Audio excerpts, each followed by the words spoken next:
Yeah.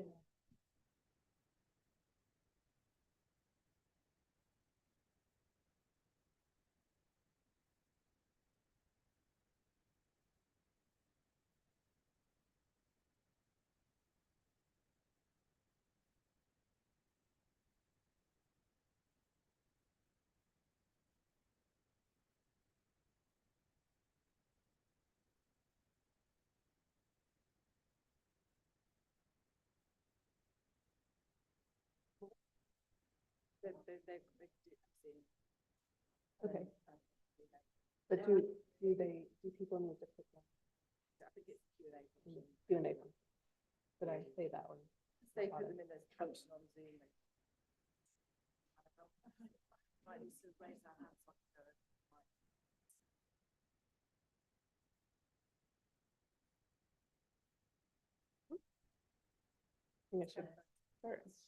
All right.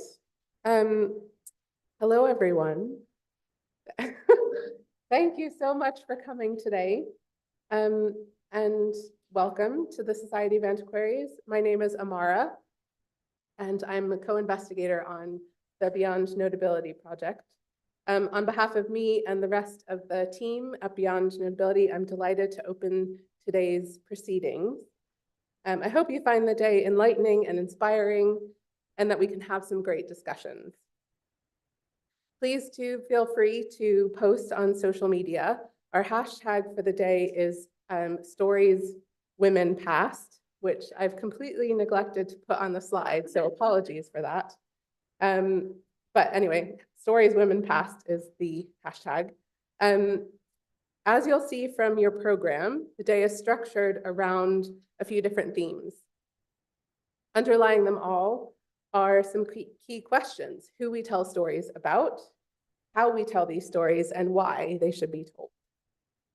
So I'm going to start with a bit of housekeeping. There's no planned fire alarm today, so if an alarm goes off, please go to the front door as quickly and calmly as possible and meet at the statue of Joshua Reynolds, which is in the courtyard.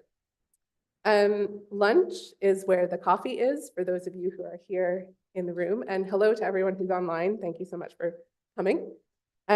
You'll see on your programs that during lunch, for those of you who are here, there's an opportunity to interact with a zine art intervention in the library. Please make sure that you eat first, because otherwise you might be hungry, and we wouldn't want that. This zine intervention has been created and curated by Katie Drake and Kath van Utrecht, who are two of the speakers today, and you'll hear more from them during the second session. If you feel moved, and please do feel moved, to comment on the zines or the artwork that's hanging in the library, which is also the work of Katie and Kath. There's a notebook in the library for this purpose, so write to your heart's content at that point. As many of you will know, we will be beginning each session today with a performance from our fantastic storyteller, Vanessa Wolf, who is here. There will be an opportunity to ask Vanessa questions about the stories in the final session of the day, so please hold your questions for Vanessa until the last session of the day. We've given everyone, hopefully in the room, a post-it note so you can record your Vanessa questions on it. Please keep questions for the other speakers in each session to the question slots in those sessions. And as ever, for those of you in the room, please hold your questions until the microphone comes to you, so that everyone online can hear you. Biographies for each of our wonderful speakers are in the program, and as we've got a very full day ahead, I'm not going to read through these to introduce everyone. So please, if you want to find out more about the speakers, read the program. Very quickly, I want to introduce our Beyond Notability team, who are listed here. Catherine, James, Amandeep, Sharon, and our fantastic interns, and also Debbie Tallis, who is our public engagement consultant. And thank you to the AHRC for our funding, and to the Society of Antiquaries who are our project partners. You can find further information on our website at the address listed here. And you can get onto our database from the website by clicking on the database tab on the website's homepage, which is circled in red. So before introducing the first session, I wanted to end my introduction with some very quick headline figures. We started the project in October 2021, and since then, we've been able to add over 800 women to our database. And these women, in one way or another, were associated with archaeology, history, and heritage. They're connected to a range of different organizations, institutions, and sites across the UK and well beyond it.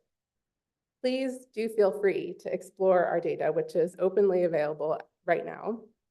There are many ways to do this on our database homepage, and you can also use some of the many queries that we have that pull together different strands of data on the database. So without further ado, I'm thrilled to introduce the first session. It's entitled Women's Voices, and we'll be hearing from Catherine Clark of the Institute of Historical Research and Julia Pascal of the Pascal Theatre Company. But to kick us off, please welcome Vanessa, who, with her story, Changing Times.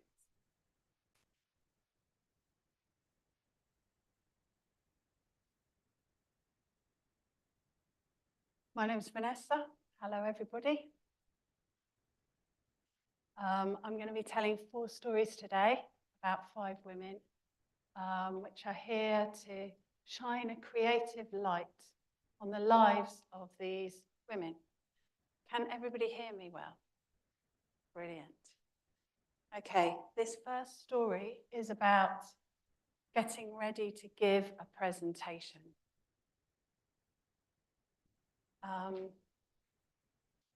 It was 1889, the 11th of September.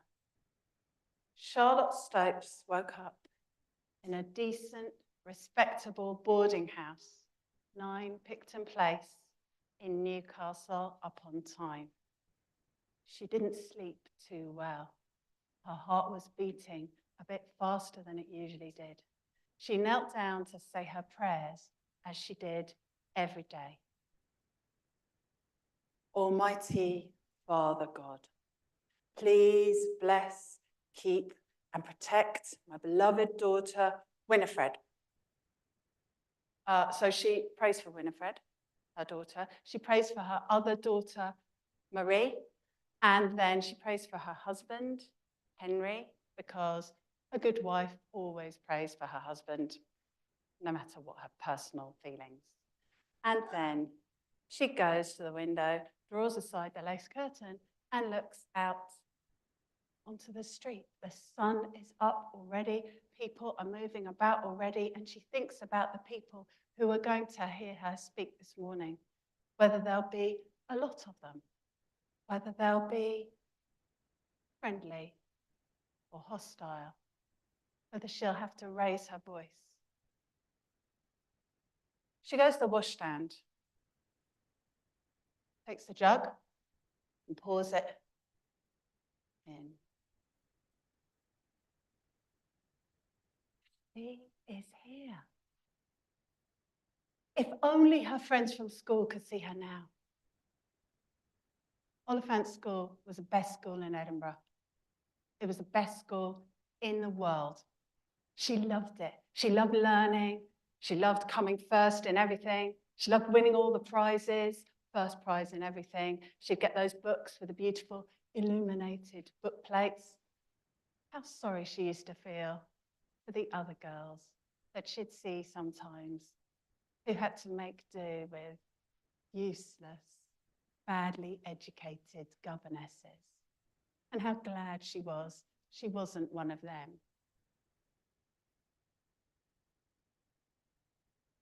She looked at the chair where she had laid out all the clothes that she was going to put on today in order of putting on, sewn by herself to a design by Lady Harberton. And suddenly, into her head, a quite unwelcome image popped. An image which kept coming back to her, but she would always push it away. Herself, aged 14, sewing, bent over, hands crabbed, not sewing things she wanted to sew, not sewing things she had chosen, not even things for herself, and a pile more of mending and more tasks and more responsibilities and duties lined up, even though she was exhausted. When her father died, it was kind of like the end of the world. Mother sank into despairing widowhood. She just stared at the wall. She wouldn't speak to anybody, not even her own family sometimes. And Charlotte was 14. She had to leave school, do her duty, leave the luxury of education and step into the role of mother, somehow try and keep the family together. Well, anyway, that was 36 years ago. And now look at her. She is here. Newcastle is full. There's probably not a single empty hotel room, although they haven't all come to hear her speak. It's the 58th annual meeting of the British Association for the Advancement of Science, and learned people have come from up and down the country to meet each other and toast each other and find out about the latest developments in physics and biology and chemistry, mathematics, mechanics, anthropology. The redoubtable Lady Harberton wrote to the organisers this year, suggesting that as part of their programme, they present a talk followed by a debate on the subject of errors in women's dress. Well, they didn't seem that keen. I don't know if it was just that they didn't want to get entangled in the controversial politics of the women's issue, but they said there was no space in their programme this year. So normally that would have been the end of it, but Lady Harberton and Charlotte were not to be stopped that easily. They've secured their own venue independently, the Newcastle Lytton Phil. They've arranged a debate, even found some sympathetic men to chair it, and it's happening this morning. Charlotte's a member of the British Association, and she's already been to some of the other talks. Oh, so interesting. But she has noticed that some of the people there have realised that she is the lady who's going to be standing up in front of a mixed room of ladies and gentlemen together, speaking in a loud and strident voice in front of everybody in public about corsets and petticoats. And they're looking at her as if wondering what kind of a lady she is. And at that moment, to be honest with you, she has some pretty angry feelings inside, and she really has to struggle to keep that calm exterior. Didn't Shakespeare say it best when he said that Macbeth was both temperate and furious in a moment? So she takes the stockings, red wool next to your skin, no nonsense, very comfortable, health-giving, like Dr. Jaeger recommends. She takes the drawers, cotton, and the chemise.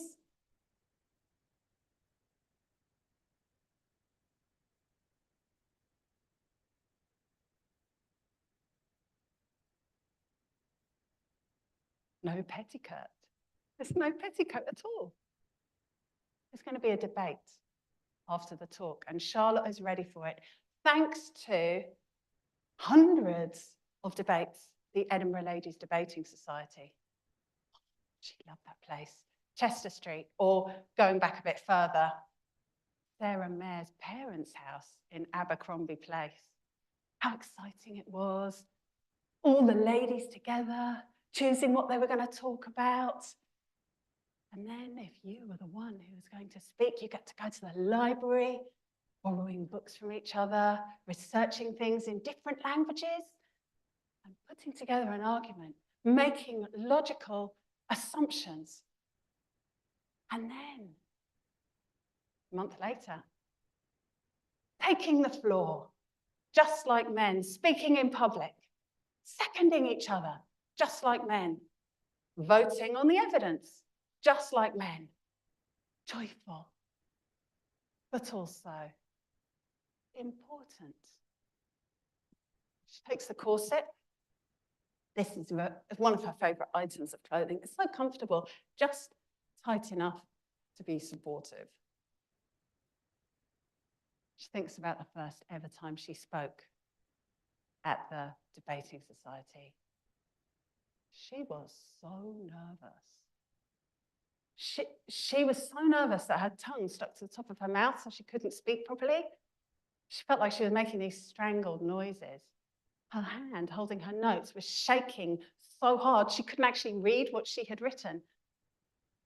She almost didn't go through with it. She wouldn't have done, except that they wanted her to. Those ladies, Sarah Mare was 19. She was 25, but she felt like a schoolgirl on that day. And they, all young mostly, looking at her, wanting her to speak. Some of those ladies are, well, they're all a bit older now, and some of them are not in the best of health, and some of them are married. But somehow, they're here with her. They have carried her here. She remembers there was once a debate they spoke of, whether it was a woman's duty to pay close attention to her dress. She had argued that it was, of course, because it is. She took the divided skirt. Nothing wrong with it. Very modest. In fact, everything right with it. Red plush. And wearing it, you can just walk. You don't get tangled up, even up and down stairs.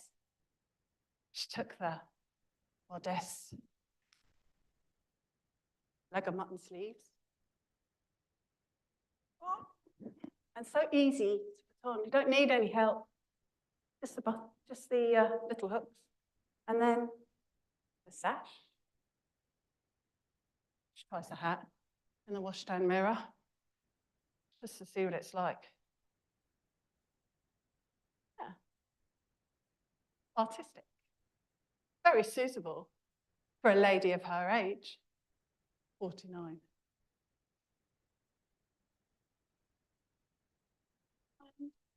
Skin is still a little tiny bit wet from the water.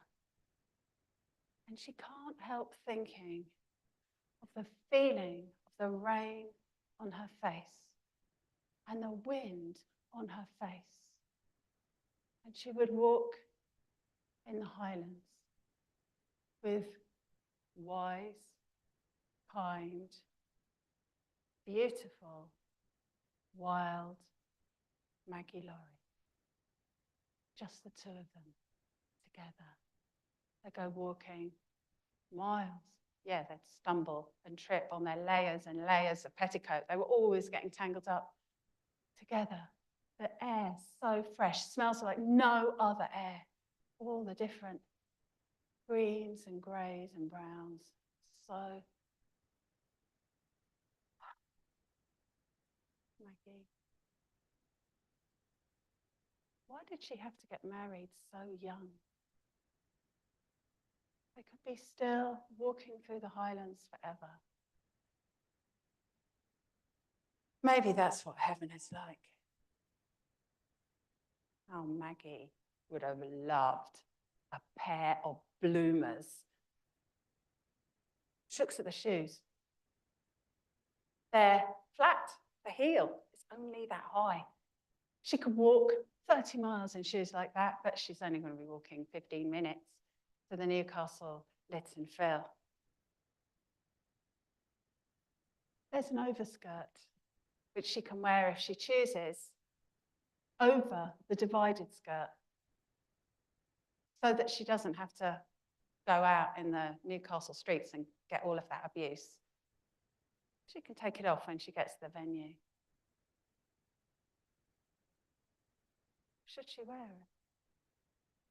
There was a debate once, which she spoke at, which she won, by the way, which asked whether perfect politeness was compatible with perfect sincerity.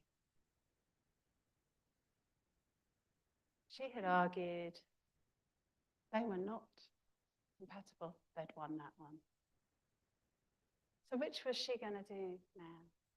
Was she going to be polite or was she going to be sincere?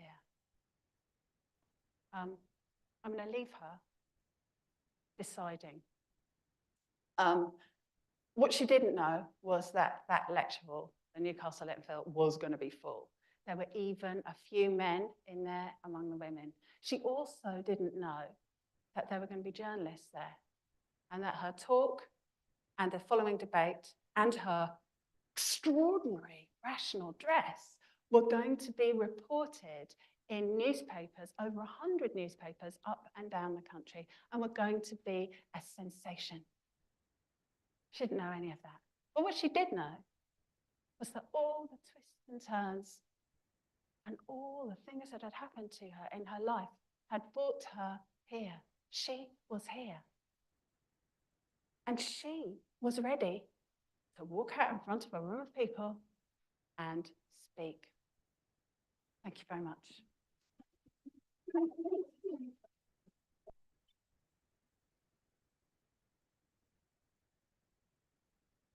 Okay, I realized I've totally forgotten to make a few notes, housekeeping notes, which are, please, if you don't mind, put your mobiles onto silent. If you're online and you would like to ask a question, please use the Q&A function, and also let Debbie Chalice know. Debbie Chalice is there. Let Debbie know if you don't want to be on social media. Thank you very much. Okay, so Catherine, over to you.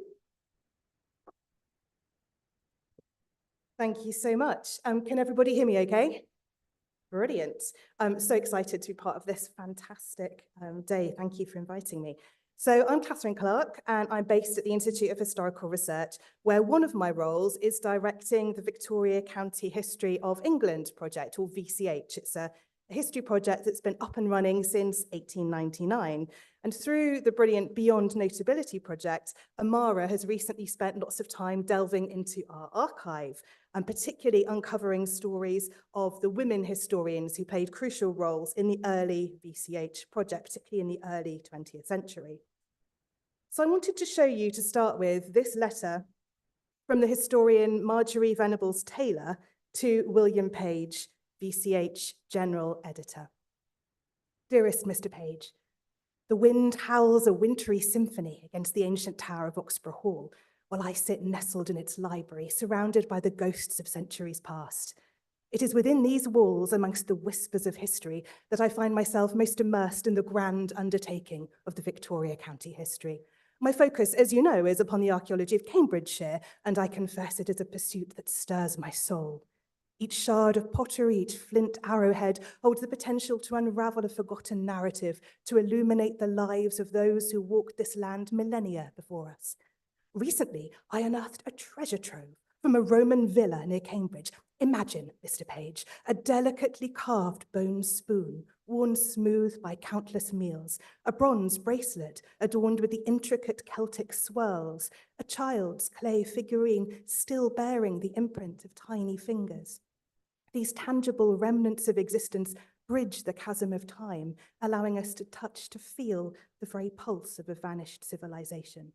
But history isn't merely confined to these tangible relics. It lives in the very landscape itself.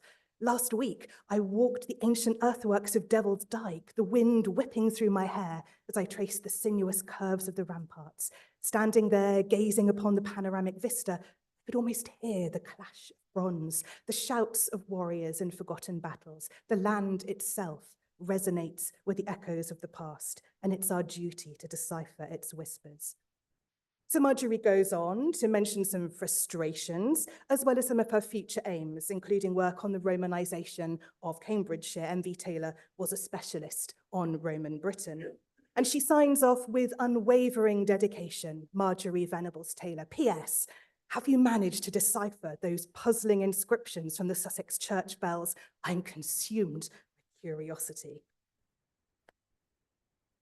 But Amara won't find this letter in the VCH archive because it was created by Google Bard, a large language model, or LLM, on the 9th of January this year. So what is the point of this? It's a fake historical source that I'm presenting to a room with lots of historians in. And as storytelling, well, we have real, brilliant, creative storytellers in the room with us here today. So what's the purpose of this? And I'm also happy to speak more about the ethics of it later if you're interested in that. So I want to use generative AI, LLMs, as well as generative image AI to explore some very specific questions and puzzles focused on women historians in the early history of the VCH. What does the AI know and what doesn't it know about these women? How can we use generative AIs as a kind of diagnostic for women historians on the edge of the archive? What kinds of models and outputs are being drawn on by the AI? And how does the AI output reflect broader cultural perceptions of the work and identity of historians and women historians? And also, to borrow from Richard Scarry, how do they reflect a perception of what historians actually do all day? So sometimes, of course, LLMs simply don't know our women historians. This is a ChatGPT response to a direct question about M.V. Taylor. It acknowledges that it draws on data up to January 2022. So hopefully the Beyond Notability project will be having a transformative impact on this. And I should say, I asked Microsoft Copilot just a couple of days ago to tell me about M.V. Taylor, and it did much better. Lots of information. It even described her as a trailblazer for women in the field. With a more open question, ChatGPT could tell me a bit more, here including 2 examples of real women historians on the VCH, Mabel Tomlinson and Mary Bateson. So this is generative, of course. It's the LLM generating text to answer a question. But it's the more so-called creative generative functions of AI which interest me, and particularly what happens when we get AI to hallucinate, where we let it fill in the gaps in its knowledge. I've explored this before, here in an LLM-generated letter from the 14th century woman Cecily Champagne to Geoffrey Chaucer, a way of investigating her precarity on the edge of the archive, and also the ambiguities and scholarly controversies surrounding Chaucer's raptus case. I've also used generative image AI to produce pictures of medieval towns and cities, reflecting back to us received scholarly wisdom and tropes around the morphology of medieval towns.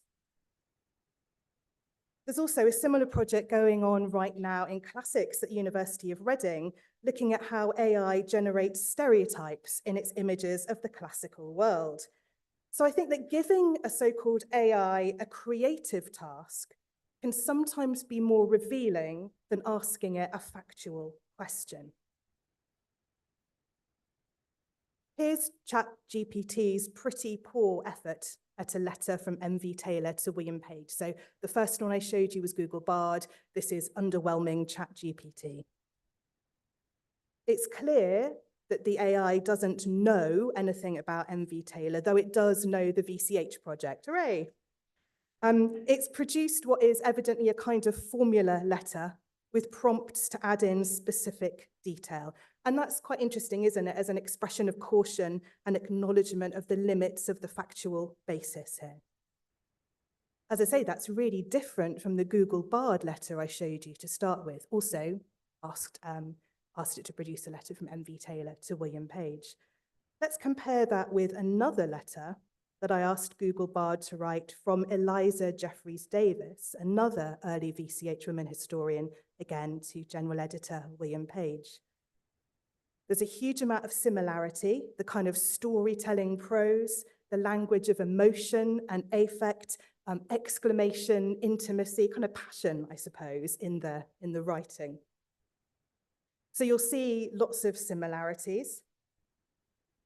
Also, the kind of vignettes that we saw in the first letter. Here we have, imagine, Mr. Page, the sturdy fireplaces still bearing the soot stains of countless hearty meals, the worn flagstones echoing with the patter of countless children's feet. I even chanced upon an elderly villager whose grandfather had himself laid those very stones, a living testament to the history we strive to preserve. So it's kind of funny, especially when I read it in a slightly silly voice, but it's also imaginative and evocative.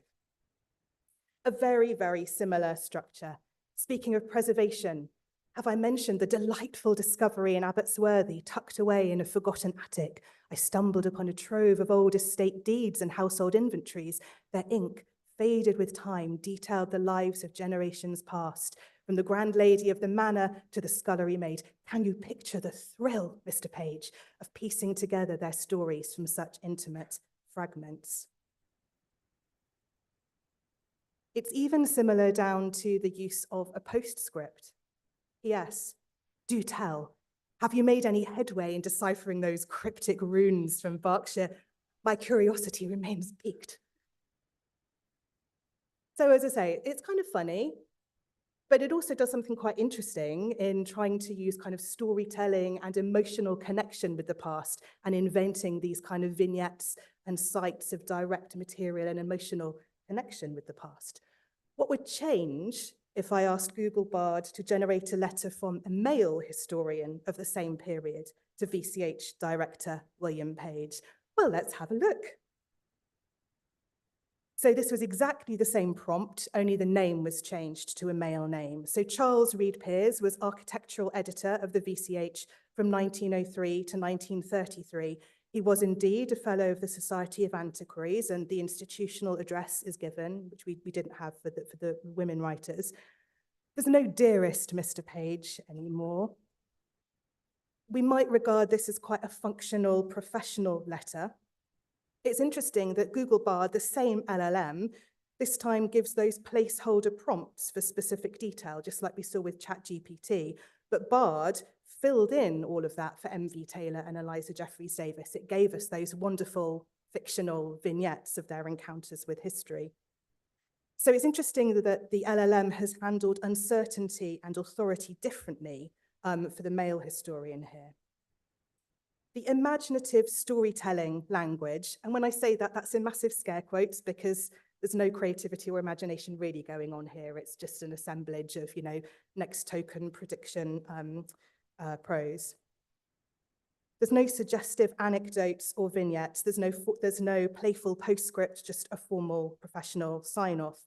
We could regard this as more scholarly, more professional, but I'd also suggest that as an output, it's more devoid of character and imagination and passion. The women seemed like they were enjoying it more. Those letters were more animated by genuine kind of inspiration and creative engagement with the past. So I'd suggest there's quite an interesting contrast going on there. Finally, I want to show you, because I'm trying to stick to time, I wanted to show you what happened when I used generative image AI in this little mini project too. So these are all pictures generated by deepai.org in response to a prompt asking for a black and white photo of a specific named woman historian in the early 20th century at work for the VCH. Just a moment to give a shout out for the fabulous hat at the bottom right.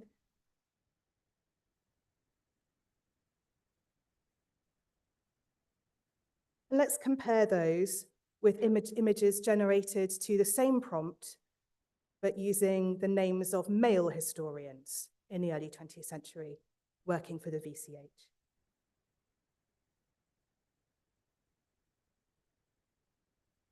So I think there are some quite interesting differences here that we might want to try to unpack.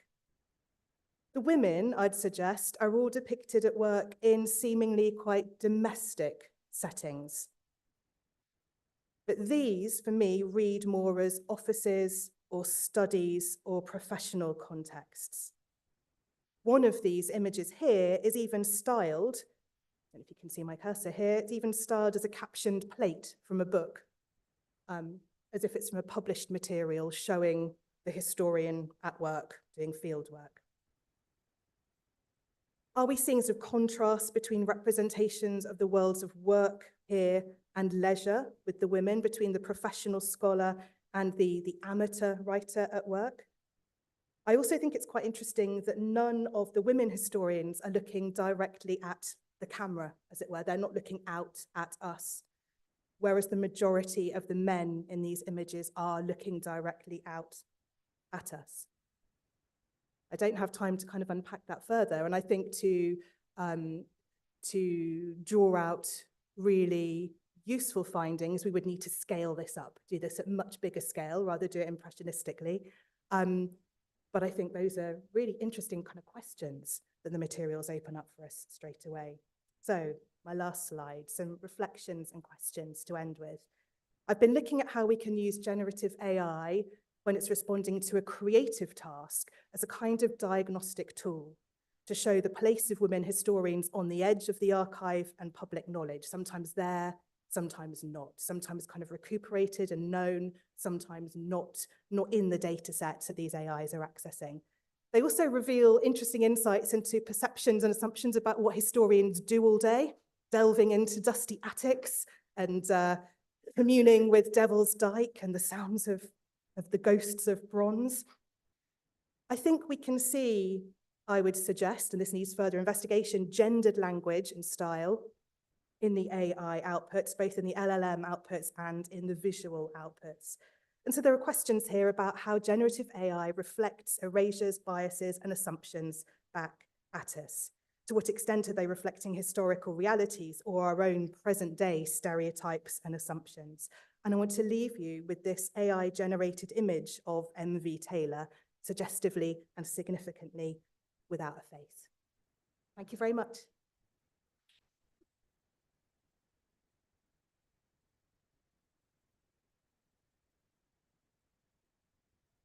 Thank you very much, Catherine. That was fantastic.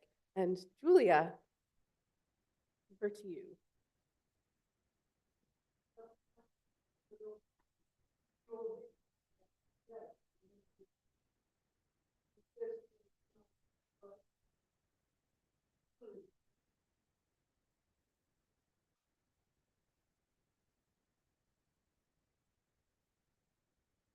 Thank you.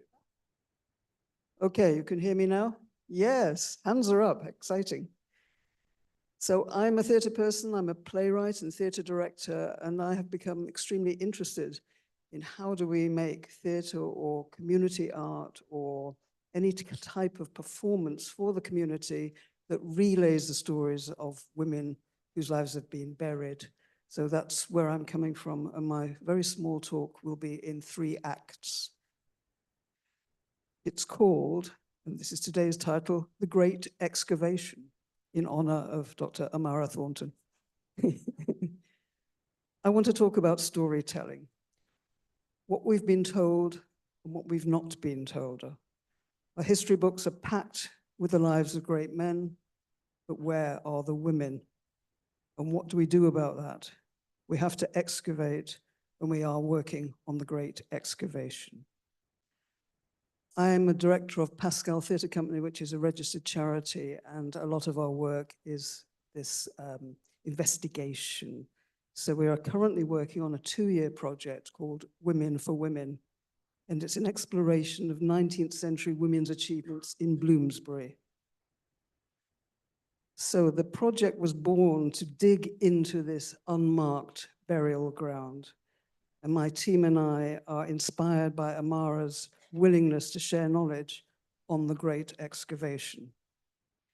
I'm a playwright, as I said, and Amara's work on women archaeologists shows me how archaeology and the creation of a drama are completely linked. We both dig deep, and we've no idea what we're going to find, but what we do discover, we share. A little diversion because of where we are, Royal Academy. So I was thinking this morning, there is an old French maxim told to little girls and to women, sois jolie et tais-toi. Some of you may know that.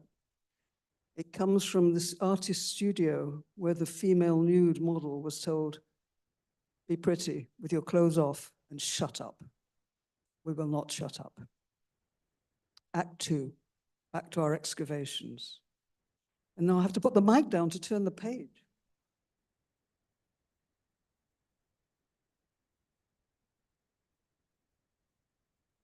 So Amara's input as co-investigator on the database Beyond Notability has led our team to add exciting Egyptologists to our website. That's the Pascal Theatre Company website. And I was very impressed to learn about the work of Helen Tirard and Margaret Murray and the exciting concept of the perambulating woman archaeologist. I love that. On our website, they feature as radicals alongside women in other disciplines. Amara has also helped us to realize the importance of the practicalities facing these women, because if you wanted to study and learn, where do you live? So Amara has informed us about College Hall and the Cheney Street residences. How do we apply and how do we reveal what we discover in this great excavation? That's the big question, because one of the problems can be that what we discover remains in books and does not become accessible to the general population. So that's what we've been addressing. So Pascal Theatre Company has presented community performances in the Bloomsbury Festival. And my task as a writer-director has been to make research on the page live on the stage. Last year in the festival, we looked at Sophia Jex-Blake as the leading campaigner and doctor, Helen Cox as the first woman accountant, and Eliza Orme, the first woman to earn a law degree.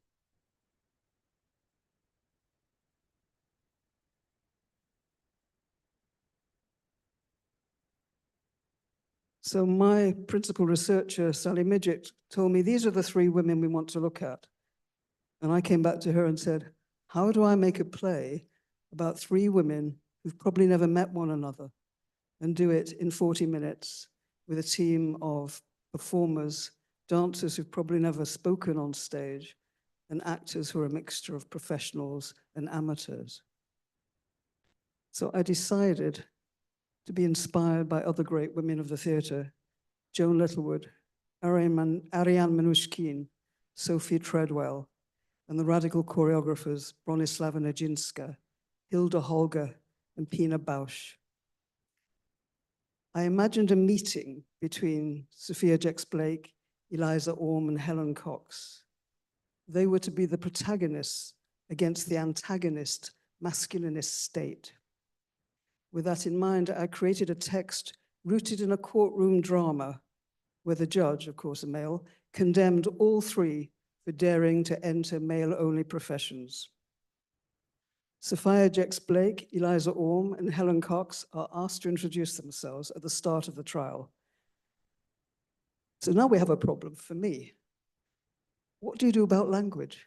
We're in the 19th century. If you look at the language that you know from novels in the 19th century, it's slightly stilted, it's slightly heavy going. It's not particularly accessible for an audience who are coming from local housing associations, friends of friends, and probably people who've never been to the theatre and know nothing at all about this history. So I tried to make the language extremely simple and basic, and also to use elements of free association and lateral thinking techniques. So this gave the work a kind of playfulness and a sense of nonsense and absurdity that made it quite attractive to audiences and also to children. We had children in the audience. So for me, it was quite a leap to think of tailoring my text for an audience that was so wide. We also used a lot of movement because some of the students were dancers at London Contemporary Dance School. So they were speaking for the first time and moving and invited to add choreography to, not to demonstrate the text, but to give a kind of exciting dynamic to it. I'll give you a little example. So Sophia, when they're asked to introduce themselves, Sophia says, "I am a doctor." Judge says, "Sophia Jex Blake, you're accused of subverting the natural order." Sophia, "I studied medicine." Judge, "It is not seemly for a woman to look at the human body." Sophia, "Rubbish." Judge, "Quiet. You, what is your name?" Eliza Orme, "I studied law at University College London." Judge, "You want a woman to rule a court of law?" Eliza, "A woman's brain is no less than a man's." Judge, "It is smaller." Eliza, "It is proportional and as good as any man's. Just because he wears trousers and she wears petticoats." Ha ha ha, petticoats on a judge. Eliza, "No sillier than the wig on your head." Judge, "Silence. And you, name?" Helen Cox. "Oh yes, the accountant. Women and mathematics. What can a woman's brain know about numbers?" Helen, 6 sixes are 36. The world will only be saved when 36 wise men appear. Sophia, for that, we shall have to wait a very long time. Judge, "I will have no facetiousness in my court." Helen, 12 inches equals 1 foot. Sophia, "I have 2 feet, 2 hands, 1 mouth, 1 nose, 1 vagina." Judge, "How dare you?" "But I have a body. You have a body. Everybody's got a body." Eliza, "I have 2 feet. 3 feet equals 1 yard. I don't have a yard. I don't have an office. Women need the right to buy." Judge, "A woman cannot have a mortgage. A woman cannot manage numbers." Helen, 666. The world was to end in 1666. Sophia, but it didn't. Helen, 42, 6 sevens. Eliza, 7 years Jacob labored to win the hand of Rachel. Judge, "How dare you women quote scripture?" Helen, 7. 7 horsemen of the apocalypse, 7 angels, 7 trumpets. Eliza, sign of the apocalypse, but is it fact? Judge, "How dare you women challenge God's word?" Helen, 12. 12 apostles, 12 tribes of Israel, twice 6. Sophia, 6 twos are 12, 2 eyes, 2 ears, 2 nose, 2 nostrils, 2 breasts, 2 ovaries. Judge, "Women should not talk about the body." Sophia, "But I am a doctor." It's just a small element of, just to show you how to play, how to show the women enjoying each other's intellectual capacities and how the judge is unable to deal with it. The word vagina, even saying the word vagina in a public performance caused quite an intake of breath. And also the participants were worried about saying it. Why? Well, if we explore the word, we find it is a Latin word. And what does it mean? It means sheath for the penis. So therefore, the vagina is only defined through the male view, the word itself. Act 3.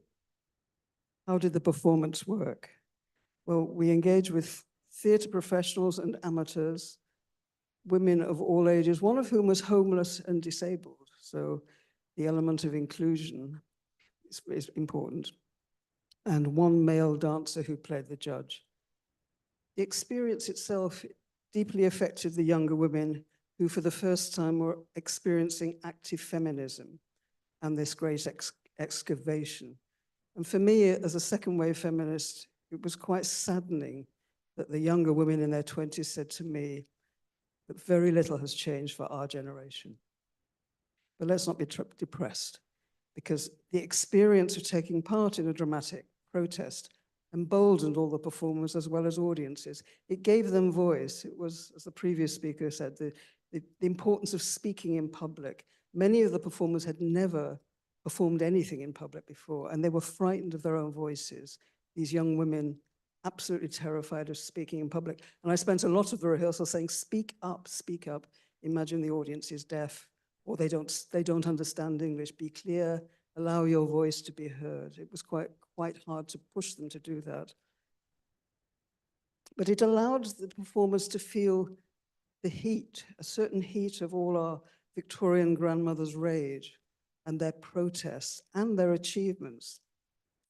To go back to the Great Excavation, we had excavated these silenced women, and this act taught us to bow our heads in recognition of their fight for all women's equality, and to say to them, thank you.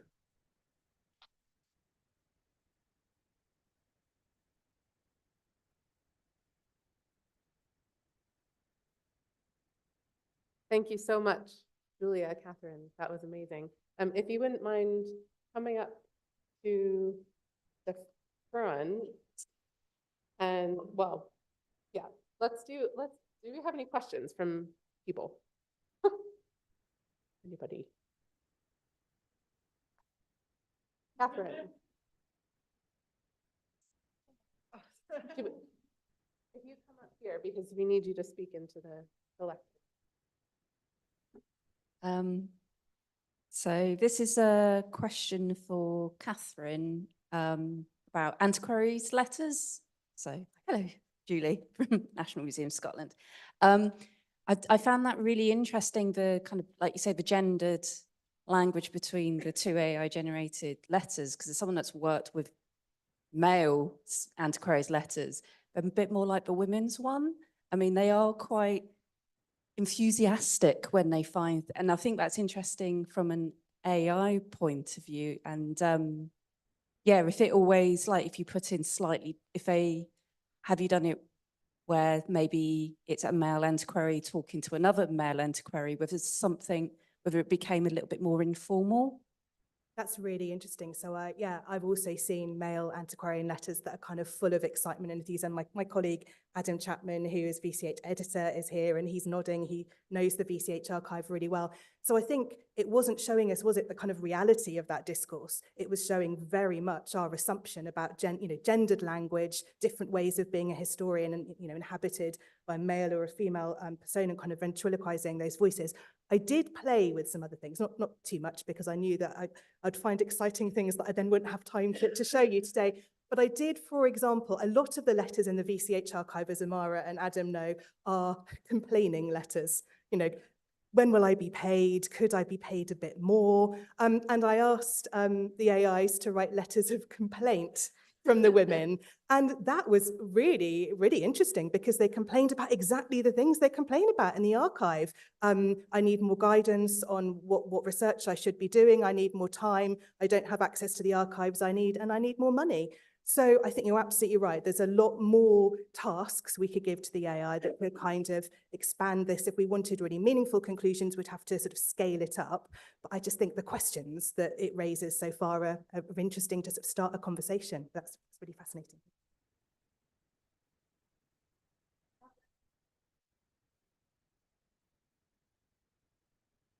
I'm now extremely glad that you went first, because I was almost going to make the opposite point, which is, sorry, my name's Catherine. I'm doing a lot of chairing later on, but I'm the principal investigator of the project. So Amara and I, having read various of Marjorie Venables-Taylor's letters and put some on the project website, she is in a way much more like the men in the letters we've read. And for me, it's actually been really great as a woman learning on this project to read the absolutely crisp, assertive, redoubtable letters that many early 20th century women were writing, demanding pay rises and that kind of thing. If you need to do a job application, read some of these letters first. In a way, my suggestion is also for Catherine, but I think there were some very common themes of storytelling, and also I was really interested in the way the body came into all of these, and I mean Vanessa's as well, and that's something we might think about, why the body is coming in so much. But what I wanted to say is, funnily enough, we've got a sort of non-AI version of the image generation. because we worked with a wonderful artist, Dr. Cora Beth Fraser, to produce our project banner. It was on one of Amara's introductory slides, and people can see it on the project website or on our X account. And Cora Beth, who's a classicist, was absolutely brilliant. And we sent her lots of PowerPoints about women's dress and such like. And we were very, very keen to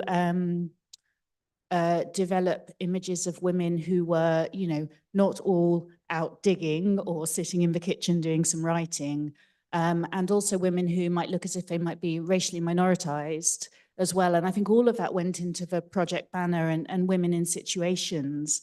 And so again, I think there's an interesting contrast there, and the way that you both also put women in very important kind of political and social situations, and the AI generated images. I apologize that this seems not to have ended up as a question, but there you go.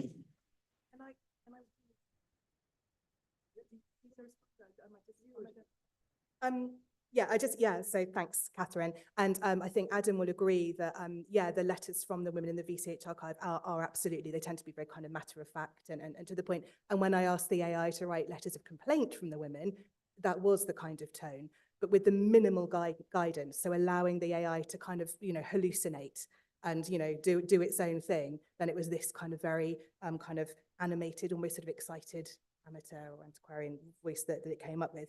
I did just want to say that I picked MV Taylor because I've always thought of her. She's been a really key figure in my own career, a translation of a partial edition of a medieval Latin text by her is something that kind of was sort of formative to my career. So she's a very important figure to me. And I think the point you make, Catherine, about the difference between obviously working with an actual human, talented, gifted, truly creative practitioner, that is so different to asking an AI to do something like this, which really just tells us more about the data sets and assumptions and biases than is truly doing anything creative. So that's really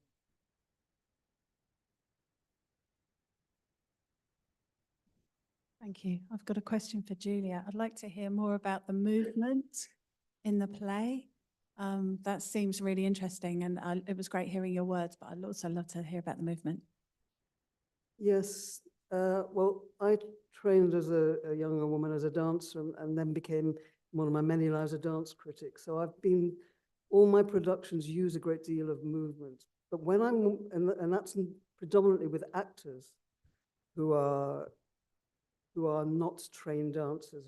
But for this project, these were trained dancers or dancers beginning or in the middle or the end of their training at London Contemporary Dance School, who learn an abstract form of dance. And this is very interesting because there's a whole debate in the dance world about how women are treated as girls, the infantilization of women and men as well. Men are called boys through a very hierarchical system, which is not just the ballet world, but is in the contemporary world. So I then met, we've done now 2 projects, so I've met quite different cohorts of students, 99% young women. And what happens is they move with such professionalism and style and assurance that their faces are completely dead. And so this kind of work requires passion and speech and the energy of their body actually transmitted into their face, but they're taught to be blank. And that really ties in with something with the sois jolie et tais-toi. Keep your body is there to perform, to be a beautiful thing, to make gorgeous shapes, to please the viewer. It could be male or female, but your personality is wiped. And so a lot of my rehearsal was saying, you can show expression in your face dances as well. And the young women were really flummoxed by this. No one had ever told them that. And I would say, well, you will go into an interview situation and you need to express what's going on inside you on your face.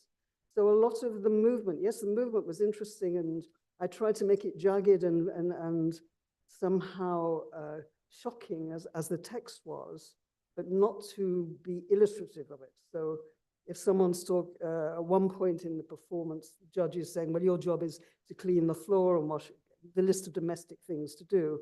So their first instinct was to do it. And I say, no, don't do it. Find something else. Don't know what, find me something else. So to push them to express their bodies in to find new language And I don't prescribe what that is, but I let them discover it. And I think that's very important. So the movement is a discovery, but perhaps most important for me as a feminist is the face. Let your face talk as a woman. Don't always smile, then. That's the other thing.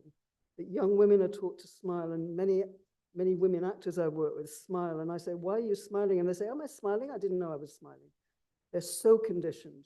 So that the body, which I include the face, for me is an area of that also needs working, because they may be thinking very radical thoughts in their heads, but their faces are still conditioned to be pretty and pleasing and not to cause any trouble. I don't know if that answers your question, but it's part of my work.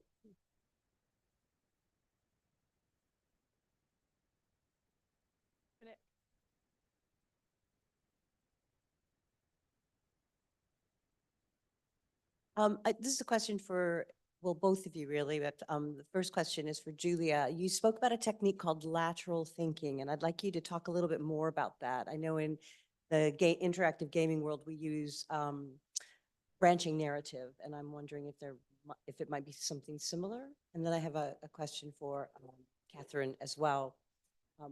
And so you can pause on it, but I wonder if you used Carolyn Credido's Perez's Invisible Woman book, if you had references to that. So Julia, thank you. I suppose the lateral thinking was a tool I use all the time and is very natural to me. And I want, when writing this script, I was writing about disciplines I know nothing about. I know nothing about accountancy. I know almost nothing about the law apart from what most of us know. Medicine I know a bit more about. My father was a GP, so I've always been curious in it. But how do I write these women who were so highly trained and give them authenticity? And I have this conversation with myself before I write. It's the thinking that takes 99% of my writing time. I can really write quickly, but I have to do this weeks of thinking of who are these women. So it's not a naturalistic representation of the characters. I'm not looking at that at all. I'm trying to find if their passion, if their career passion is accountancy or the law or medicine, how do I connect to that? So then I think about numbers, and I think about, so she's playing with numbers, working with numbers on a very serious level. How do I do that? So my free association is, so I learned times tables. 6 6s are 36, and then I think 36 wise men in the Bible is a Kabbalistic desire that the world will be saved when there are 36 wise men. There never will be 36 wise men. Yeah. So then I infuse the text with my own playfulness in order to get there. And then the business about the law was more difficult for me to do because I have even less phraseology at my fingertips on that. And so I found in the research that certain women lawyers wanted to wear petticoats and not dress like men. The whole concept of women entering male professions, should they dress like men or not? And Eliza Orme decided that why shouldn't women wear petticoats and be judges, which I found very interesting. And so we played around. I talked to my colleagues about this, and the wig is absolutely silly. It's only worn in this country, as far as I know. So there is a dressing up, isn't there, in our legal system? Our whole society is dressing up. So what does it matter? So allowing myself to go into that area of just what thought comes to mind and how pertinent is it to the argument. And if I'm striving hard to get into the métier, into the career of the person, then I'm on the right path. Thank you for your question. Yeah, I do know Caroline Corrado Perez's brilliant book, Invisible Women. I don't know if others in the room know it too. I've heard her speak about it really powerfully as well. So essentially the premise of that book is that women are living in a world that's built for men. So for example, a woman is more likely to be injured or killed in a car crash because crash test dummies are based on the male body. And that's how the safety features in cars are designed.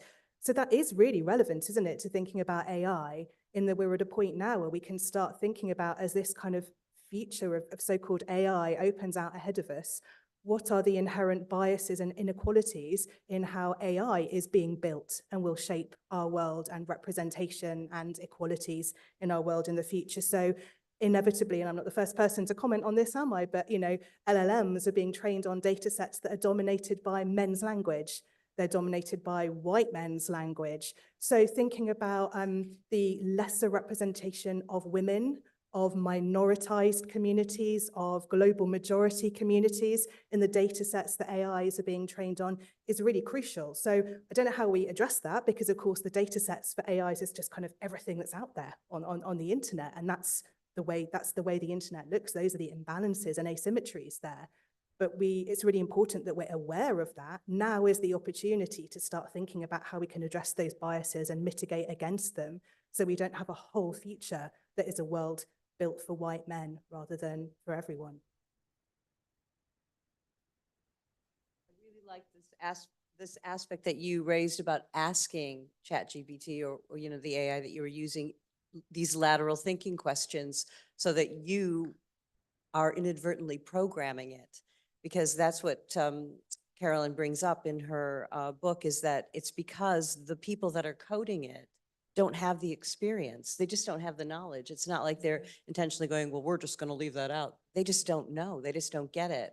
And she uses an example in the book of when you would ask Siri, where can I get Viagra? You get 50 million choices. But if you ask Siri, what happens when I'm raped? It goes, I don't understand what that is.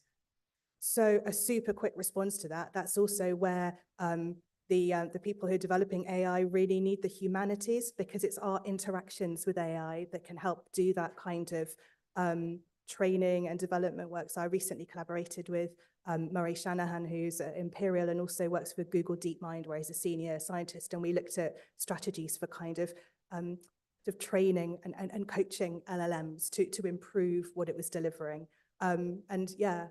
We can bring something to that as historians and humanities specialists that is really sorely needed. Thank you so much.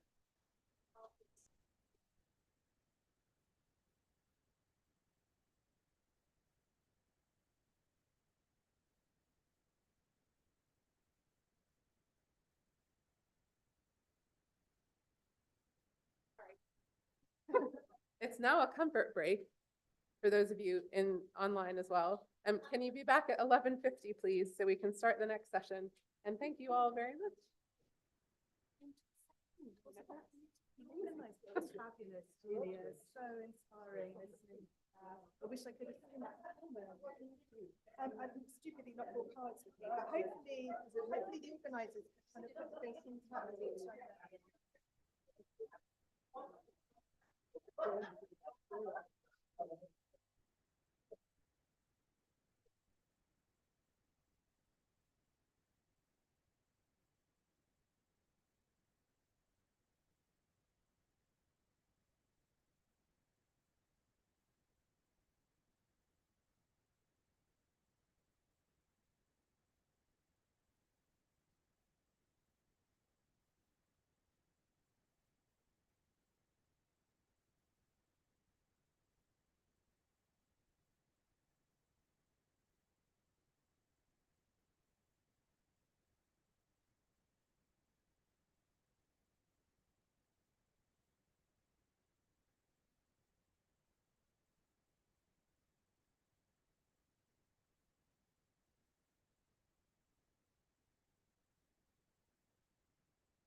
Okay, right, okay.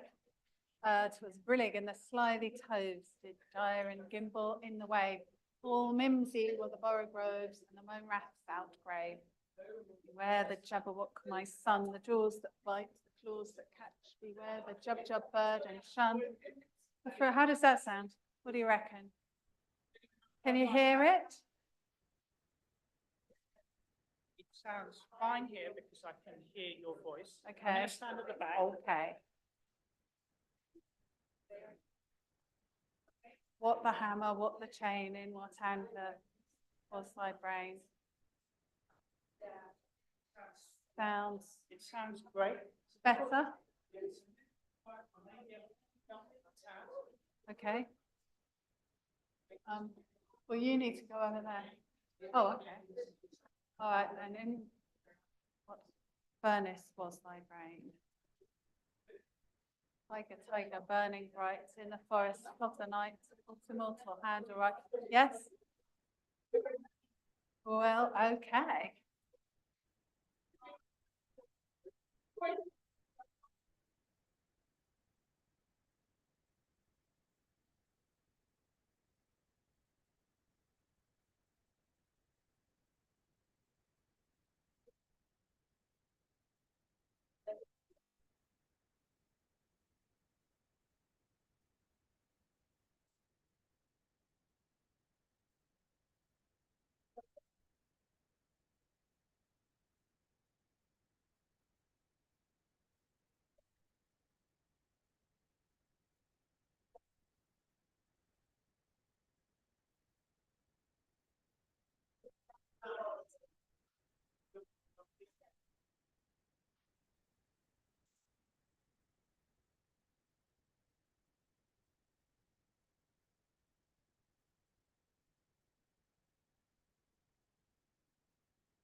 Test.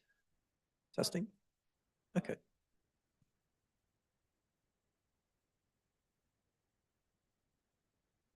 Test. Test.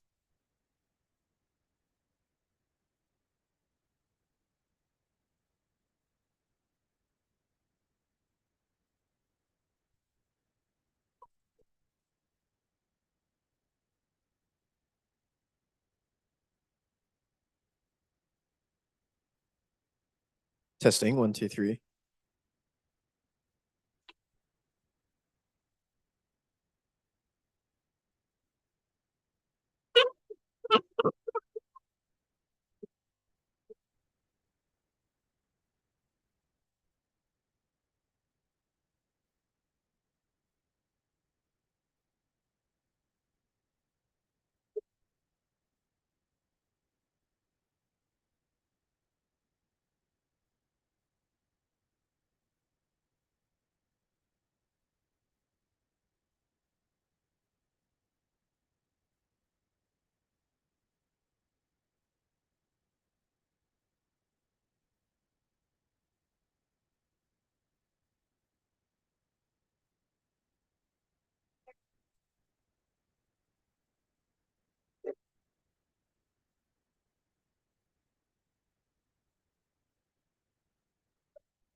Do I need to slide?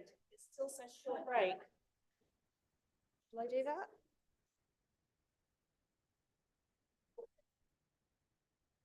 I did it. Is that bad? But it hasn't come up here.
Hi, everyone. Welcome back.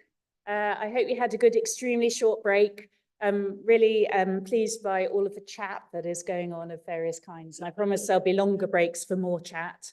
I have a short housekeeping announcement specifically for the online audience, who I hope are there somewhere. And this is that there is no Q&A panel in the Zoom meeting. So if you would like to ask a question, please type it into the chat. But so that we can pick up questions among all of the chat, please put Q in front of your question and then type your question, and that will help us to pick them up. Thank you very much. And I am now going to hand over to Vanessa to kick us off with the next story. Can everybody hear me really clearly? Yes. Can you hear me really clearly? Yeah. If Alice Gom was here with us today, she would have got the children from Barnes Village School to do some traditional dances for us and sing some traditional songs. But she's not here. So we're going to have to do the singing ourselves. We are going to sing together a song which, yes, we are, a song which you know called Here We Come Gathering Nuts in May. You know that song, right? Yeah, I'll sing it for you and then maybe you'll know it. It goes, here we come gathering nuts in May, nuts in May, nuts in May. Here we come gathering nuts in May on a cold and frosty morning. Yeah, so we're going to sing that. We're going to sing 3 verses. Sing, here we come gathering nuts in May on a cold and frosty morning. Who shall we have for nuts in May? And then we'll sing, we'll have Alice for nuts in May. Okay, so that's going to be our 3 verses. Everybody ready?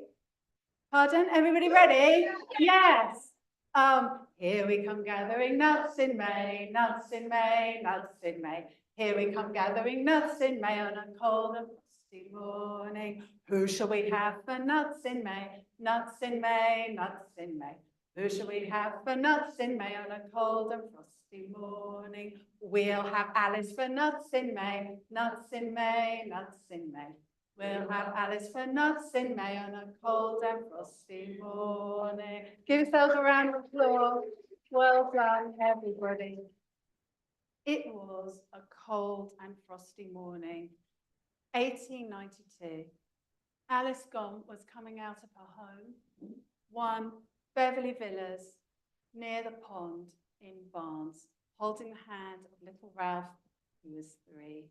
She was feeling quite sick that morning, actually, really quite sick, but she wasn't going to let that spoil this precious moment because they're only young ones. And he was all bundled up in all the knitwear, which she had knitted long ago for one of his older brothers. And she let him go to the edge and then hurl all the crusts in the direction of the ducks. And one of the crusts skipped on the surface of the lake, which reminded her of something which she read in Halliwell last night, a rhyme to be said while skipping stones across the surface of a lake. A duck, a drake, and a 5-penny cake. A gentleman walking past looked at her in a strange way. She was talking to the baby. After he'd finished feeding the ducks, which didn't actually take very long because it's all in at once, she called him back. Come along, Arnold. Oh, I mean, Ralph. Come on, Ralph. Sorry, Ralph. Arnold's big now. Arnold's 5. He's in school. Her oldest, Lawrence, is 15. Almost a man.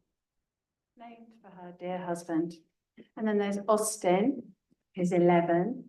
Arthur, who's 9. Edward, who's 7. Arnold, who's 5. Ralph, who's 3. Oh, Ralph, he's growing up so quickly. Luckily, she has another one on the way. She pats her body underneath her stays, which has done such good work already, and they head back to the house. Back at the house, she knows there's a basket full of accusing socks and stockings which have to be darned. There always seems to be more. The undarned socks will always be with us, she thinks, but the important work song collecting has to be done first. That has to be done now. There are letters waiting for her. And this morning, a Mrs. Cars has sent her a game from Southampton. A Mrs. Byrne has sent her a song from Kent. So she'll get back to those today. And there's some other letters as well. But first, before even that, she absolutely must get 3 yards of brush cotton to make some pajamas for Lawrence, because he can't make do with that awful old nightshirt a day longer. So it's going to be a trip to Kingston. Oh, Ralph would love to come to Kingston. It'll be so fun for him, but his little legs will get tired very quickly, and she's hardly going to take the perambulator on the train, is she? And so Ralph will have to stay with Amy.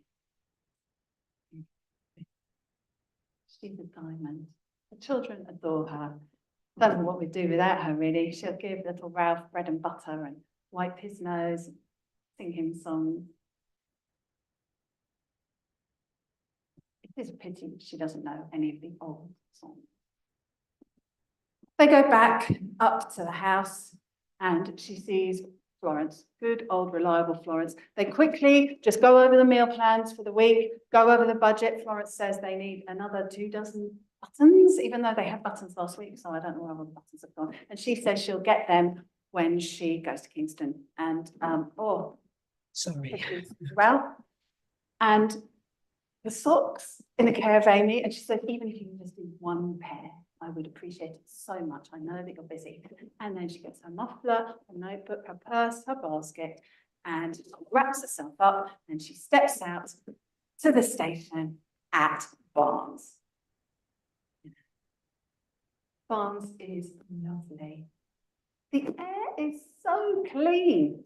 It's really like being in the countryside until you get to the station, and then it is awful. It's so dirty. Even the leaves and the hedges are black with soot, and it's making her feel sicker than ever. And as she goes to cross the road, suddenly a bicycle zips past, almost running her over, falls around the edge of the brewer's tray, and she thinks, oh, they go so fast. And she goes into the station, and she buys her ticket, return to Kingston, changing at Richmond, and then the train comes. She gets into the compartment. Oh, she's got this taste in her mouth. She knows it will pass. It's only a few weeks, this time of sickness, but and she tries to distract herself by getting her field notebook out. Notebooks are very interesting. She always carries a field notebook because you never know when you're going to need to write something down. All kinds of things. You just keep your eyes and your ears open. Things written on walls, she's got that in there. Turns of phrases that she's overheard, she's got that in there. So fascinating. Relics of ancient times.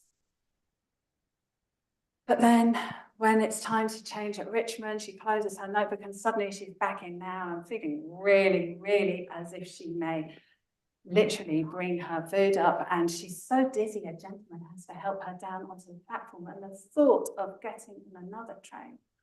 And then she remembers this is Richmond, and she has heard that a new department store has just opened. And she doesn't know whether it's good value or whether the staff are nice in there or if it's good quality, but really it doesn't matter, does it? She can just go and get the brush cotton. And so she goes up the stairs and she sees one of those booths.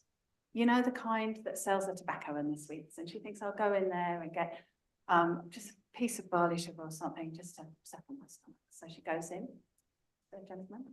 She chooses the one, he weighs it out for her, throws in an extra one, because it's nice like that. She takes it and puts it on her mouth. Oh, not helping. And then she sees something which makes her freeze. It's a boy crouched by the door of the station. I mean, he looks like Arthur's age, but he must be 12 at least because he's working, or at least he's supposed to be working. He's supposed to be selling newspapers, but his newspaper satchel just leaning against the wall, crumpled old copy of the morning edition in there. He's not paying any attention to it. He's squatting down with some little stones and he's flicking them up and catching them neatly on the back of his hand, muttering to himself. She knows that game. It's called 5 Stones, and she's already collected that game for her book. But this version he's doing is different. She has to know what it is. Excuse me, young man, excuse me. He jumps up, looking a bit worried, and he stuffs his hand in his pocket and says he wasn't doing anything. And she says, oh, don't worry, you're not in trouble. My name is Mrs. Gong, and I was very interested in that game you were playing just then. You see, I'm writing a book about children's games. He laughed as if it was funny. But then when she explains to him about how interested she is, he starts to blossom a little bit. And he shows her how he does it. And he even starts bragging a bit. And he says that, you know, he can beat all the other lads at dabs because he practices the most. And she says she can see that he does. And would he explain the rules? And so he explains the rules man to man, as if they're quite, you know, friends, fellows like that. And she writes everything down. She's so pleased afterwards. She buys his old copy of the morning edition, even though she doesn't want it. And she gives him all of the barley sugar. But she does not forget to get the brush cotton, pretty good value, and the buttons. Then she goes back. So many things to do with the family, things to do with her letters. She's had some more letters that afternoon, lovely, kind letters from a few dear friends of hers who say that they wonder how on earth she does it all. And she thinks, she wonders herself sometimes. And then they're all eating dinner, sitting around the table that night. And she tells her husband, Mr. Gong, Lawrence, all about the boy and the game. And he is very interested. And he says that he read about a similar game that was played by grown women. And it was in an issue of Folklore magazine, and he'll find it for her after they've eaten. And he does. By the time she came to write her book, Alice Gong had collected 10 versions of the game 5 Stones and differentiated it from a similar game called Huckle Stones. She finished sewing Lawrence's pajamas the following week. Alice Gong was an early member, some say founder member of the Folklore Society, and she was a key organizer, and she was a folklorist herself with a special interest in folk cookery, cakes, like soul cakes, and also children's folklore. And her book, The Traditional Games of England, Scotland and Ireland, is a collection of over 800 children's games, and it is still in use today. Thank you.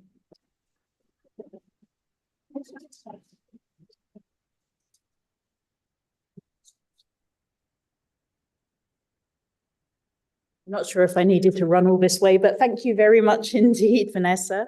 I am going to hand straight over to Katie and Kath, our next speakers, who are going to talk about the work they did as artists in residence.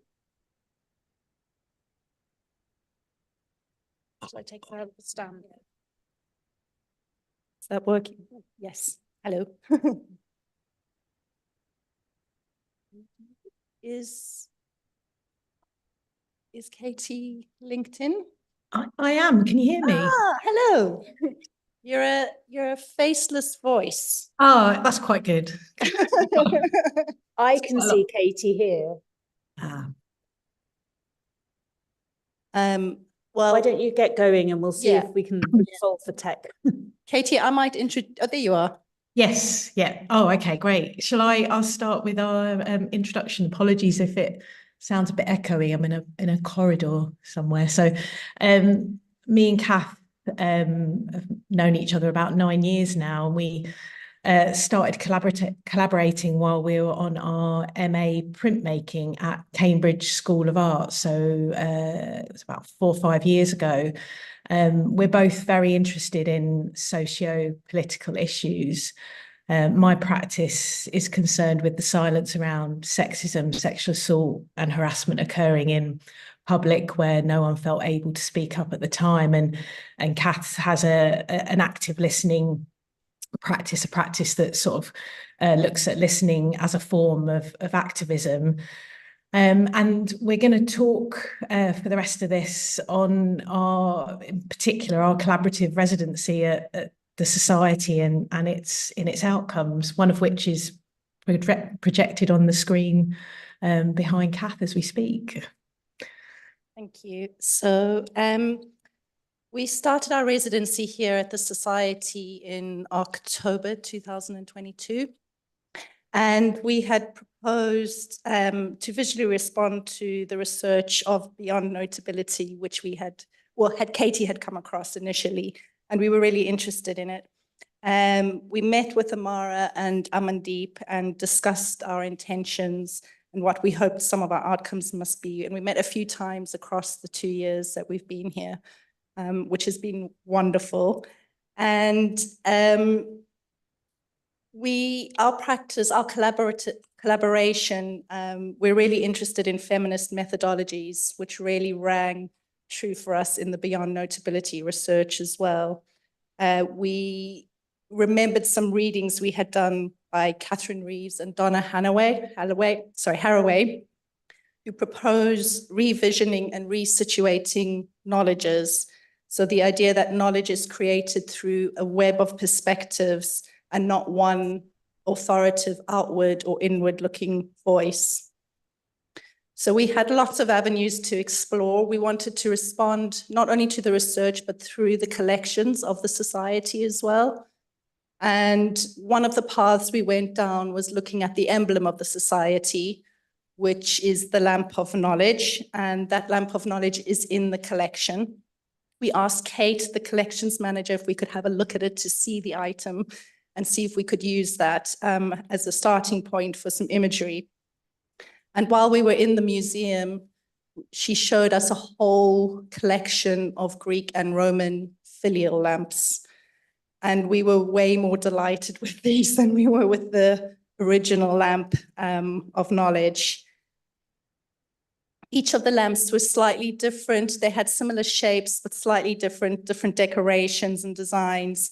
And we thought this would be a really lovely way of revisioning, the lamp of knowledge, to highlight that knowledge comes from more than one source and that each contribution adds something to the greater whole. So we made some drawings of the lamps that we would then turn into a print. We counted the number of the women connected to the Society in some form. Some of them would have been fellows. Some of them may have worked here, presented or donated something to the Society. And then we created a print that had one shape to represent each of these women. Shall I pick up from there about the print? So we had a residency opportunity at a printmaking studio in Sweden, Algarden, and we decided we wanted to use that time to produce a print, and the technique that suited the time constraints that we had was monoprint. And in that print, we had about 180 shapes in various colours. And that version was installed for last year's International Women's Day, and it was propped up in the library actually opposite to where the current print is hanging. And following that, we decided we wanted to propose doing a second iteration that would be less flat and that would employ a lot more mark making techniques. So the initial one was contained really of block colours of shapes. with the second iteration, we were able to experiment a bit more with using photographs of the lamps, using different techniques to create texture in the shape of the lamps as well, which we thought added to the stories and dimensions of these multitude of voices by using a multitude of techniques. And we did this using screen print at the East London printmakers, and we also updated the numbers at that time. So that print was done last summer. We finished it last July. And again, we wanted to update that with, the current knowledge we had, and sort of, speaking to the fact that wiki database is being constantly updated itself. We wanted to carry that through with our work, and we were extremely pleased with the result. I mean, it's such a contrast to the rest of the collections at the Society, and that prompts such a fantastic talking point, and we got a positive response from the staff and visitors. I know in particular Dooney is happy that she gets to look at that every day, or when she's sat at her desk, so that's very nice. And I know we've got open Fridays, but it sparks conversation about the research of Beyond Notability, and then the work that the Society does as well. And for that, we haven't quite realised the importance of that to us as well, that we could see in action artwork being used to prompt really important dialogue about what the Society is doing and wants to do in the future. And so concurrently, along the same time we were developing this print, we also developed a range of zines that provided a bit more detail on the content of the Beyond Notability research, specifically connected to the Society of Antiquaries. And again, we used an object from the collection as one of the bases. So we'd come across, actually through Linda, the governance manager, had shown us these hornbooks collection the Society's got. And the hornbook is an early medieval literacy device. And so that again was interesting, this connection of sort of like knowledge and giving knowledge, that we were able to use an object that had been used to give knowledge in the form of these zines. And again, zines have a really important connection to us because of their history and feminist movements, and because they are easily made and reproduced. They avoid this hierarchies of creating and access to knowledge, and another key aspect of feminist methodologies. And I'm going to hand back to Kath to talk a bit more about the zines and the presentation of them. So we have 5 versions or 5 different zines.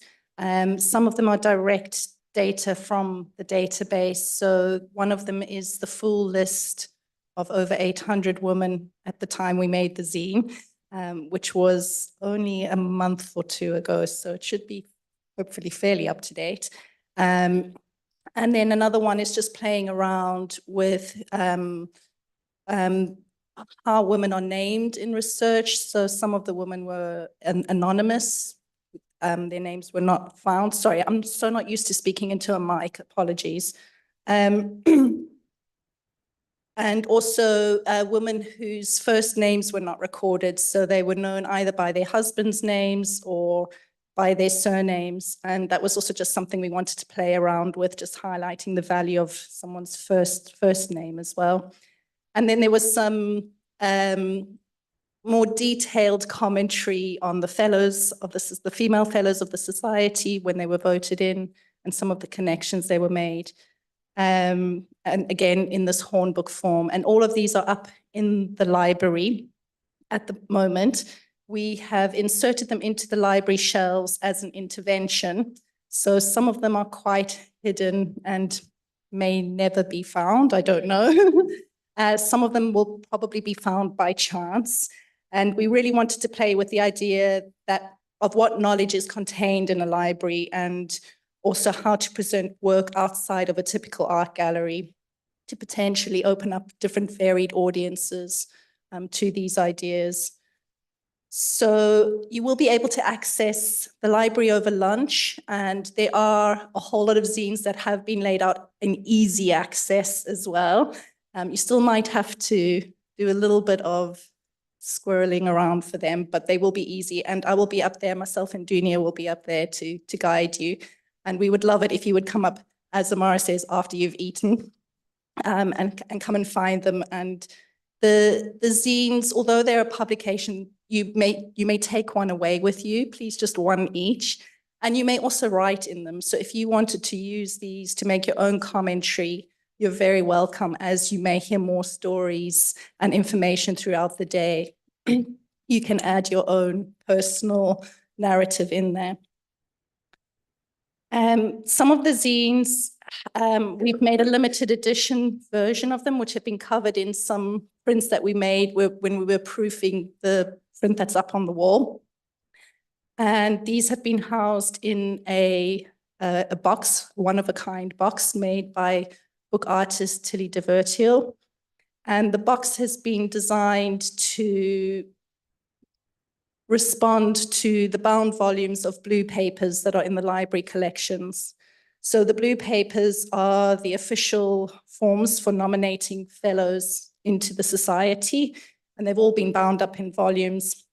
And so we've made the box to the same dimensions, as well as using the blue of the paper to cover the box as well. It's the same blue, we've color matched it. So it's a contemporary version of a bound volume with this new information and this new data inside there as well, and that will go into the archive. So I think I was waiting for the 5-minute warning, but I think we're way ahead of time. So I don't know if you want to add anything, Katie.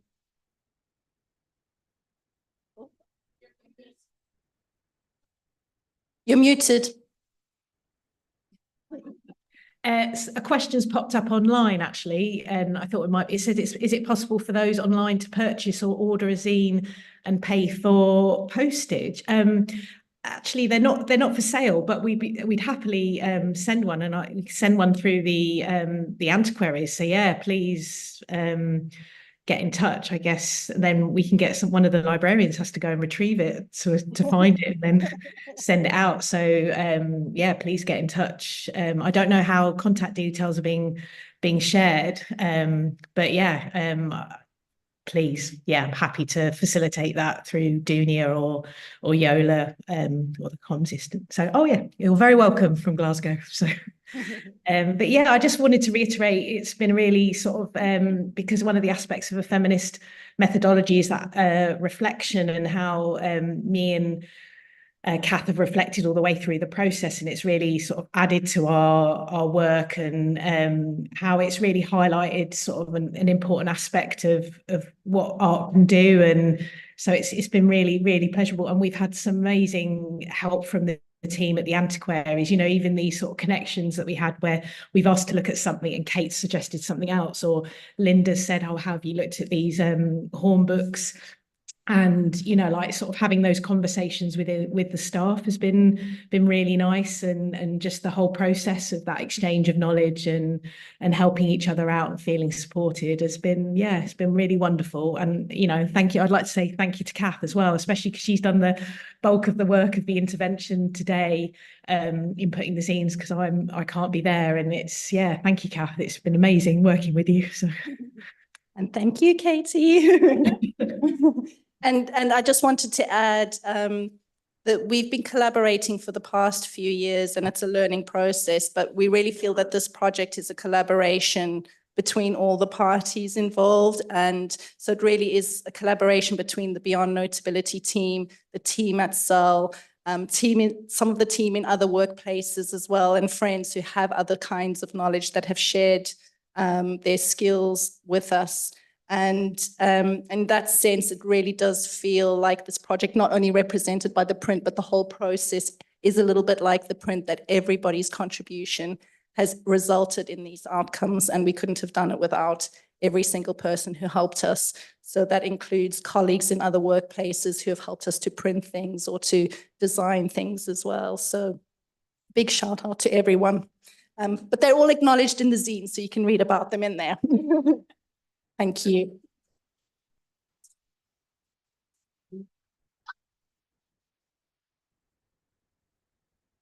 Thank you very much indeed, Kath and Katie. Those of us who are here in person will get up there at lunchtime, although only after we've had our lunch at Being Amara, and take a look at these zines. Our next speaker is going to be Pamela Franklin from the Caribbean Social Forum. Do I have to advance this? I'm very happy to. Okay, thank you. Here we go. Do you want to stand at the lectern, Pamela? Yeah.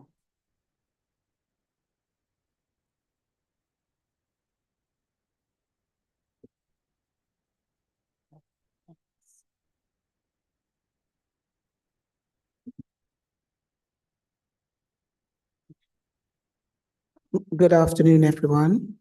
I'm Pamela Franklin. I'm the chair and the founder of a group called the Caribbean Social Forum, based in the beautiful side of Southeast London, Woolwich Arsenal. And thank you so much for inviting me to share our story. It should say you don't know what you don't know. And the reason that's actually there is, as a group, we try to do things outside the box. The age group that we deal with is age 50 plus. Many people are from the Windrush generation, and when they came here, they couldn't go to galleries as easy because they were working. And if they did, they went through it with their children, and they had to be focusing on the children rather than focusing on the images. So fast forward, and the Caribbean Social Forum has started, and that enabled them to have a leisure time to go out and look at galleries and so forth. And one of the galleries we went to with an historian called Michael Ojora was at the National Gallery. And what he got us to do was to walk around, look at the images, and then brought us back to the images to ask us if we spot the Black person in the image. And we said, no.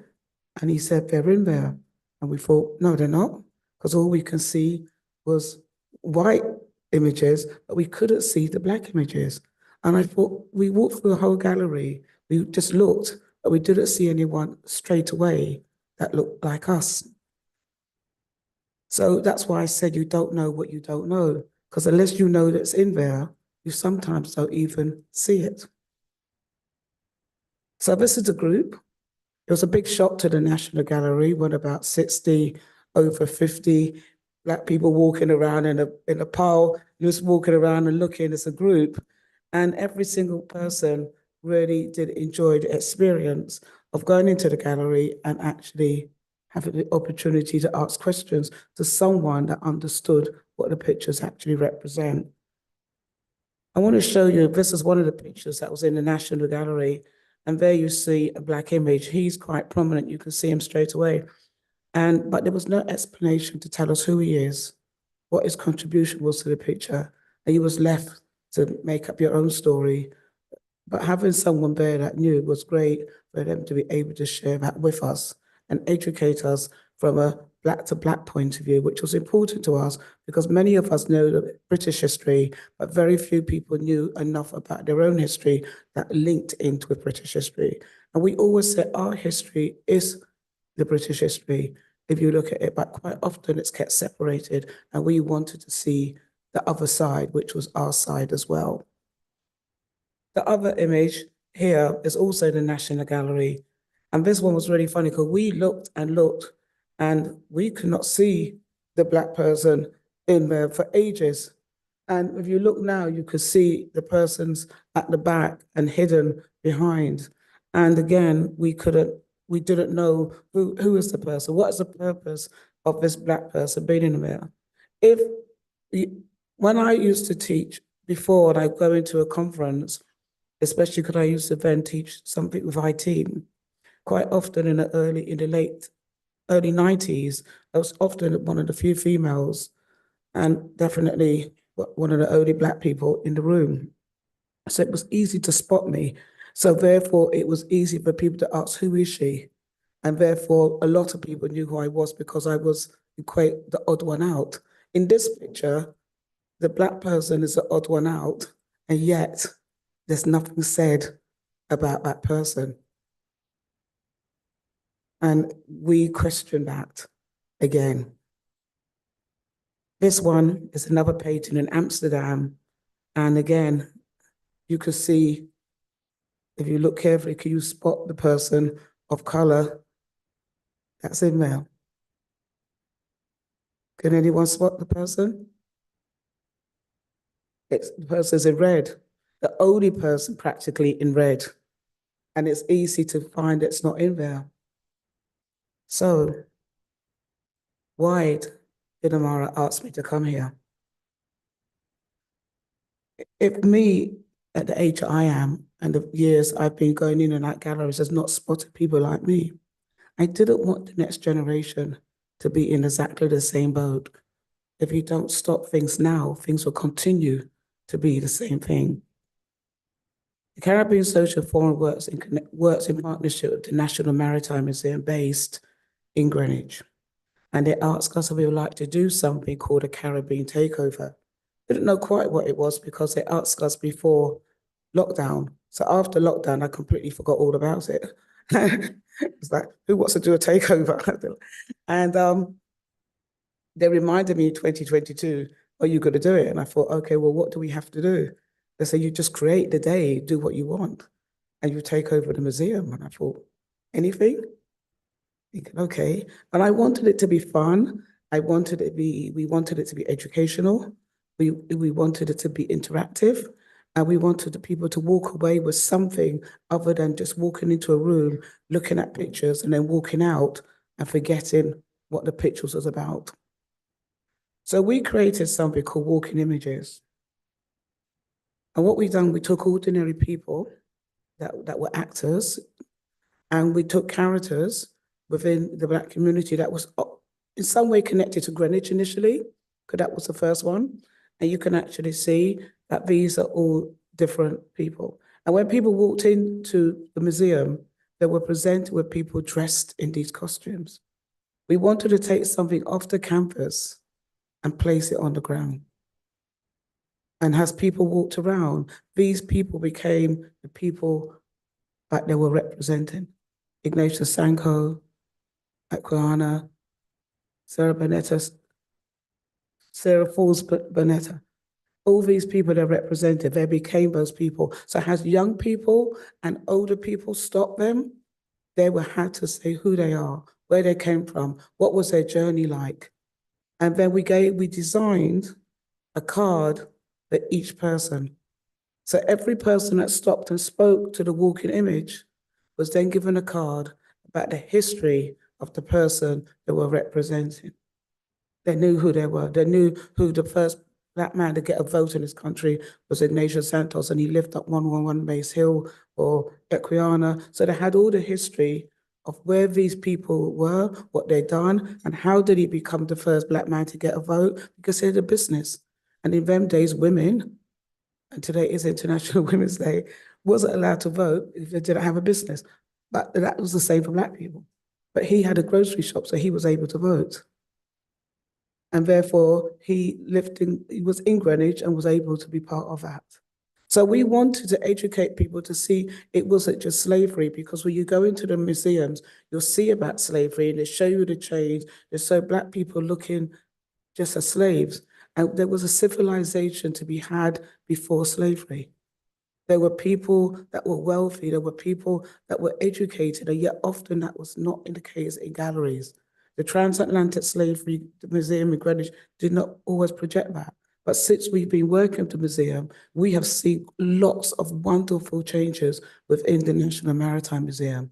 That's actually changed. Still work to be done, as it is for a lot of galleries. I look around this room, and the first thing I've done was to look at it, is there a Black person in these pictures? And unless my eyesight's really bad, I couldn't really see any. And if there was, is there an explanation? We look for that, because how can you have a history that's just Black and then white? How can you have that when you had transatlantic slavery? You can't. You can't have Canary Wharf and don't show Black people and white people together and seen in this was an exchange or a takeover, whatever way you want to look at it. So we wanted to make sure that we had a shared history, and it wasn't one way. And these are some more of the characters. John Blank has also got a John Blank has actually got a blue plaque that's over at the Naval College in Greenwich. And the person that set that all up was a gentleman called Michael Ojora. He was actually one of our lecturers. He worked with the actor and allowed people to ask him questions. He was able to go through and show them the paperwork.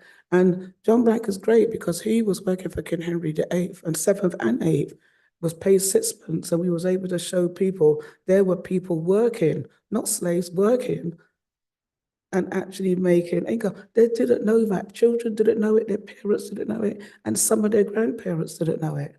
But we wanted to bring that into a reality to the people we were dealing with. And if you have a look, you can see people wanted to take their pictures. People wanted to be part of the old history with the modern day history as well. So walking images is about taking canvas to the floor. It's about taking, that meant lots of us in the group. We started off with 12 people in the Caribbean Social Forum. You will see that I walk with crutches, and that's how it started. When I took ill, it was so isolated. I set up the forum so I can meet people with tea and coffee and just to have banter and play dominoes and that. And it went from 12 people. Now we've registered over 600 people. And we sit down and we talk and we devise ways to educate, to have fun and to interact. And Walking Images, I think, is one of our successful projects to be able to do that. And it's opened up the doors now that people now go into galleries with a different concept, with a different mindset, to be able to ask questions, to go back and look at books that would actually educate them and tell them. And then we come back together and we share that information together, not just as adults, but also to our children or our nieces and nephews, whichever bit that you've got. But not just between Black and Black. It's also to people, my brother's partners are white, so therefore it's educated for them that's got dual nationality children to let them know it's not all about slavery, it's about being productive. And yes, people did dress in those posh dresses, not just white women, but Black women as well. And they did have businesses, and it was before Windrush, because a lot of people only focus on the word Windrush and forget that we actually came with boats other than Windrush. And not everybody that came here was enslaved. Slavery, there was things that happened before that. So we wanted to educate people. And by so doing, people now look forward to the Caribbean Takeover, which we'll be doing again in May, so that they can actually learn something new. It means that we've got to read a lot more history books and do a lot more research. But that's not such a bad thing. That's a good thing, because you don't know what you don't know until you start looking. And we are looking, and we're learning, and we're asking questions, and we're getting other people to question themselves, as well as they question each other. So 7,000 people came to the first Caribbean Takeover in 2022. And last year was the second takeover, and we attracted 14,200 people to the Caribbean Takeover. And that all started of a group of people who were self-funded, so we're not funded by the council or anyone else, we do it ourselves. And we rely on people within our community, like Amara, like Laura, to come in and share their skills and educate our community. Why? Because there's a lot of distrust that's happened throughout the years, and therefore they need to feel that they could trust the person that's talking to them. When they see someone like Amara and they see someone like Laura come in to share about archaeology and the stories, it's more personal, and it allows them to be feel free to ask that sort of question that may be clever or may not be clever, but it really doesn't matter as long as you actually ask the question. And so that's basically about it. And the theme for International Women's Week day today is Inspire Inclusion. And inspiring inclusion is not just about you saying, I've got a friend that's Black or I've got a friend that's Chinese. That's not inclusion. That's just saying that you know someone that looked like me, but you don't know me. And that's the same way that some of you couldn't see that person that was in the red. Sometimes some people like me are like the person in the red. We're there, but you don't see us. If you want to do inspire inclusion, that you need to see me and the person in the red, and you need to take down some of these pictures and put up something a little bit brighter as well. Thank you so much for your time.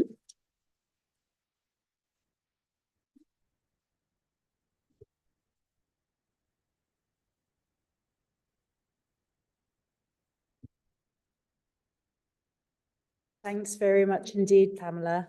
I love the way that putting brighter pictures up, as well as the sort of magic that can happen and the creativity of sharing knowledge, were great themes in both of those. So we have about 10 minutes for questions.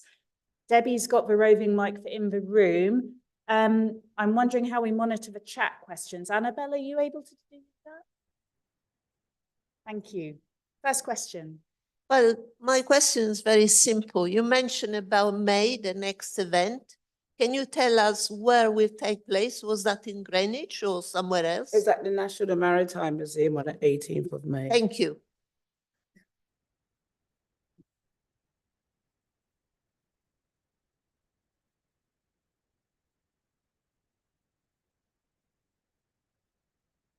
Thanks, Tamala, for all that you do for your community.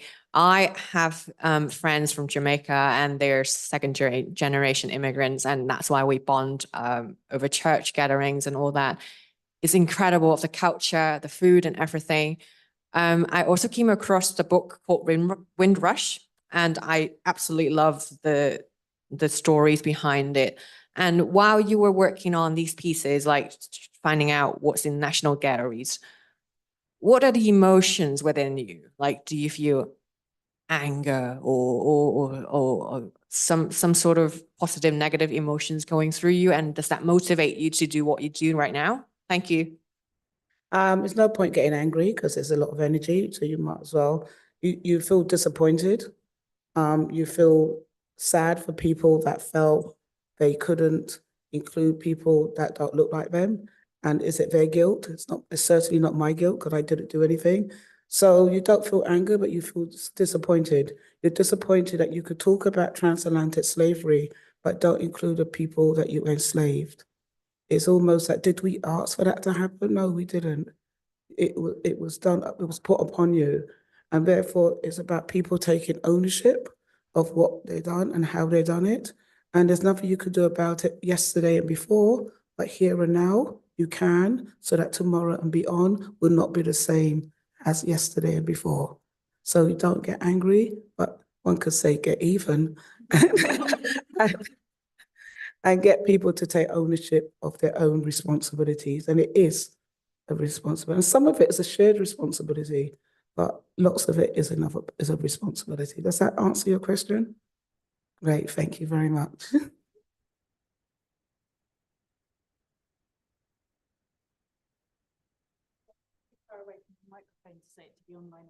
Any more questions?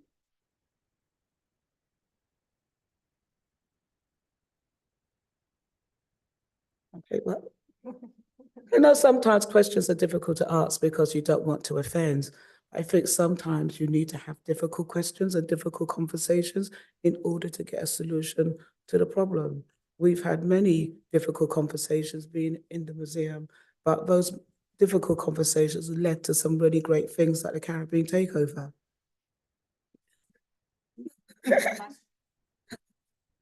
Hi, Pamela. I had a question actually about being self-funded and the kind of either the positives of being self-funded or the negatives of being self-funded, and whether or not being self-funded gives you a kind of, do you feel you have more freedom to tell the stories that you would like to tell? I think the reason we didn't plan to be self-funded because we didn't know anything about funding. Like I said, the forum was started when I took ill and I came from an entrepreneurial background. So running your own business for what I was doing in IT and so forth, you just learned how to go out there, look for work or look for opportunities. You didn't know about getting it free or having to bid. And also, you could become very complacent when you rely on funding, and then the paperwork that's involved and the pressure that's put upon you could take you away from what you wanted to do. And what I wanted to do was to bring people together out of isolation and loneliness, because that's what I experienced I spent 3.5 months in hospital and then came back home and I was on my own. So I wanted to meet with people that I could relate to, and who better than people like my mom, who's also a member, people like my brothers and sisters. Getting funding, yes, you have restrictions to what you can and cannot do, and I'm not against it. But I think if you rely on it and then it's taken away, then often the institute would also be taken away. And it's more important that we keep the Caribbean Social Forum going than it is to get funding. That's my priority. Because whilst I may be where I am now, I hope that the forum will be running 20 or 30 years later, but also for the next generation to inherit it as well. So we have to invest in ourselves if we believe in what we believe in. Yeah.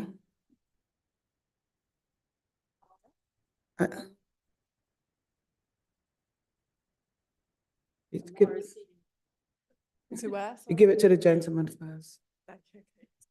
Well, thank you very much, Amara. That's very kind. Thank you, Pamela. I came across John Blank through a wonderful book by Miranda Kaufman called Black Tudors. And if people haven't come across that book, it really is worth finding, because I think what it reminds us, I'm sorry, this is a reflection rather than a question. But yeah, I took my note from you, actually. But I think what she reminds us in that book is that there were a few, not many, Black people in Tudor history that had agency, and we tend to think purely of enslavement. As we're in the Society of Antiquaries, I guess most people will have been to Kelmscott Manor. And there is an extraordinary picture in Kelmscott Manor of Portugal, Lisbon in Portugal in the 15th century, which has just that reflection of Black economic activity because of Portugal's maritime connection, although Portugal then became a country that enslaved many people. So if you haven't been to Kelmscott, go and find the picture. It's hidden on the stairs, but it was owned by Dante Gabriel Rossetti. And it is a wonderful picture of multi-ethnic Lisbon in the 16th century. Okay, I should actually do that. And you're right about Portugal, because my parents come from Barbados, and Barbados was controlled by the Portuguese before the English took it over. So it was called Barbudas because it was about bearded men, and then it was taken over from the Portuguese to the English, and Barbados became known as Little England because it was the headquarters where they distributed the slaves from one island to another. And the slaves in Barbados was enslaved worse than any of the other slaves around the island because it was the first set of slaves that came off the ships from Africa into Barbados before they're broken down so they can distribute them to other islands. So where often people say Barbados is Little England, it's because that was the headquarters for slavery during that time. And Barbados erected Nelson Column 11 years before Nelson Column was erected here in Trafalgar Square. So that just goes to show the influence and the power that England had in that location at that time. But those things are not shared. How many of you knew that there was a Nelson Column in Barbados 11 years before it was here in Trafalgar Square? You didn't, but you do now. And hopefully you'll go back and tell your children, your children's children, so they could be educated as well. Thank you so much.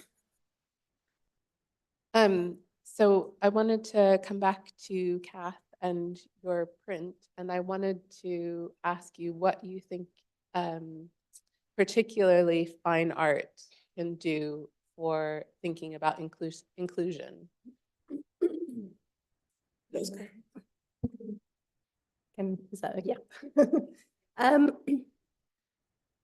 It's just another avenue to open up discussion. Some people are more visually minded, some people read, some people listen.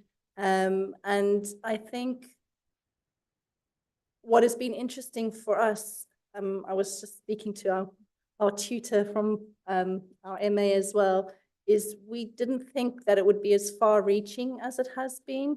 And that's been really, really fascinating. So we had intended it for the work to be up in the library, which is lovely. But it's really become something more symbolic than just an image on the wall. And I think because it's an interpretation as well, it's not just, most of the artworks up there are portraits of previous presidents or treasurers. And it's just displaying something different. It really is in high contrast to everything else. And that really allows an entry point for people to come in and just, because it's so different, just be like, what is that? I think that is the question that most of the public have asked when they've come up there, is what is that? Because it's so noticeably different. And then that allows a conversation to begin, which is really exciting. And if that wasn't there, that wouldn't happen. I think it's as simple as that, really. And it's just another way of people having access to information that they might not have before. And it is the same with the zines. I know everything is within the society at the moment, but you can use all these methods. You can put artwork up anywhere, and you can plant zines in any place as well. If you really wanted to disseminate information or start questions, people just asking, what is this? It can really go further afield than, or just a different environment, for example, than the internet. So it's not that it's just something that's a nice supplementary kind of addition to information that we already retrieve in other ways. That makes sense. Thank you. Can I just add something very quickly? Last year, we took the forum members, every year we go around England, because many of us has gone back to Barbados, Jamaica and all the islands. But once people's been here for 75 years, they don't travel in the UK because in early days, it was more hostile to travel to certain places. But now it's a lot more relaxed. And last year we went to the Cotswold, and that was really interesting for us and for the people when they saw us all walking in all at once. So that was quite an interesting dialogue that we had there. But we went down to Bristol. We went to the Bristol Museum, and we got the National Maritime Museum to arrange the introduction. And there's a gentleman called Peter Braithwaite to the English, but if you're from Barbados, you'll say Peter Braithwaite. And he took pictures, and he dressed in Tudor clothes. Have you heard of Peter? And he took pictures, and he then put them in the gallery. So as you're walking through the gallery, you was faced with this black man in Tudor clothes in the gallery amongst all pictures that look like this. And it got you to stop. It got you to stop. It got you to read. Everyone was taking their pictures against the picture because you've not seen that before. And I think it's the only museum or gallery area that I've actually seen. Throughout the whole of the museum, you would spot a picture of someone, and he would take a picture like what I showed you earlier on.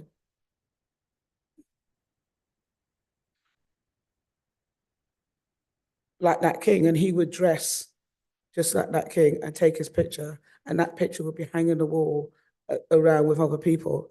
And that really got everyone's attention, of all races, of all cultures and all ages. And that's just a start, but a start is better than not starting at all. And I think somewhere along the line, galleries, museums have to start on the walls, but also start within their staff, who's working in the environment, because you can't change a gallery if you're not changing the staff that you've got working within a gallery, and listen to the staff so you can get a good dialogue.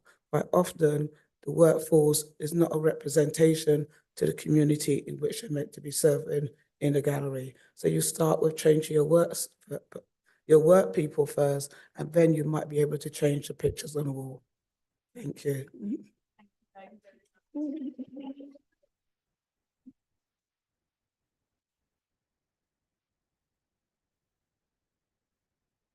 Right, we have arrived at lunch, everybody. Lunch is going to be served next door. Those of you who are here in time for the coffee in the morning, it's over there. There will also be the opportunity to visit the library upstairs to look at the zines. Do people need to don't all go at once. Eat some lunch first, but I think also it'll be in small groups. Do people need to leave bags if they're going upstairs? That's what I wanted to ask. Okay, so leave your bags in the cloakroom, or indeed in this room, perhaps. And we are supposed to reconvene at 1:30. 20 to 2. 20 to 2. Thank you very much.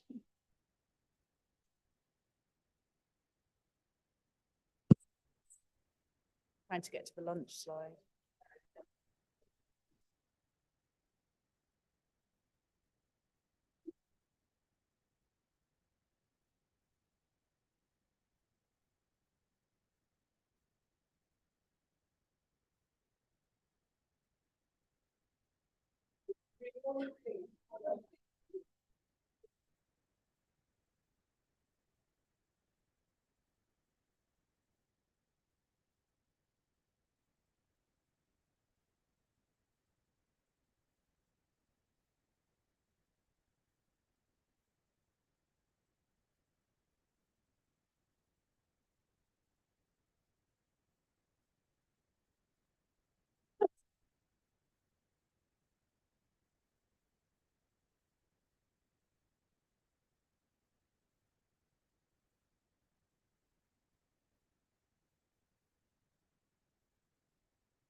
and that mocked them, the heart that fed.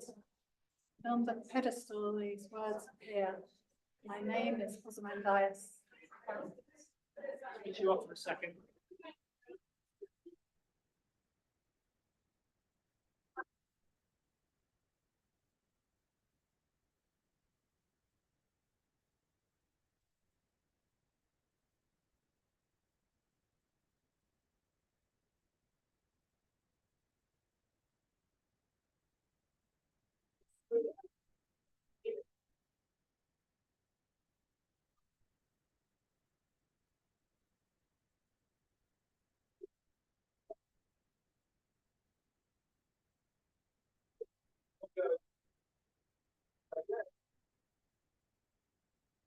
Okay. Hello, everyone.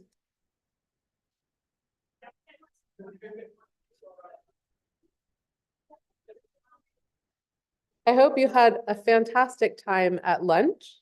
Welcome back. Just to say that the library will now be open until 5:30. So if anyone didn't get a chance to interact with the zines in the library, there will be another chance at the end of the day. It's my absolute pleasure again to welcome Vanessa back to the stage for her story, which is Wall of Stories. Hello again, everyone. Hello. This story, for reasons which I can explain later in the Q&A if anyone really cares, is read, not told. And it's, I created it in a shape.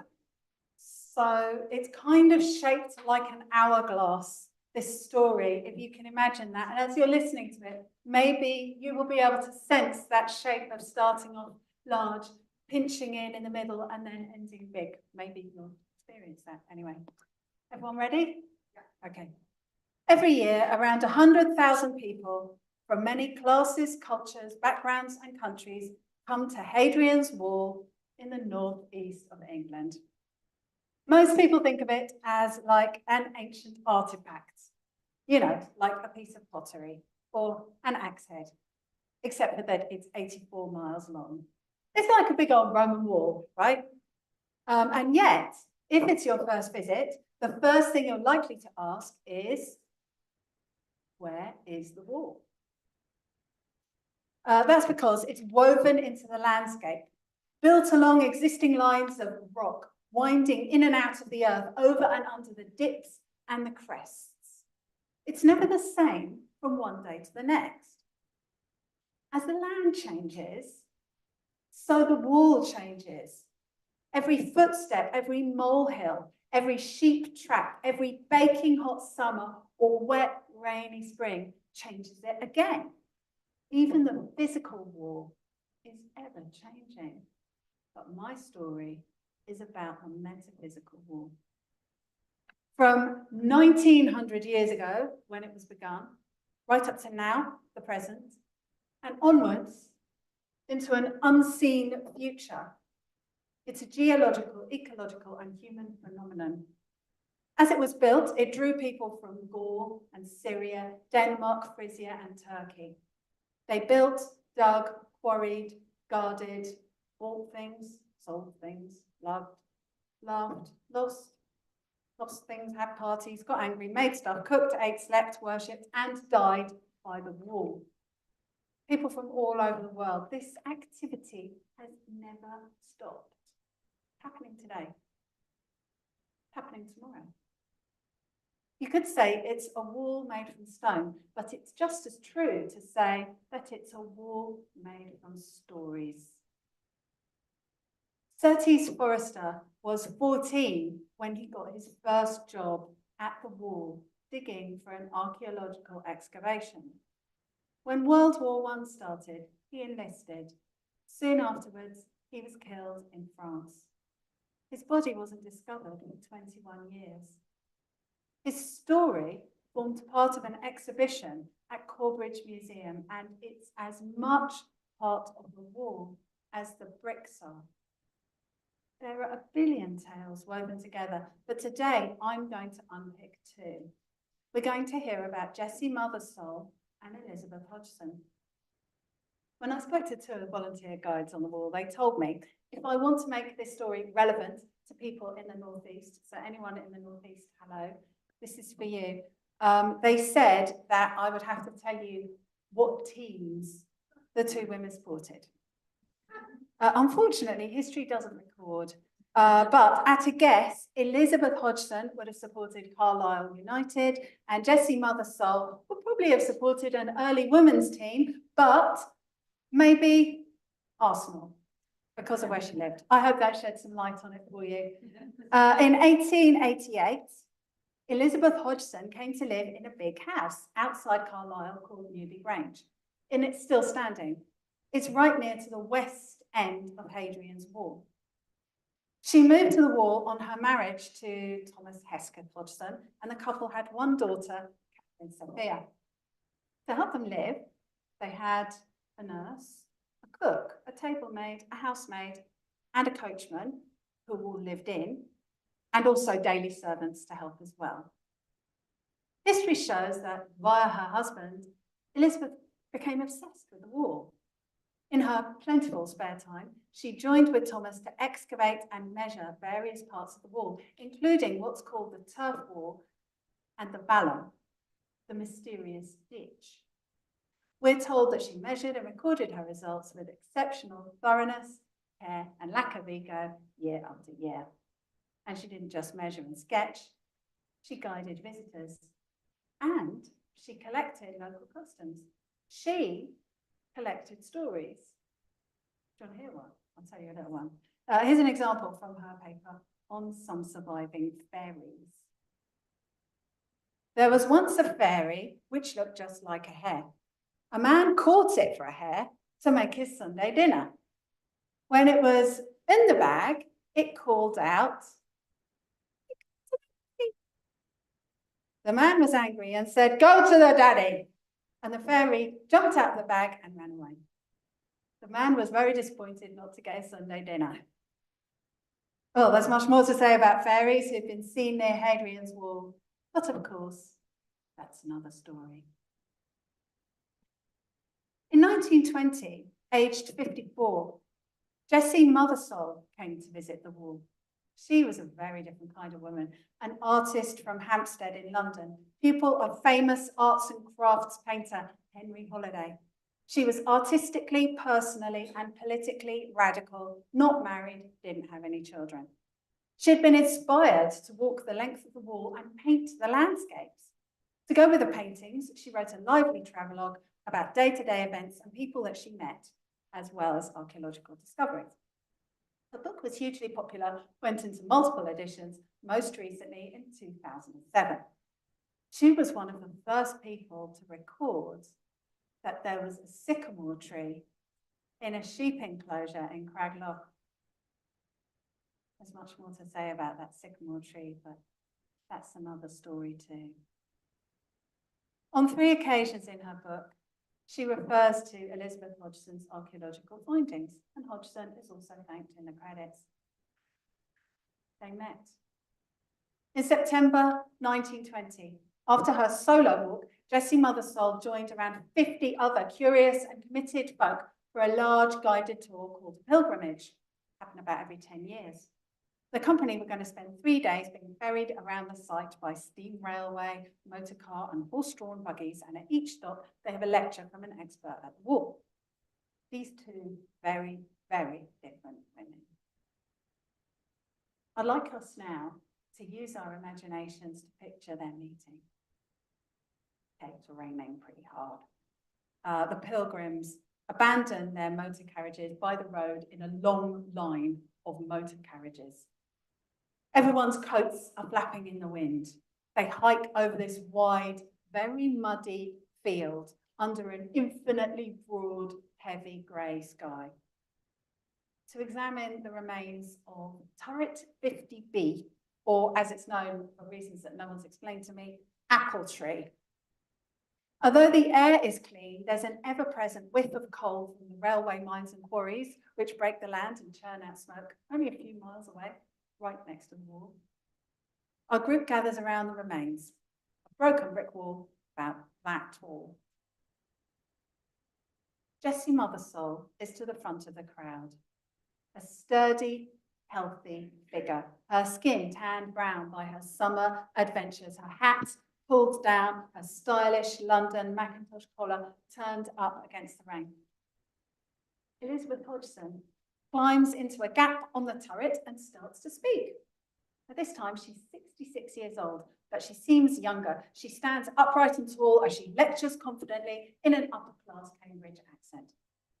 She talks about the indisputable results of her findings. Let the men argue about their significance. She says she is simply a dispassionate observer. I like to imagine that they met each other's eye, across the brick, eye to eye. And despite their many differences, each woman at that moment recognized a kindred spirit. Hadrian's Wall changed the lives of Elizabeth Hodgson and Jessie Mothersole. You'd agree that, wouldn't you? Hadrian's Wall changed their lives. But they also changed the wall in return. I'll explain. Elizabeth, along with her husband, was part of an early surge of interest in the wall. In the 1890s, she laid essential groundwork for Edwardian excavations, and her discoveries and learned papers and guiding fed a wider interest and understanding in the history of the site. Her measurements of the vallum haven't been bettered even today. Her only child went on to become president of the Cumberland and Westmoreland Archaeological Society. And Jessie Mothersole, her book, inspired many travellers to come and visit and value the wall, and her paintings created iconic images which have helped to create a visual identity for the site even now. For example, cigarette cards of the wall have been found with pictures on, which are obviously inspired by her paintings, even though they're not credited. They were both part of a movement which led to the wall being scheduled as an ancient monument in 1924. And this was a huge victory for them because it finally provided protection for the site, and it meant that anyone who owns the land is actually responsible for damage that's caused by things like quarrying. Mothersole, Hodgson, and people like them brought the wall to the attention of the wider world. They took the wall into the future, a place to protect, a window to the past, a home, a place made of stories, a resource, a landscape, a film location, an ecology, a cycle path, a place to scatter ashes, a place to put on Instagram, a place to dress up as a gladiator or to bond with your family. I could go on. A community. All of these stories. Those 100,000 persons who visit the wall every year become part, and all of their stories become part of the big story. As moving forward, I have become part of that story. And now you listening to me, you have also become part of that story, as are people who have not yet been born. Because Hadrian's Wall never stops, carries on. A billion stories intertwine towards a future that we can't even imagine. As the bricks themselves weave in and out of the earth, its line stretches away, always renewing and always changing us in return. Thank you.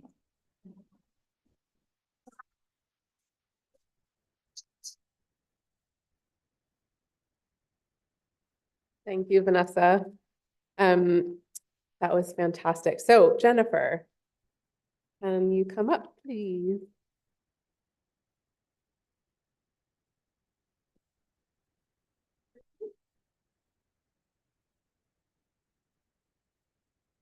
Gosh, it's a bit overwhelming for me to come on right after my favorite storyteller, Vanessa.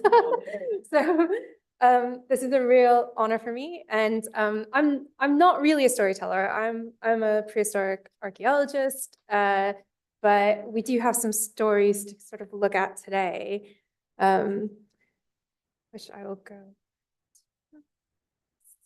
Okay, so the story starts with this archival photo, which Amara sort of Well, I was showing Amara because we came across this through some archival research at the British Museum, and I was looking at these two figures and sort of puzzling because I recognized both of them, but one of them shouldn't have been there, and I will explain more in a second. And so Amara sort of quizzed me on this to kind of figure out what was going on. And I don't know if I've completely worked it out, but I've got some ideas. So first of all, I want to sort of set the scene a little bit. And this photograph is actually taken at this site, which is called Grimes Graves. It's a really strange name because there's no real graves here. There's a few burials, but it's not really a burial site. The names comes from the Anglo-Saxon period, so early medieval period, but really it's a Neolithic flint mine. So it's a flint mine that is about 4,500 years old. It was used by early farmers. So the first farmers who came to Britain around 6,000 years ago. A couple 1,500 years later, they decided to dig very deep flint shafts to get down to this amazing flint. And there's over 400 of these mines. So all of these strange divots in the landscape, which is a bit of a moon landscape, are actually the tops of mine shafts, of deep mine shafts. And this is a really cool laser scan of one of the deepest mines, which we call Greenwell's Pit after the man who excavated it, from the 1990s. But you can see it really gives a good sense of the extensiveness of these mines. And here you can see the same shaft when they went back in the 1970s and excavated it. The shaft is about 13 meters deep. So people were digging down into these shafts using primarily antler picks to dig out and get down to this bottom layer of flint that was like perfect, black, beautiful flint.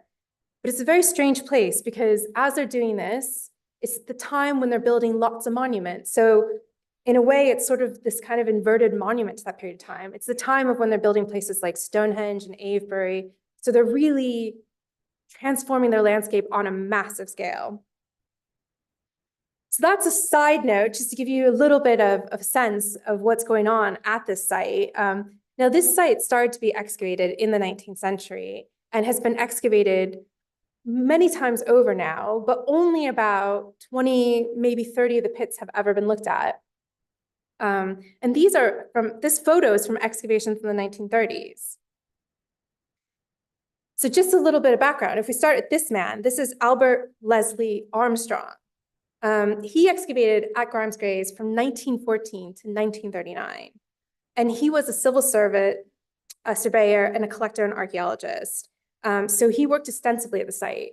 And he was really interested in focusing on the order of the pits, the history of the site, and the mining. But he was also very interested in sort of disputing this theory that it was Neolithic, that it was only, the mines were only 4,000 years old. He thought they were much older. He thought they were from the Paleolithic, because in this region in East Anglia and Norfolk, you find lots of Paleolithic material. And he was convinced that these mines were thousands of years older than the evidence was kind of showing. So that was kind of one of his theories.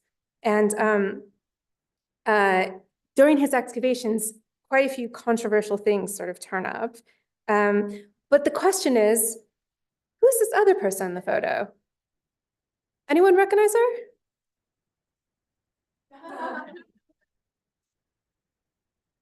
Who said that? It is. Well spotted. And you know what? Someone who could have inspired someone like Miss Marple, perhaps. She does definitely look like it. So yes, it's Margaret Murray. So you can imagine when we were looking through the archives, because we've been doing a big project, Grimes Graves, right now. So we've been doing new interpretation on site. My mind was a bit blown when I came across that image, and other people have seen that image, but I was just thinking, what was she doing? What was she doing there? You know, what was she, you know, I didn't know of any affiliation. And while there are lots of women affiliated to the site, it's more around the later excavations in the 1970s. So just a little overview for those of you who don't know Margaret Murray. She lived for 100 years. She was an assistant professor at University College London from 1924 to 1935. Also, probably more famously, a colleague of Flinders Petrie from 1894 to 1938. So really, she's one of our first really well-known female Egyptologists. And she was a successful field archaeologist, and she led excavations in Egypt and the Mediterranean, as well as being an anthropologist, a folklorist, an academic, and all sorts of other things. But what's really interesting about her is that at the end of World War I, she was serving as a nurse in France, and she fell unwell, and she went for a period of rest in Glastonbury, so in southwest England. And when she was there, she got really inspired by sort of local folklore and Arthurian myth. And she started delving into that, primarily because during the war, you obviously couldn't go abroad to do your research. And she recalls in her autobiography where her interest lies, which is ancient religion is my pet subject. This seemed to be my line. And in 1917, she published an article on witchcraft in the Journal of Folklore, followed by 3 books which become quite notorious. The Witch Cult in Western Europe in 1921, The God of the Witches, 1931, and The Divine King in England, 1954, as well as writing the entry for witchcraft in the Encyclopedia Britannica, which remained until 1969. So she had a really interesting take on this. Her main premise was that witchcraft was an ancient pre-Christian religion dating from the Paleolithic period, so from deep history, with participants attending regular gatherings called Sabbaths and performing fertility rituals and other rites. She believed that in its original form, followers of this religion revered a female deity that was dominated by women, but then in later forms, men took over and the participants worshipped a male horned god, which Christians eventually represented as the devil. She was highly influenced by the eminent Scottish folklorist James Fraser, whose theory of survivals of ancient customs and beliefs in modern periods held sway in the time. And sorry, as I'm not a historian, I have to read off my notes a little bit for this because it's not so much off the top of my head. So scholars really reacted mixed to this and became kind of increasingly negative as she sort of dug into her theories with each book. And she ended up getting a lot of criticism and really sort of being denounced in academic circles. But on a popular level, her books had great appeal. And probably most notably is Gerald Gardner, a British Wiccan who basically set up the modern Wiccan order. He was an ardent supporter of her writings. And when he published his book, Witchcraft Today, which is the founding text for neo-pagan Wiccan religion in 1954, Murray wrote a sympathetic introduction, And she also became the president of the Folklore Society in 1953 at the age of 90. Goals. So as we're trying to unpick, going back to my sort of archival photograph, what is she doing at Grimes? Amara kindly helped me with a few possible hints. And one thing that she discovered was that Murray was on a British Association Science Committee called Rood Stone Monuments. And I have a picture here of a lovely Rood Stone monument, another English heritage site, Kit Cody's house.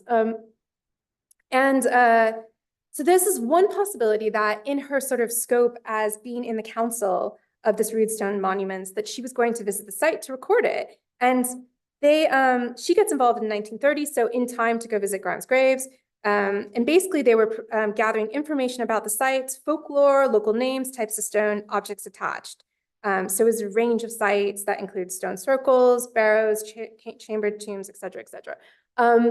Unfortunately, we haven't been able to find any of the records they actually gathered, just an idea of kind of the types of activities they were doing.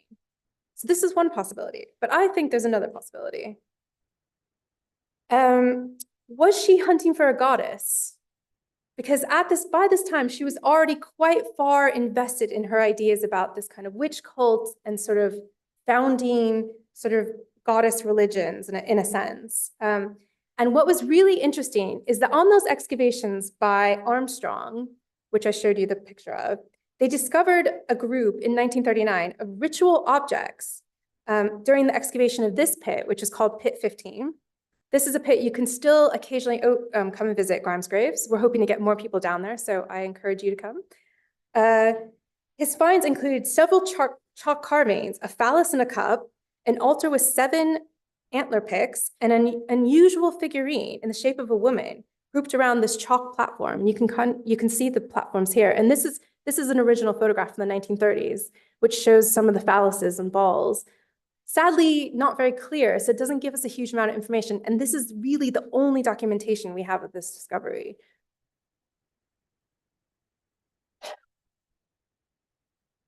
So this is this sort of Venus figurine or chalk goddess that was discovered. And this is a 3D model. She's currently in the British Museum's collection.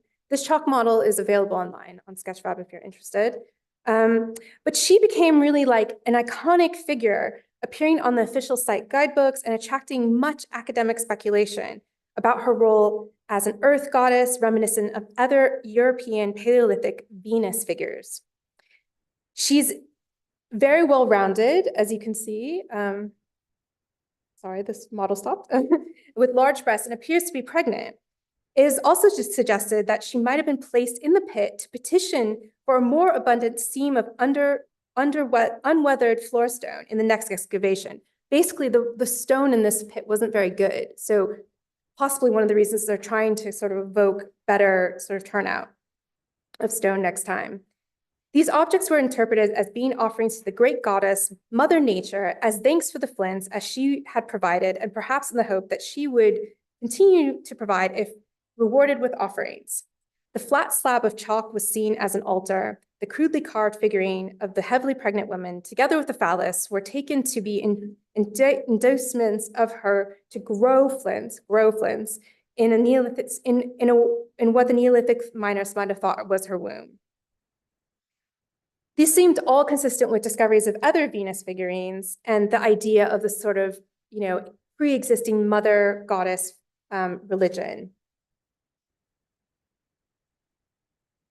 So Margaret Murray was so taken with this idea that she featured the Grimes-Gaze goddess in her 1956 article, which I show screenshots here, which is drawing comparisons with figurines found in pre-dynastic Egypt, stating that the figures of women, of which there are several, are all of the same type, markedly stetopagus. I don't know if I'm saying that correctly. That basically means having really big thighs.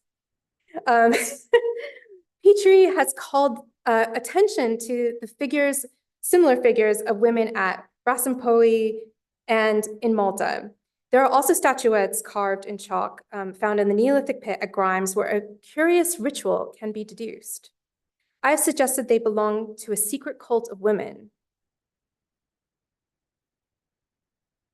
Now, Murray's not completely incorrect, because Grimes Graves is full of ritual objects. And so even though in a sense it's an industrial site, it's a place where people are going to get a material that's really important to them to make tools and weapons. It's really key to their sort of survival in a way. It also has a lot of strange other deposits. And we have here, for example, a burial of a dog. It's purposefully placed with a little offering. So we know it didn't just fall down the mine. It's put there on purpose with surrounded by chalk blocks. We also have sort of placed antler picks with a bird skull and another axe. So we're finding ritual and sort of what we call closing sort of offerings throughout the mine. So it's not completely unheard of. And even this idea of a chalk platform was sort of re-questioned if it was a real thing. In the 1970s, they found another chalk platform with pottery on top of it. So that suggests that there were offerings being left in the mine routinely, as well as part of their activities. However, there's still been a lot of questions over the authenticity of this particular sculpture. And you can see here the sculpture with one of the phalluses that was found with it, and also this sort of chalk head, Egyptian chalk head. And the reason there's questions is that when the goddess was discovered, there was immediate controversy because Edith Rudkin, Armstrong's fiancée, carved a copy on the day of its discovery. Also, Armstrong found the discovery by himself and he had sent everyone away. So there's a lot of questions as to why no one was there and why she created a similar figurine. No similar figurines have been found that resemble, and I can show you, for example, these are the type of art we tend to find from the Neolithic. So you can see we have a few that hint at faces. You can see little hidden faces, but everything is quite geometric and not very sort of bodily. And there is a sort of shared kind of design idea between these sort of similar motifs, but we don't have an actual figurative art in this way. And when we do get little figurines, and these are two figurines from Orkney, again, they're still very geometric. They're not very sort of genderized, if you can't really say if they're male or female. So they don't look anything like the goddess. And we also get a lot of, unfortunately, phalluses deposited at sites. And two of these are actually from Grimes graves. And again, we could argue about what that actually means, but you know, does that mean there's, you know, male and female elements being deposited? We're not really sure, but one thing that's really interesting is in the archival notes is that in 1983, a curator from Scunthorpe Museum actually went and met the 91-year-old Ethel Rudkin. So this is the ex-fiancée of Armstrong. And I should point out that Armstrong quit archaeology after finding the Grimesgate goddess. And she told him her story, which is in the archives, about how she made a copy of the goddess because she was a bit bored. And then when he saw it, he was furious and ended their relationship. And then she produced this copy and showed the curator from Scunthorpe Museum. But no one has seen it. There was no photos taken, and she destroyed it before her death. So it still relies a mystery if it's real or not. These ideas of Murray's continue to kind of filter through popular culture throughout the 20th century. And I think, you know, here I actually got to go see the show at Oxford. It was amazing. You can see some of these ideas in the work of Monica Sajiu. And there's a kind of idea of this kind of mother cult, goddess cult that continues to filter through. And I just wanted to read one more quote about from Margaret from her own biography, My First 100 Years, where she writes, through the material development of civilization can be easily traced by the artifacts that remain and the steady advancement in material culture. The spiritual development is more difficult to trace and it's greatly obscured. Primitive man, being entirely materialistic, must have found his first ideas of God on a material basis. Food is a vital necessity for life, the giver of food, and must therefore be regarded as a power uncontrolled. The fact that women could produce a living being from their own bodies and could also produce food from their own bodies necessary to nourish it. Thus, women were both the giver of life and the giver of food. This seems the reason why the earliest conception of the deity is a female. In other words, the goddess precedes the god. And these are the ideas that just seem to kind of keep on going around popular culture, even to this day. And it's really tricky because it's one of those things that, you know, my own PhD supervisor actually wrote a really excellent article, which I have here if anyone's interested, about the legacy of Margaret Murray. And I feel like in some ways, Margaret Murray opened up feminist archaeology, and it's a direct line to especially people at UCL like myself who did their PhD there, to myself, my PhD supervisor. And she even writes about her discomfort of the present day female archaeologists because of the difficulties of her sort of doing a type of research that wasn't mainstream, that wasn't, you know, maybe always the most sort of academically rigorous. But she even goes out to point out that it's not too difficult to understand why female archaeologists might prefer historical narratives that attribute power to women, whether goddesses or witches, over the prevalent male-oriented accounts, where women are largely invisible or figure only in domestic roles. And I think that's such a key part to today, because, you know, I have to admire, Margaret Murray, because she was trying to make her place in the world. And I think that's what all the women who are featured today, we're trying to find some place for women in the world. And maybe we're not always getting it right, but it's worth us sort of trying to explore these ideas. And just really quickly, we've been doing a big project, Grimes Graves. It's reopening in April, so just a shameless plug. Please come and visit. We've got a new building on site, new access, and we're actually doing a new immersive storytelling down in the pit. So please come. Thank you very much.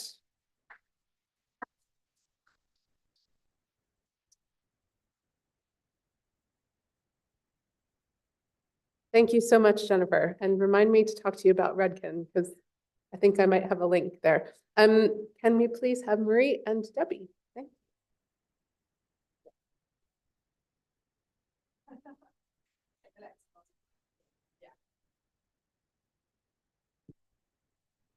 Hello, everybody. I'm Debbie. I'm the shadowy figure with the microphone running around, which I shall do shortly.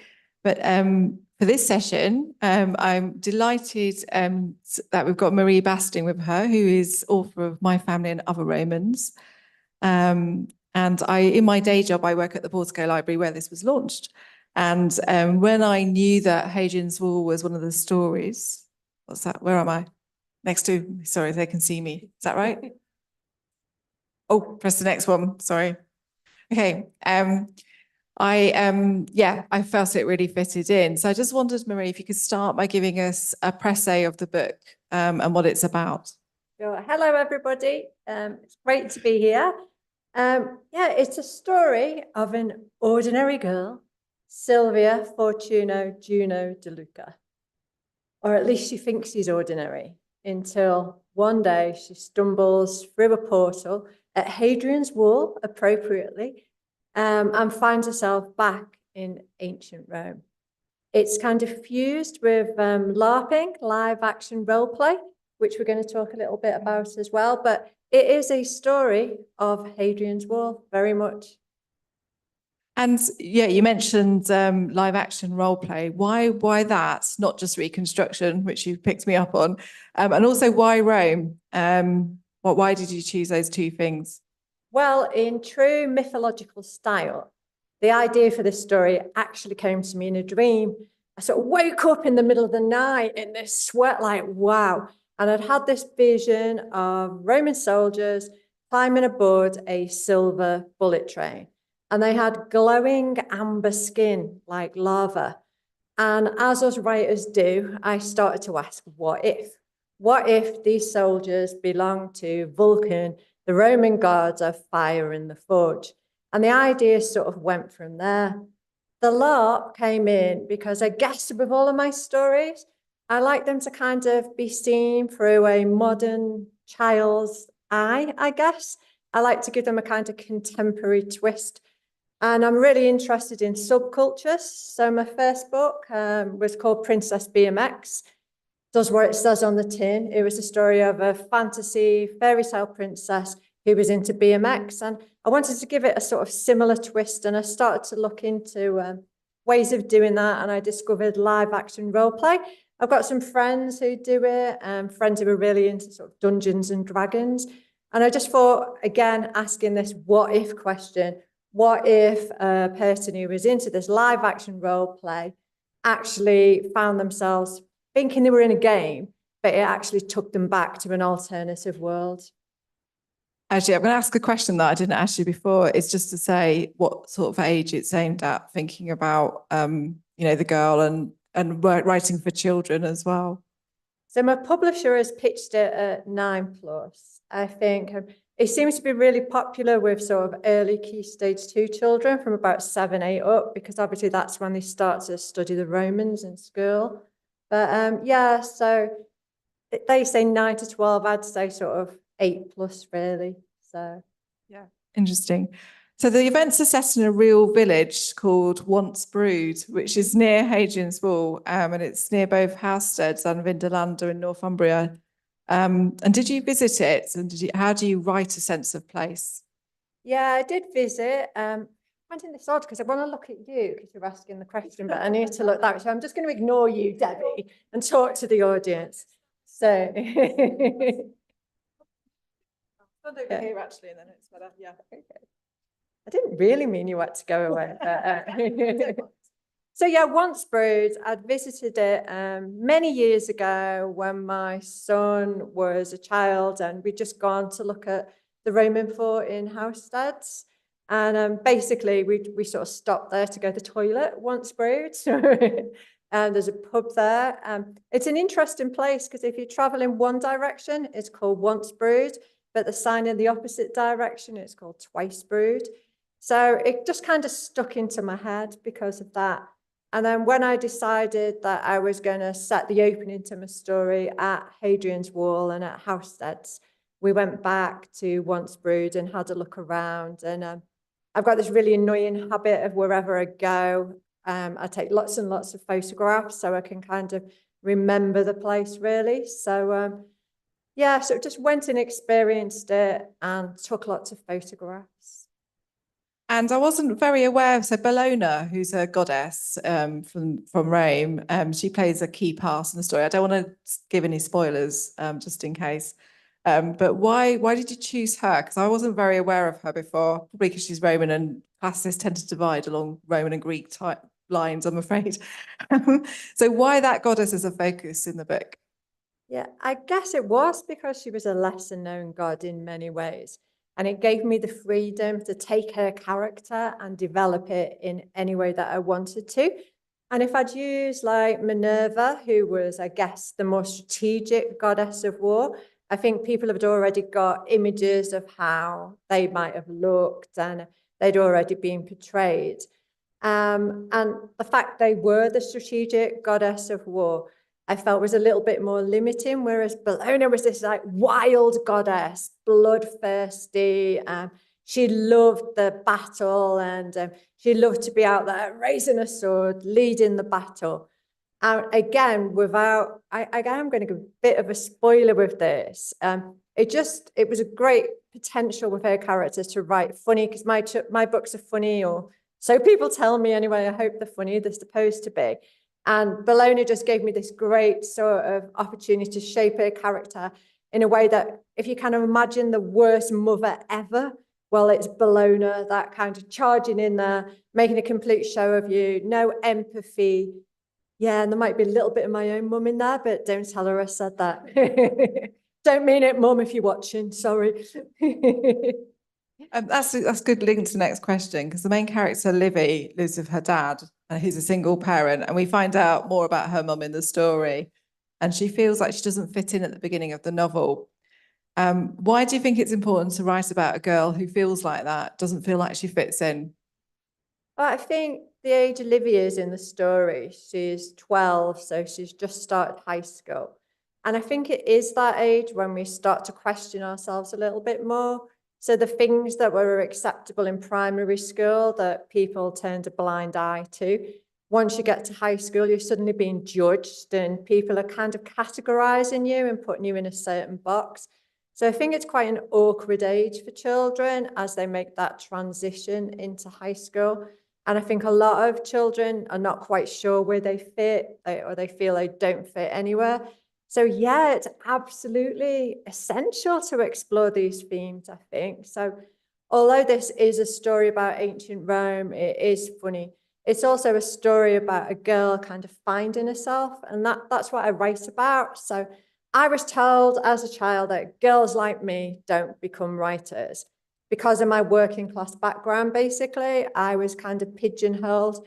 And I believe that. I kind of gave up on my writing dreams. And even coming here today, like big imposter syndrome, I'm talking to you like esteemed historians and classicists about this book that basically I just read horrible histories and then wrote. I didn't really, please, no, I did not.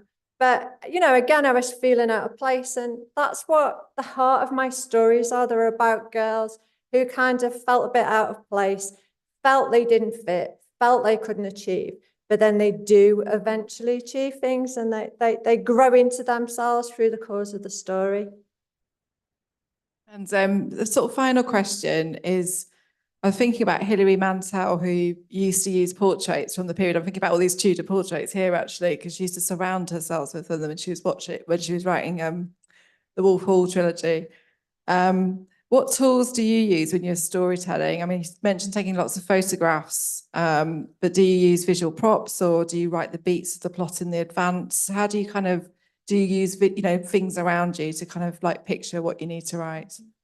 So firstly, I would never compare myself to Hilary Mantel, but yeah, I mean, I am a visual storyteller, and I kind of have an idea that will form. And like I say, this idea started with a dream. And I sort of went from there. I'll write a sort of very early draft, and the story is what drives that. And I did do lots of research and sort of try and immerse myself in the Roman world, and so I could represent that realistically. But ultimately, it was the story that came first. And then I guess I do a back to front approach in many ways, because then I go back and fill in that detail and bring the setting to life. So I'm starting off with this basic outline, and then I go away and I think, well, I need to describe that a little bit more, or how am I going to bring that to life? And that's when the images come in. So I might make a Pinterest board with lots of images that interest me. Like I visited Housestead numerous times. Lots of online looking at images, looking at 3D reconstructions of Rome. So yeah, but that visualization comes second. Does that make sense? Yeah. Oh, yes, it does make sense. Yes, it does. So, well, really, I guess I just have a final question, which is about the glossary at the back of the book, which I can kind of see is very useful for teachers at Key Stage 2. Why did you write the glossary as a kind of sort of added interpretation at the end of the book? I think as I started to write the book, I was using terminology that I knew not all children would be familiar with. But I didn't want to stop the story and explain it, because I didn't want to go out of that story moment. I didn't want it to be a book that felt I was kind of preaching or trying to teach children. As I said, the story came first. But I did think there were some really interesting facts in there that children would enjoy. So the glossary was just an opportunity to explore that a bit more, to sort of have something educational and useful, but which wasn't going to interrupt the flow. And my publisher loved the idea as well, like talking commercially. I'm looking at it from the story point of view, which they do, but ultimately they're looking at it from a commercial point of view. And I think it was felt it would help us sell that with teachers as well, because, and it has worked. So I won my first ever award sort of in January, and it was for curriculum support. It was an award for like the best Key Stage book curriculum support. So the glossary is paid off. So the next book's having one as well, definitely. I was just about to finish with, do you want to plug your next book? Oh, why not? So yeah, the next book is called Anti-Medusa and Me, and it's set in the same Roman world, and it is about the hunt for Medusa's head. So Medusa has come back from the underworld, or her ghost has, and they can't quite figure out what it is at first, but her head has been stored in the Minerva shield above the sort of Senate house in Romana, this alternative world. And it's disappeared, and she's chosen Sylvia to find out why. So yeah, Medusa has lost her head and she wants it back, and Sylvia is the one to find it. Yeah. Thank you very much. Thank you.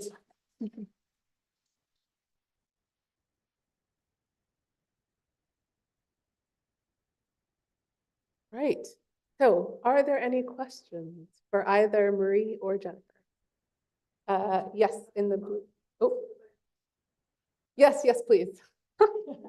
And if you could, the lady in the blue. There.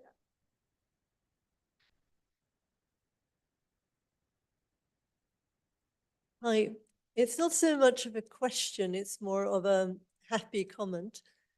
I have just finished a book and I put a glossary in.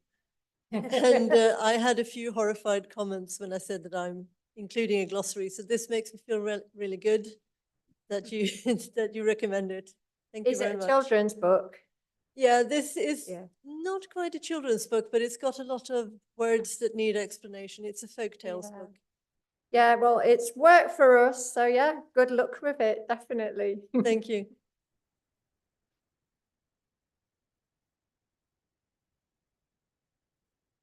I actually have a question for each of you. I have two questions for Jennifer, but I'll save my other one for a tea break. Marie, I am a classicist, one of the not very many in the room. So it's a bit selfish question, but it, like for those of us who are sort of academic classicists, it's really obvious that there's a real interest in storytelling around like ancient Greece and Rome at the moment. And, you know, there's lots of books for adults, like Natalie Haynes's books and so on. But there's also lots of books for children, which is obviously great for those of us who are, you know, want classics to be popular. But I just wondered if you had any thoughts about why, and either like, I know you said you had this vision in your dream, but sort of why Greece and Rome provide such good material, or why they work well with bullet trains and BMXs. And Jennifer, who's the other woman in the photo? Other woman. Oh, I You said think- there's two women and one shouldn't be there. Oh, well, I think that was sorry. I think that was Edith Rudkin, who may have made the goddess or made a copy of it, because she actually did dig on the site as the fiance. That's the only thing I can work out. I'm not sure who else that was. Thank you. So in terms of the question you asked me, I guess I do a lot of work in schools, so I'll go in and talk about my books. And the children are just so infused. So like Medusa, for example, if I tell them I'm publishing a book about that, they just get super excited. And I think it's just because these classical tales and myths are great stories.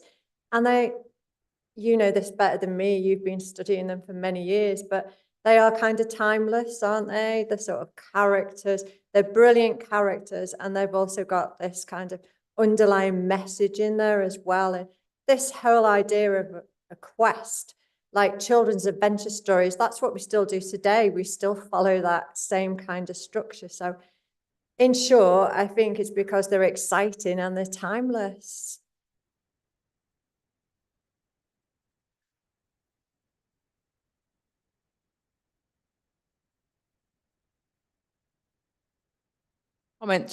Comment, not a question, but I didn't know if Jennifer is aware of the Women's Art Collection in Cambridge have opened an exhibition called The Myth, the Deity, and, oh no, the Goddess, the Deity, and the Cyborg.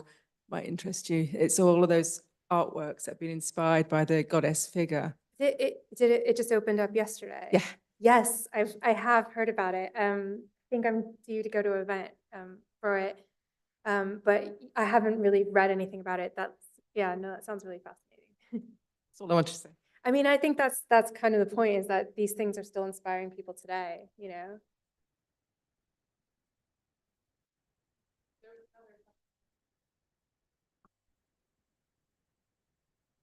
Just while we're talking about myth, I'm wondering whether one of the reasons they're so good for all kinds of stories is because they're actually kind of open-ended. You know, they just keep going, and you can bring them to one end, and then it branches off in another direction. So it's almost like an open invitation for you to kind of spin the story in your own direction, isn't it? Absolutely, and that's what I do with myths. They are my starting point. And you know, I was joking about just reading horrible histories, but I was really careful to try and make them historically accurate. But you know, as someone who isn't a historian, the big thing I learned as I did start to sort of try and understand these myths better is that there's just so many different versions of them. There isn't one myth. And so why not keep reinventing them? And I'm just reinventing those myths for a modern child. And I was saying to Debbie earlier, because I like to mix things up with the contemporary. Medusa is definitely presented in my book in a way you will never have seen her before. Yes.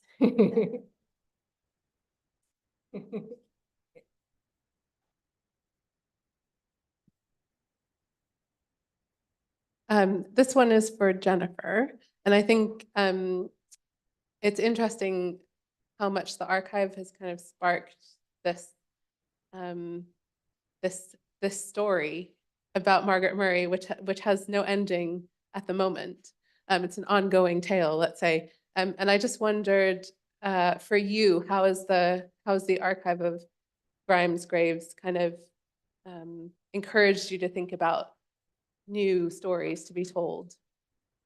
Yeah, that's an interesting question. I think, and one thing, because we've just worked through a whole sort of new visitors art display exhibition in our visitor center at Grimes, And we have actually tried to make it a bit more sort of person-led or people-led, because there are all these people who have been connected to the site really over the last 200 years. So there's a really interesting kind of connection to the history of archaeology and development of ideas of archaeology. And there's also, I think, I find it's a site that there's a lot of madness connected to, because you're kind of the initial site itself to dig down so deep to get flint that you can get really good flint on the surface in East Anglia, by the way. So it's strange, archaeologically it's a little bit strange, but then as an archaeologist to go back and dig it all out again is also very strange. So there's a lot of mysteries there. And I think one thing that is really poignant is, and it connects to your question, is if you go on the British Museum online collections, and you look at the curatorial notes for the Grimes graves for the goddess, it says at the end, this object will remain a mystery until someone's memoir or another figurine appears. And so it just shows that actually the archives might be key to kind of unlocking that mystery, because archaeologically it doesn't really fit, which I was kind of trying to sort of demonstrate in my talk. It doesn't really fit, and there's a lot of questions around it, but there might be that key bit of evidence out there, and the archives might really have the role to play to really unlock it. So I think it's a sort of a wait and see. If anyone finds any documents in their research, let me know. Thank you. Yes.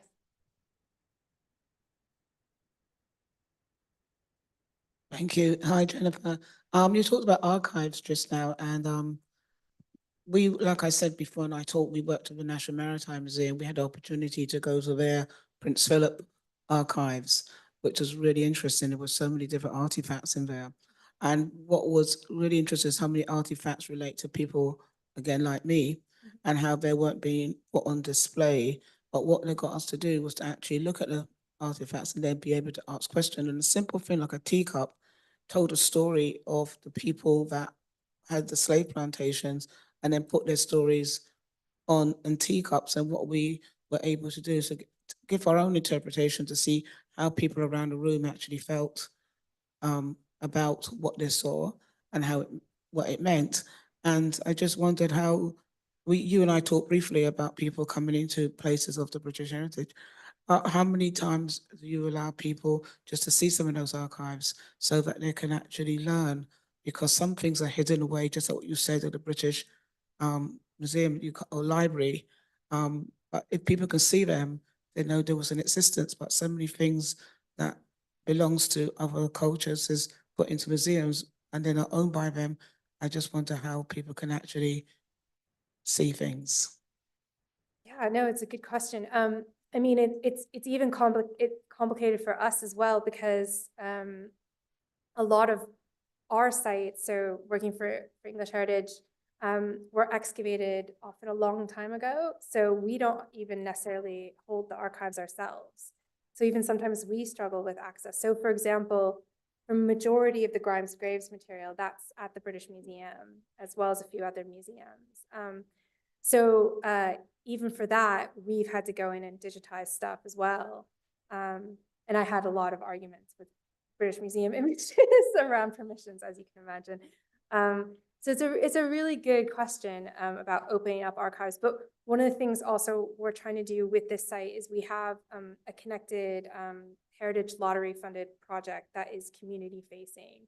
And actually some of that is getting particularly younger members of the community to go and actually handle objects and write their own reflections on those objects. So actually write their own interpretation, which is kind of some of the things you're talking about. So they're prehistoric objects, you know, things like flint axes and other tools, but to actually write what they mean to them and actually also create creative projects around them. So kind of trying to bring in different ways to bring in community voices is something that we're trying to make core to a lot of our work. Just to add, when the National Maritime Museum was doing an extra building extended the museum, the Caribbean Social Forum members were allowed to go to the archives, pick pieces that they saw, and then they took those pieces and placed them inside of the museum along with the picture and a write-up of the person that actually picked the pieces. So when you go to that National Maritime Museum, there's two things. You've got images artifacts that was picked by the people Right. from the community that it relates to, but also the fact that they're in there with their picture and their write-up, allowing them to then want to bring their families and friends to show that they have a contribution that they actually make to the museum. So the museum is not just got people who you don't know who they are picking the pieces, you actually have people from the communities where those pieces represent them picking the pieces. And one of our members that done that, she sits past, but since her family could still come and see a picture and the contribution she made to the National Maritime Museum. That's Yeah. lovely. Yeah. That's really lovely. It's a great way to bring in the practice. We're trying, we don't have completely the capacity to do that at Garmus, but we are having a big festival in the summer where we're going to feature a lot of artwork and materials that have kind of been produced working with communities. So hopefully it's a kind of first step in that direction. Fingers crossed. So thank you so much again, Marie and Jennifer. And it's time for a little break. Oh, sorry. It's time for a little break until 5 to 3. So thank you.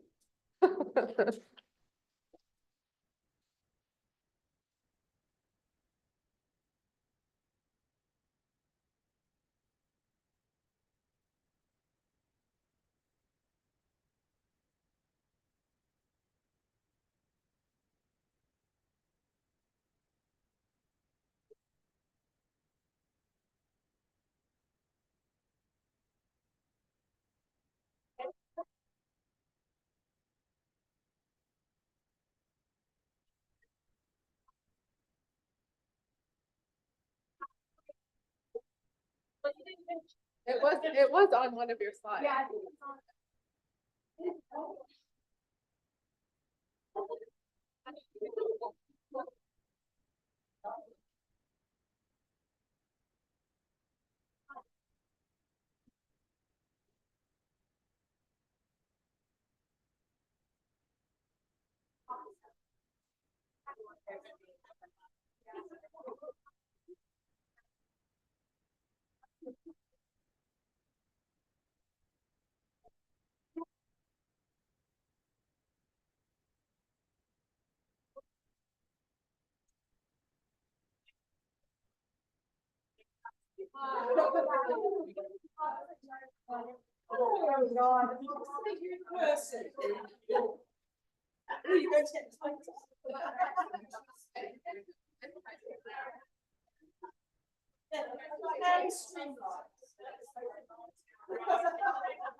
Yeah, you'll have to speak into this people behind. Yeah. She's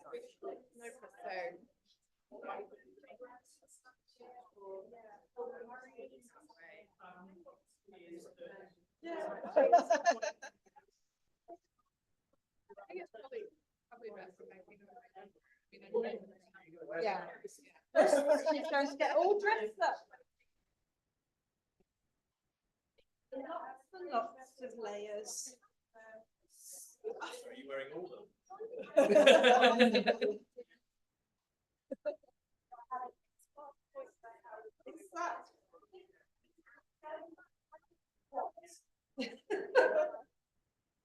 This is what you have before you have privilege.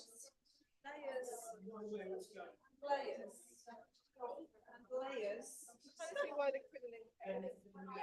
Very much. Queen Victoria was a very late book, so I was not remote any kind of fashion leap. No, not at all.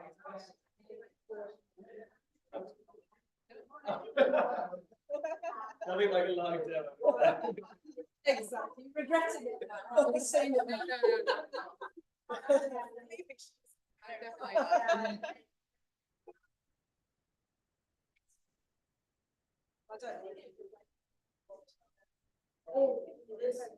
Yeah, why not? I mean, they're all usefully change the shape all the time. There you go. But that's worth saying as well about change. You have to check, you have to find the size. Yeah, I was saying earlier, I'm always between sizes.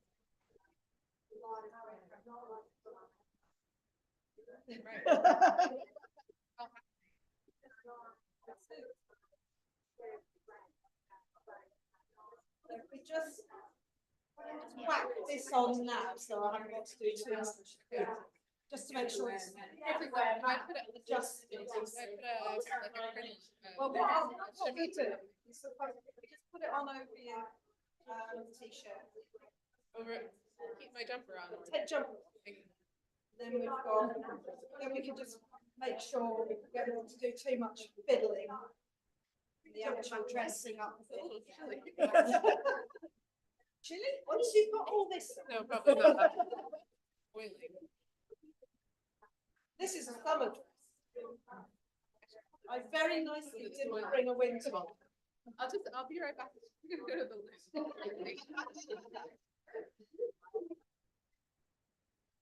Yes, it's cold out there.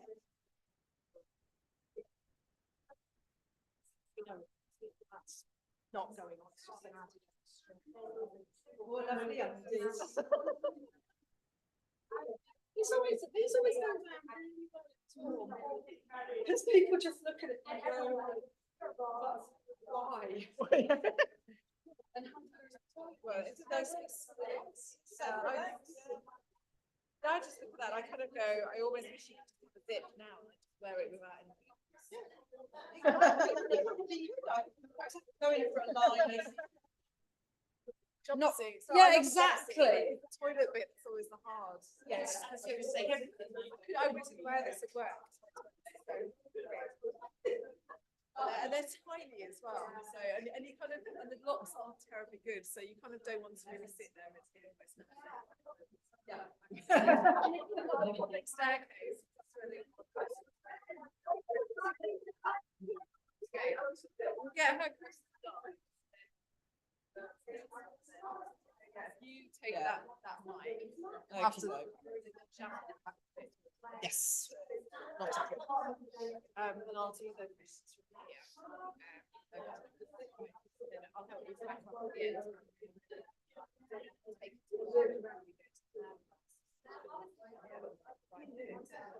How's Mark?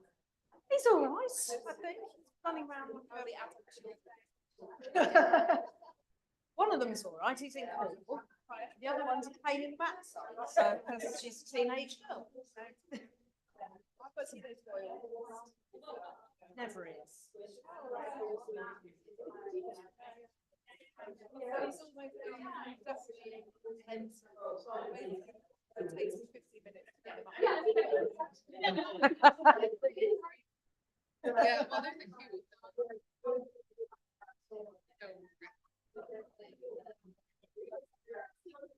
I promise my first portraits. So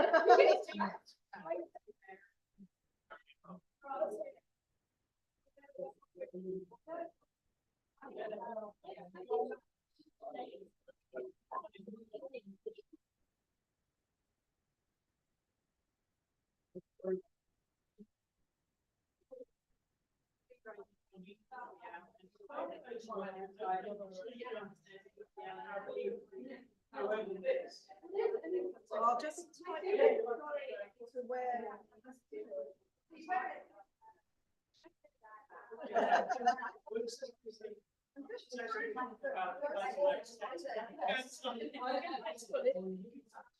You can pull it later. I can take it. That's my real fun. It's constantly winds me up. The opening thing.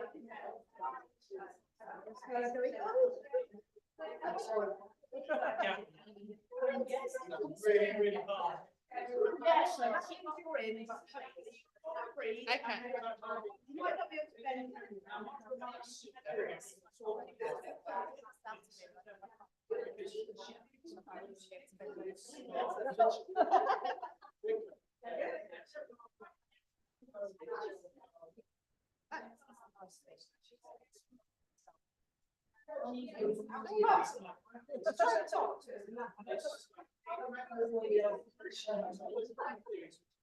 Well, you might be stuck in it forever.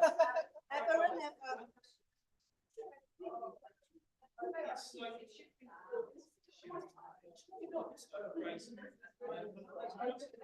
Loosen the top. basically. So they are, it's really, don't help it. Yeah, you're stuck in it.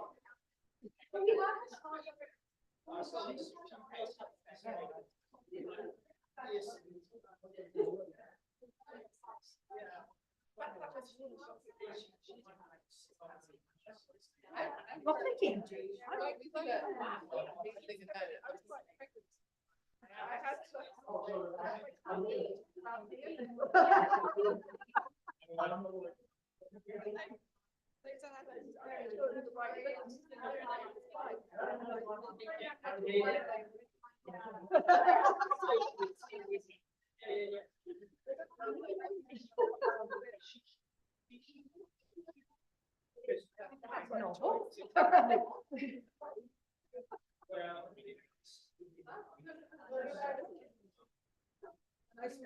There are other objects to go on before. Which is another bike. Of course, it's.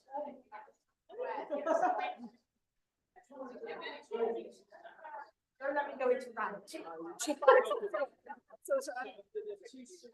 Stop ranting, woman.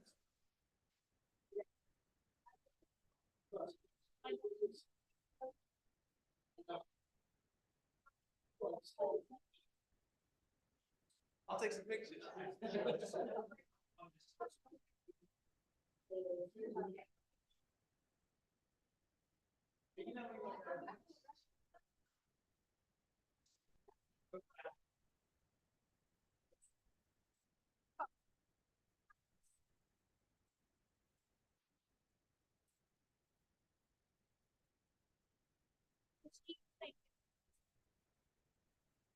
Well,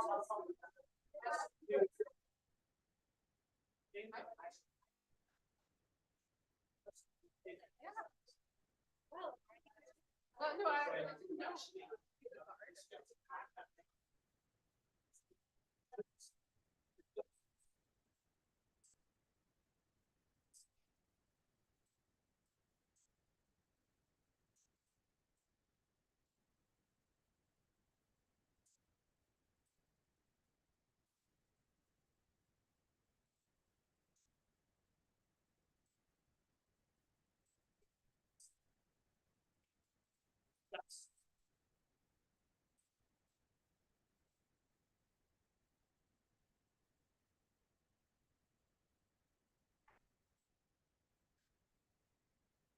Maybe there's another part.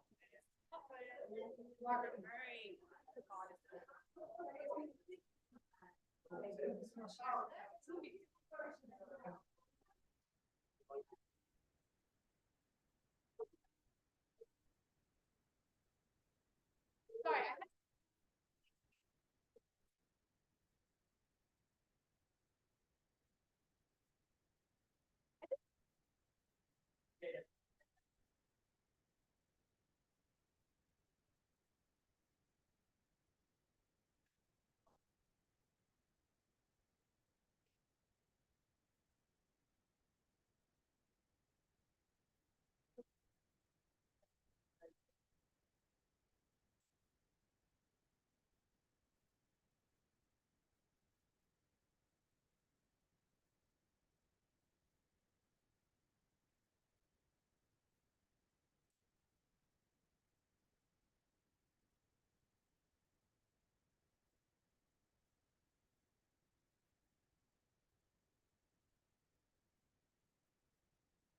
So, how's this gonna work?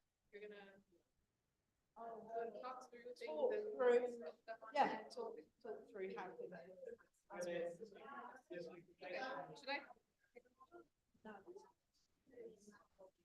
That's one thing I don't. We'll just not.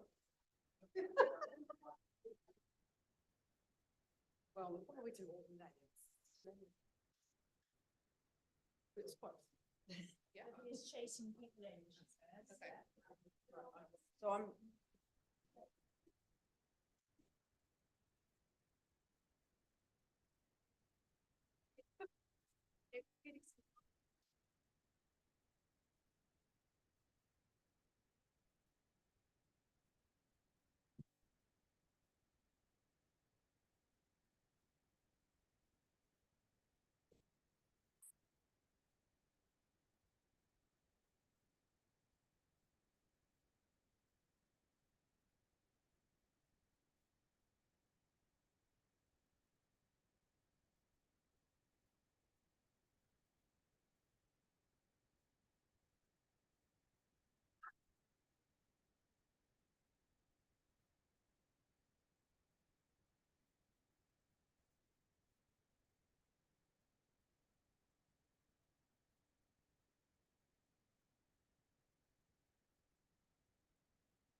Okay, everyone, it's time for us to get going again.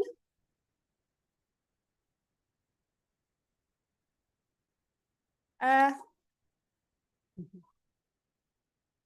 I happen to know that some of the people on this panel are a bit worried about the length of their talks.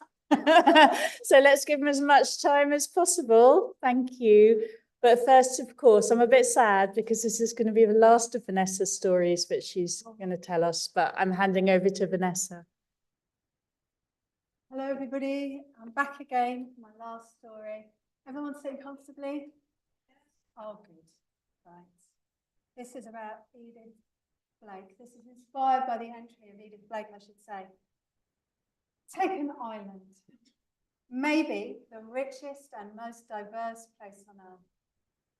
Take a place called Norbrook. But then it was just the land. Here, in the shade of a great cedar tree, hands scoop the earth. Hands press, mix the two clays, add water from the spring. Smooth, a perfect curve. Fingers mark designs on the clay, baked hot in the stone oven to make a dish. Young eyes regard the dish with pride. This is the best she's made so far, although she will go on to make better still. Dish is put into use at once. Boils leaves, bakes shellfish, boils cassava. Windy seasons, rainy seasons, come and go. Sun is like an elixir. Fruits ripen, drop, and come again. Pony and turtle are plentiful. Hummingbirds dart between the green leaves. Our potter lives peacefully. The sun shines, a family grow. She becomes old and she dies. And still, the dish heats water, cooks, and serves. When it chips, the biggest part is still used. It breaks again. The fragments are discarded with a million shells. Years do not mean much for this broken dish, buried by shells, along with a few bones. Beetles, like jewels, burrow around and about, and snails crawl. Gulls circle above. Droppings land nearby. The dust, pollen, earth, sand, fronds, roots of the daisy, roots of the sea grape, entangle the broken dish. Children of many generations live nearby. Let's call them all the grandchildren. They work, play, celebrate, mourn, and laugh. Beside them, the dish slowly sinks a little more and becomes part of the richness of the land. And then one day, strangers came. There was violence, shouts, cries, a war like no other, and the grandchildren fled to the hills. And when the war ended, the grandchildren, those still remaining, lived on the hills, where the trees made the air clean and fresh. Strange voices at the bottom of the hill, in new languages, were heard to say, this place, this island, surely this is God's own paradise.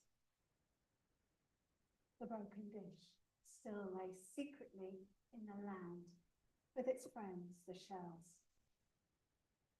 Rats came now from the ships, bringing new smells and new sounds. Horses came from the ships, and dogs, cats for the rats. New plants grew in the fertile land. Coffee, banana, sugar. Our dish was buried in soft layers of dust, shells and droppings, and wrapped in roots and stems. And things around got louder and busier. Up in the hills, more grandchildren were born and died because this land was theirs and always would be. More ships arrived. More strangers came. They brought gunpowder. There was cannon fire, bayonet, and sword. More voices wondered at the beauty, variety, and fertility of this extraordinary land, a heaven on earth. More people were brought, and more people were bought. They came with seeds in their pockets. Precious hands worked the land which beds our broken dish, harrow and salt it. Sticks of sugar, bulbs of sugar were forced up again and again, season after season. The wealth was grown, loaded on ships, and sent away. The wealth was sent away to other places. New voices, a clamour of voices could be heard, but they did not call the island paradise. Fire swept through once a season, blackening the grasses, shells and dust and thread. Blackening dish. Sugar and sugar, season after season, until the soil gets exhausted and the sugar itself even grew thin. Ferns and reeds were pulled up to make room for more sugar. Blood was shed and soaked the earth, and flowers and fruits pushed through at every corner, in every crack and crevice, still, even so. And still quietly, with broken dish, slept among the shells and stems. Money sailed away on the tide. You know where it went. Much of it went here, to the UK. And now it's time to tell you about the lady from our database, Lady Edith Blake. In 1833, the law in the UK changed, and slave owners in the UK were forced to give up their slaves, and in return, they were paid what would be in today's money around £2 billion. That blood money made many people richer, including an Englishman named Ralph Burnell. He made his fortune. Ralph Burnell's granddaughter, Edith, was born in 1845 in the chill and rain of Ireland. She was independent, energetic, delightful and clever, talented. She loved adventures, and as she grew older, she travelled, wrote and drew. She married for love. A lowly policeman named Henry Blake. Her family was so angry, they disinherited her, cutting her off from that family fortune. Henry Blake, her husband, went into the colonial service. He and Edith, the two lovebirds, travelled around the British Empire, having adventures, rebuilding that lost fortune. The Blakes and their children sailed to the Bahamas, then Newfoundland, and then in 1888, they came to the island that is now called Jamaica. Edith Blake, too, was delighted and fascinated by the wonder, the people, the richness of Jamaica. She explored the beaches and plantations. She painted the flowers which still bloomed full and bright despite everything, and butterflies of colours richer than any gem, these jewels and many more. She hunted through the island for riches of all kinds to save and cherish. And then it happened. Children were playing. Soft hand touches the crowd of shells. A child's finger works between the dust and the roots, pulls out a piece of our broken dish into the daylight again.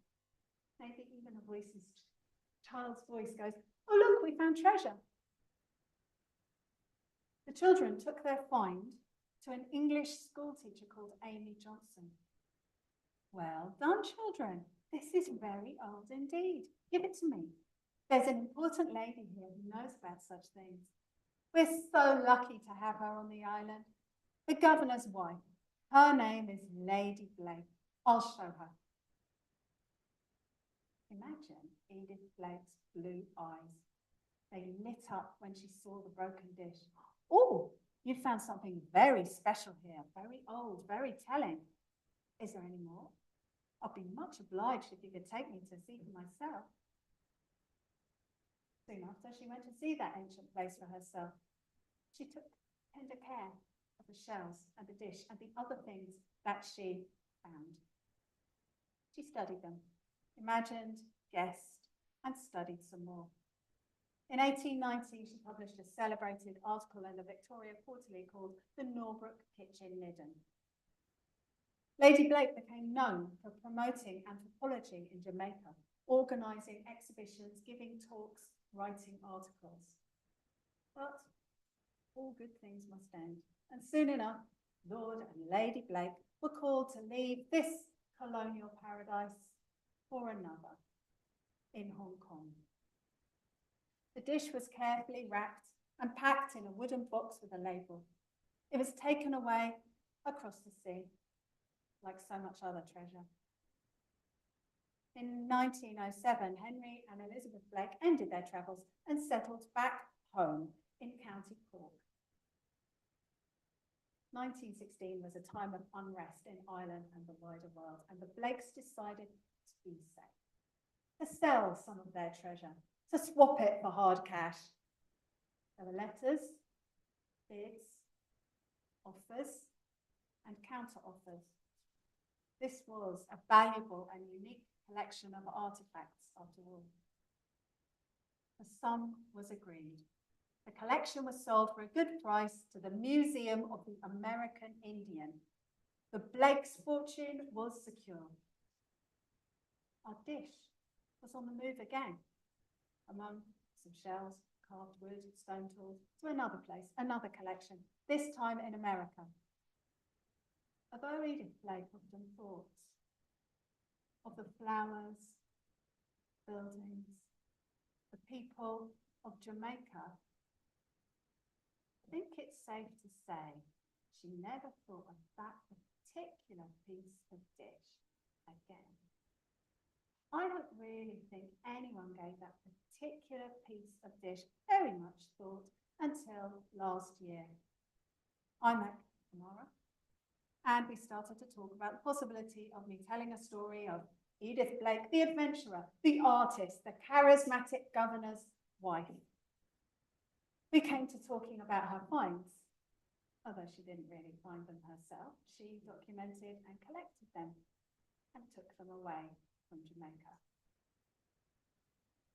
Many of her treasures have not been digitized, but the dish has. There's a photograph on the Smithsonian website. It's recorded as sold to the museum by the Blakes and probably found by Edith. They have dated it to somewhere between 500 AD and 1500 AD.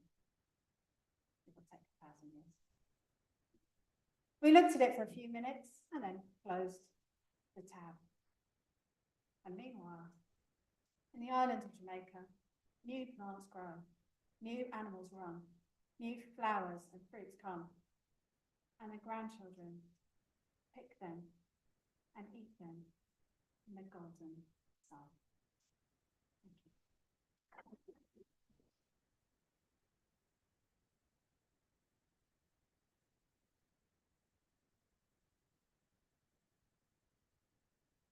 Thank you very much indeed, Vanessa. I'm going to hand over the floor now to Emma and Bryony.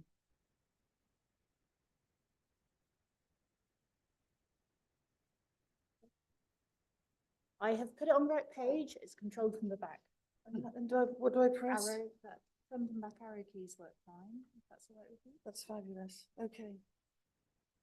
Right. So we're from the Silk Museum in Macclesfield. I'm Emma. I'm the director, and Brian is the curator. And you might be a bit surprised about why we've come from the Silk Museum to talk about ancient Egypt. And we could actually spend the rest of the day telling you that. But what it actually means to us is that we live with the stories every day. And that's what's the joy about working in a museum. You work with these stories every day, and we're constantly exploring them, finding new perspectives. And it seems now to chime very well into some of the themes of today. And we're going to tell the story of one object, and I'll start by handing over to Bryony. So today I will tell you the story of a missing person. Her name is Shebmut, and her coffin is the most popular object in the Silk Museum. While it's only an object composed of layers of linen and plaster, we always refer to the coffin as Shebmut, as its human shape makes it feel like she is there. But she isn't. Her coffin is empty. Shebmut herself is thousands of miles away, still in Egypt. The empty space within the coffin is only an absence, a place where she once lay. I've spent the past 10 years trying to fill in this gap, investigating who Shebmut was, piecing together all the clues to try to solve the mystery of Macclesfield's missing mummy. But this is more than just a detective tale. It's a story of how we're trying to restore Shebmut's identity and share her forgotten story. So our first clue to Shebmut's identity can be found actually between her feet. Here is a hieroglyphic inscription which states Shebmut's name and also reveals her job title, Singer in the Interior of Amun. Now, this was a religious title in the cult of the god Amun and may have involved performing rituals for him or helping with temple administration. Now, admittedly, I'm being a bit vague here because the title is actually still quite heavily debated. But the title can reveal some more concrete facts about Shebmut with a little bit of digging. We can work out where Shebmut would have lived and worked, as singers of the interior of Amun were based in the Temple of Amun at Thebes, Egypt's religious capital. However, this doesn't mean that she always lived there. Some singers of the interior were from elite local Theban families, but others were daughters of minor rulers from the north of Egypt. Shebmut's title also indicates when she must have lived, as it was only used for a few centuries about 3,000 years ago. The distinctive style of Shebmut's coffin can add further information to this, as she lived at a time when a lot of tombs were being robbed.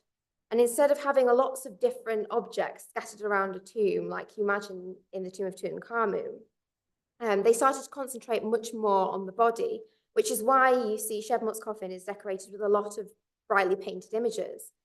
These images are illustrations from the Book of the Dead and were intended to convey the spells that would help her attain the afterlife. Another clue is the size of Shebmut's coffin. So Shebmut's coffin is about 148.5 centimeters long. And in order to fit inside, she'd have to be at least a little bit shorter than that. Now, that's about the size of a modern 12-year-old. And because of this, a lot of people have suggested that Shebmut herself was a child. Now, this is completely possible, as singers of the interior are known to have gained that title during childhood. But it's not the only possibility.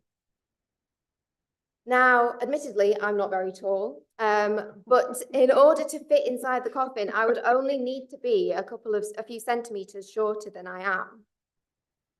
And actually, examination of human remains from ancient Egypt from the time that Shebmut would have lived indicate that women at that time were actually around the same height as me. So it's possible that Shebmut was a child, but equally, she could just have been a little bit on the short side. So we're going to move forward 2,500 years and about 4,000 miles.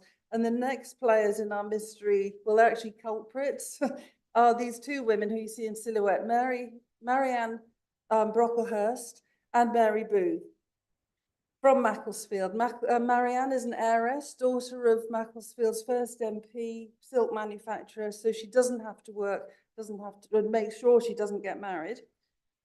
Mary Booth is her close friend, her lifetime companion, and they share everything. They live together really all of their lives.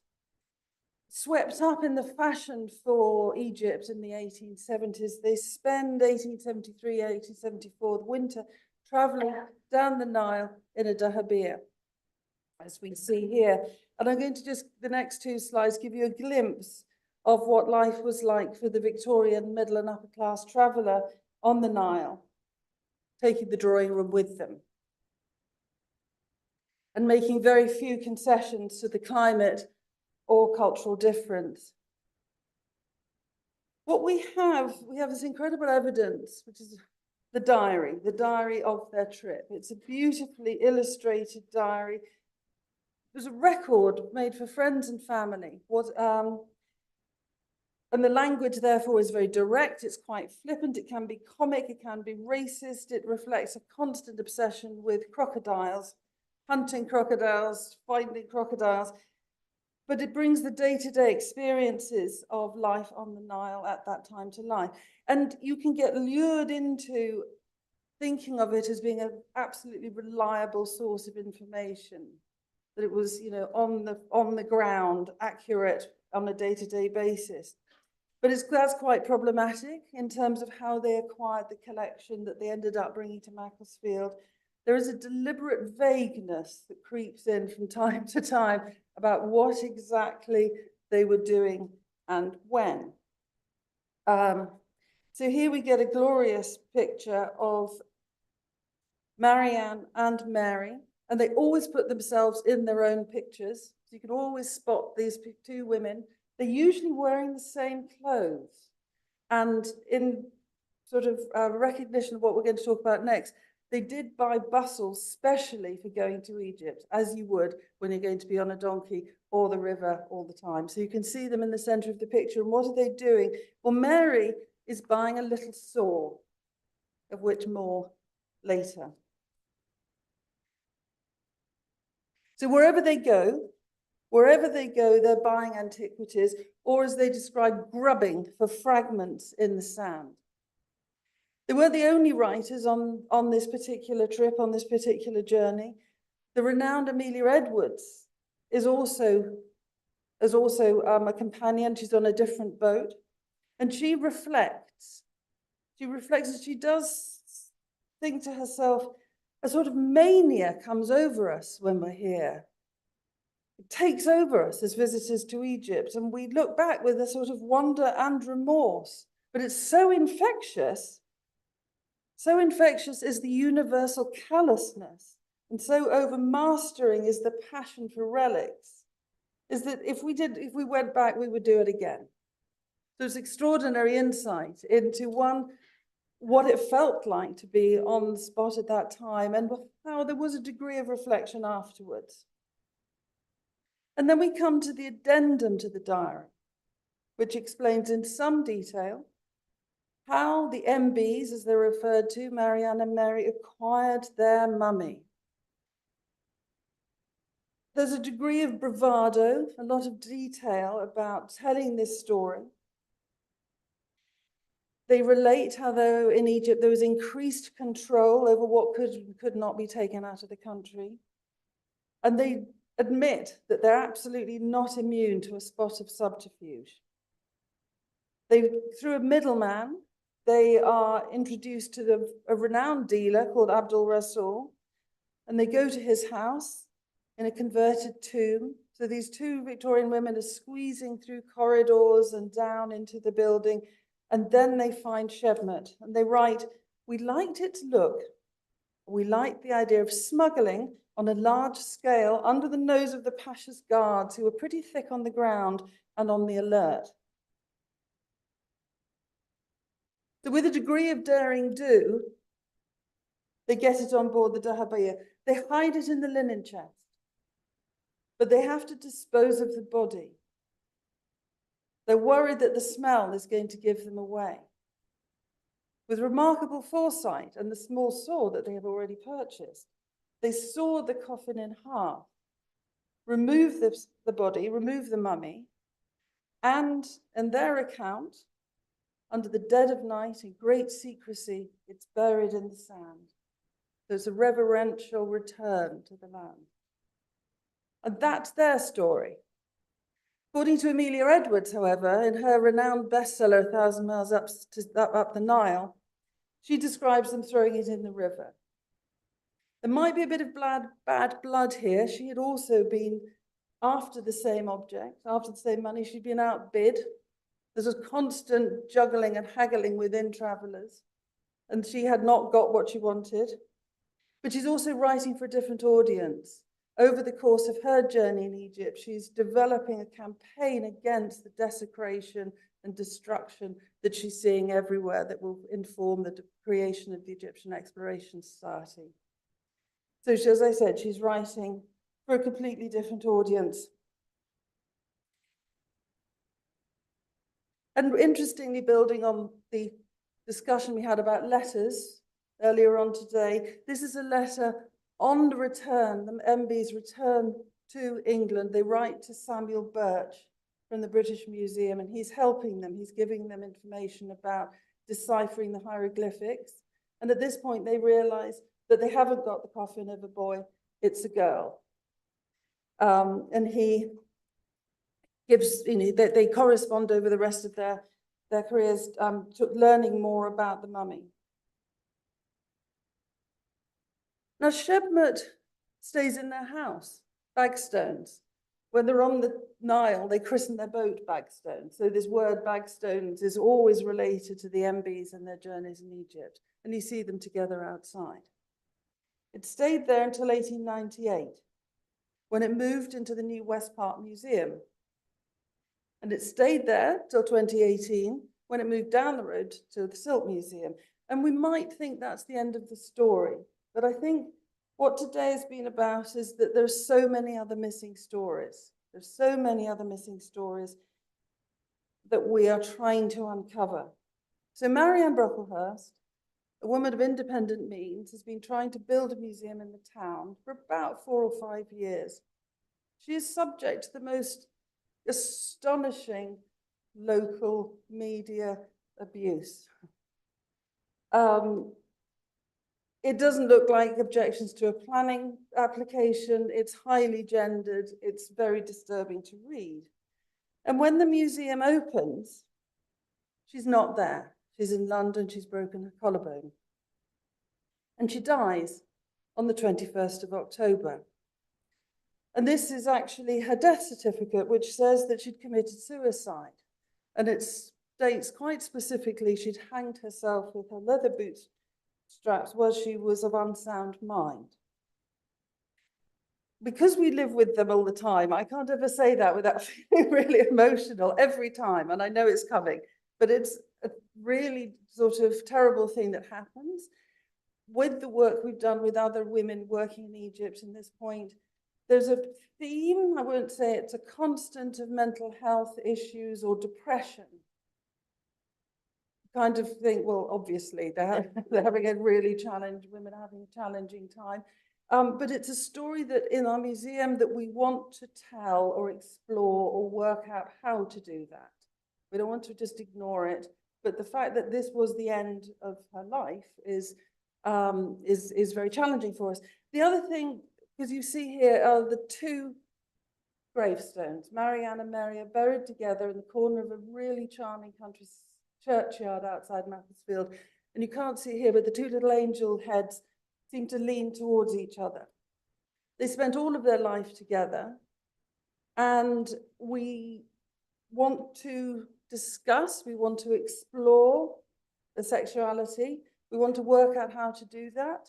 There's a degree of sensitivity about their relationship, but we don't want to underplay it. And so in a way, the discussions today are helping us think about new approaches to that.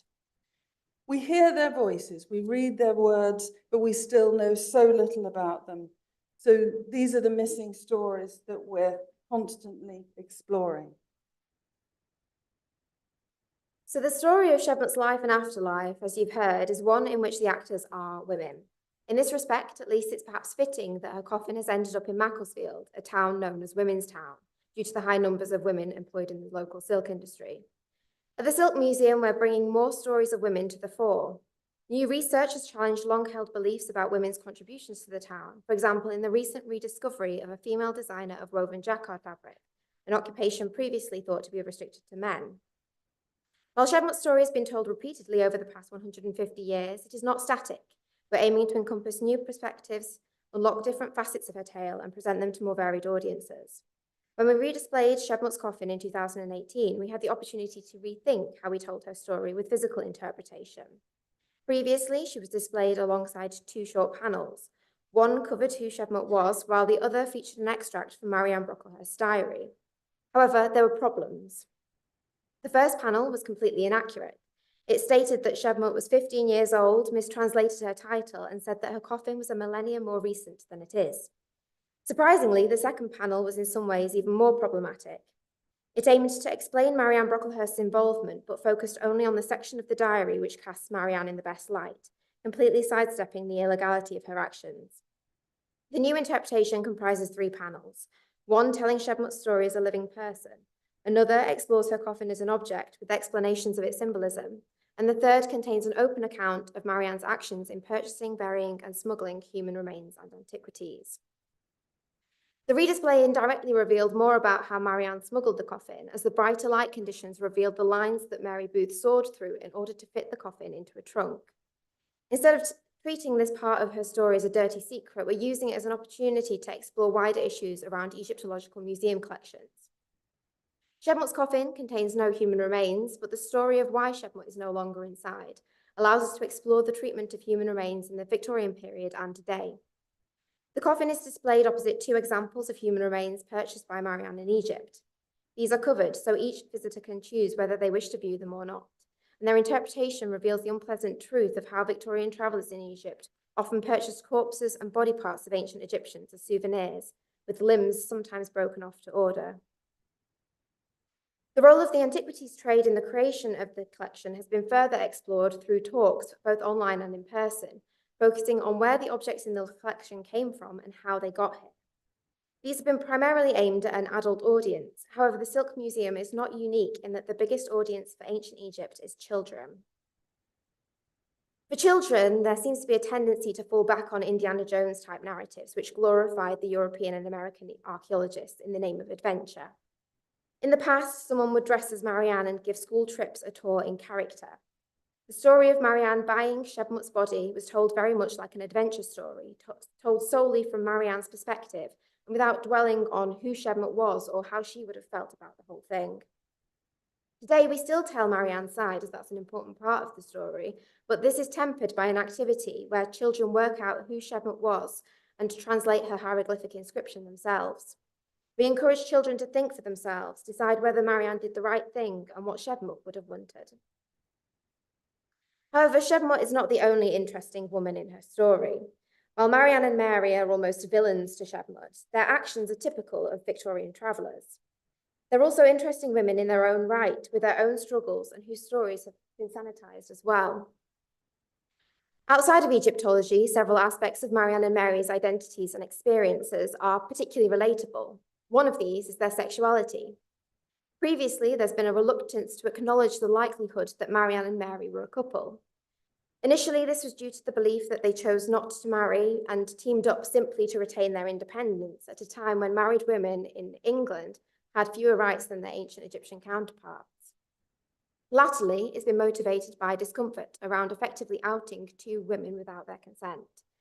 However, while there are no known written records of how Marianne and Mary saw their relationship, their actions seem to indicate a dedication to each other that goes beyond modern conceptions of friendship.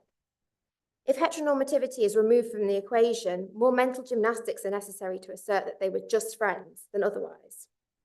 Furthermore, representation, even with caveats, is really important. Therefore, we've been sharing what we know about Marianne and Mary's relationship through physical displays, social media, and collaborations with local artists, historians, and LGBTQ+ projects. Another area of Marianne's life that has previously been covered up, as Emma discussed previously, is her struggles with mental health. And this is not unique to Marianne. Many other women in early Egyptology also seem to have struggled with their mental health. So this is something that we really feel needs to be addressed. We're trying to be more open about this, particularly in talks and more formal publications. And in the future, we hope to work on this further with the wider public, although it requires a great deal of sensitivity. The relevance of Marianne and Mary, both on a personal level and in their wider contributions to Egyptology, is motivating us to republish Marianne's Egyptian diary. It has been published twice before, but currently it's out of print. And one of the most common inquiries that we get at the museum is, how can I buy a copy? It's still early days, but we're aiming to include contextual notes and a detailed introduction reflecting the more recent research we've done into Marianne Mary and their collection, including Shebmut's coffin, and trying to be more open about this history. Shebmut is still a missing person, and for all our detective work, her body will never be discovered. But Shebmut has always been more than just a body. She's been an important priestess and a morbid souvenir, a possible princess, and a 12-year-old boy. While all that remains of her is an empty coffin, the space around it is alive with so many memories, so many stories. It's our challenge to share these openly with the public in a way that does Shebmut justice. Thank you. Thank you.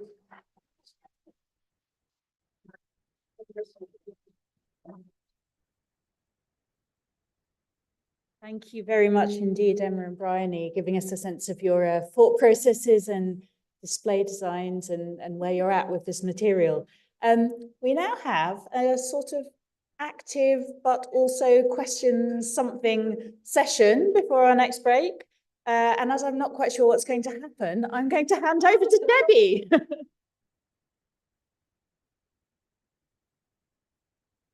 Amara, if you go over there, you do need to do the thing, yeah. So have we got that? Oh, no, that one, right.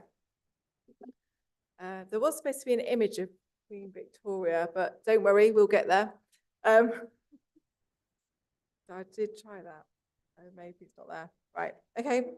We can always share it afterwards. But basically, yeah, so I am here really kind of asking questions as Jo is dressing Amara in a Queen Victoria's outfit. Now, you may think this is just us trying to pretend to be Lucy Worsley, but it really isn't.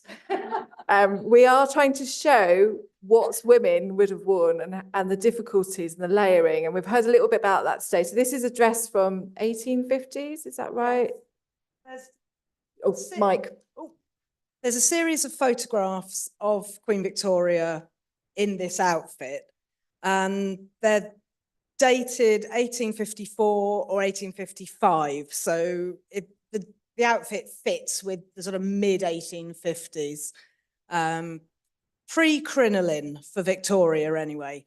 So this is the sort of thing that she, as not a leader of fashion, bless her, she liked to dress well, but every outfit she wore, she would run past Albert first. So she wasn't an innovator. She was more of a follower of fashion and championed, in a way, British fashion, English fashion. Despite any trips over to Paris, she'd go shopping. But on the whole, she tried to champion British workmanship, British fabrics, British lace making, which was based around Honiton in Devon, and very, very labour intensive for the women of the area. So a lot of work and a lot of money goes into Victoria's outfits, even if they're not, you know, starting a fashion. She's very much within the fashion. Although, as we'll see with this outfit, she was a very late adopter of the crinoline. So this is what you get when you have to make a crinoline shaped skirt without the actual crinoline. She didn't want to know about it. She was not happy about crinolines at all, because crinolines can swing about and show your ankles, and that is not a good thing. No, not for a respectable woman. So she was not happy, particularly with crinolines, but it was a very, very hot summer in 1858. So she adopted the crinoline then. But this outfit from a few years earlier is without the crinoline. So we will see. And Amara can tell you how heavy it is with all the different layers that it's got. But we will start off. Well, you'll need this because you'll need to put this on. We'll start off with the chemise. Yeah, that's the way around. So it's a fairly shapeless garment. It's there just as a layer for you need a layer between your skin and your clothes because you want to protect your clothes from you, and equally you want to protect yourself from your clothes if they dig in. And when you're wearing nice cotton or in earlier times linen chemises, shifts, smocks, varying names for this garment, they're the easy bits to wash. Whereas the outer layers, especially if you're very wealthy and you have very wealthy jewel encrusted fabrics half the time, you can't really wash those. So you need a bit that you can wash. And I felt it was important to show this because so many dramas, film, TV, they're putting corsets on next to the skin, which really annoys me. So a bit of a bugbear, may have a rant. I will try not to. Yes, Debbie's allowed to poke me if I start ranting about corsetry. And then we have lovely pair of blues. As you can see, at this point, they are two separate legs, basically attached at a waistband. And the reason for that is kind of obvious, especially when you see all the different layers on top. And when one dresses up in historical clothing these days, one of the worst bits about it is actually having to go to the loo. So hence, separate legs, lot easier to do. Those on over your shoe. So they're very baggy, separate legs, because they were considered, I mean, bloomers, drawers come about really with Regency fashion, when dresses got very close to the body and with very, very fine fabrics. It was considered, you know, you might need that extra layer on your legs and other parts to not show everything. You've got, tuck the chemise in.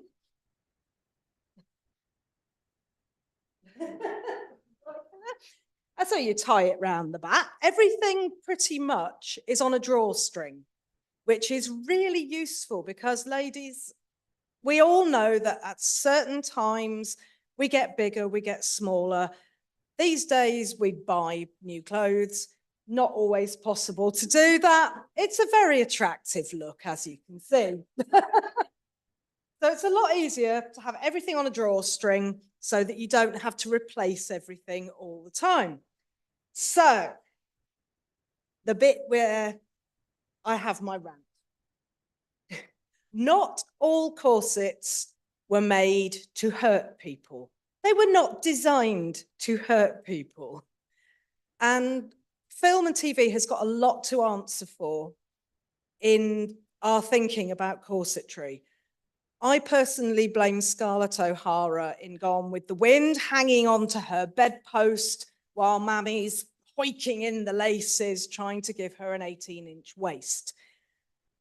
At different points, some women did want to show they had a teeny-weeny tiny waist. Thankfully, in the 1850s and 60s, when crinolines happen and skirts get really big, it naturally gives you a much smaller looking waist, so you do not have to tight lace. So, and women were brought up wearing corsets. They're not so much an instrument of torture as a support-giving item. So if you think these days, you know, those of us of a certain size, personally, I do not wish to run around without any support at all. That's going to be quite painful and not attractive in any way, shape or form. So the corsets and the stays before that, boned bodices before that, are there to support. And the earlier corsetry before the Victorian era, where you do start getting a lot more shape into the corsets themselves, they're more like a cone, a stiffened cone. And that doesn't half give you good back support as well as your bust, and it gives you something to shape the dresses onto. Because obviously women are all different shapes and sizes, and a good fashionable look generally has fairly stiff shape to it, which the human body doesn't naturally do. And the earlier corsetry, the stays, which are, as I say, basically a cone, are not too highly stiffened. They're definitely not tightly laced. And I have a set of stays from a replica set from 1760 something, and they're one of the most comfortable items I own because they're not tight laced. It really supports the back, it supports the bust. You can move in them, you can wave your arms around. So that's when I'm dressing as a woman who does things. I'm a seamstress. So you have to be able to move. You have to be able to bend, stretch. The only thing you can't do in a set of stays is tie your own shoelaces without severe contortionism. So the important thing really is to make sure you've got your shoes and stockings you're on before you put your stays or your corsets on. So we will now not tight lace Amara into these. It's got a metal busk at the front, which has got sort of metal loops on one side and a little metal knobby bit on the other, and they clip together. They're an absolute pain to do because you get one end fastened and the other end pops out. So she's quite good at this for the first time, as far as I'm aware, of wearing the wretched things. But it means you can get into your corsets by yourself.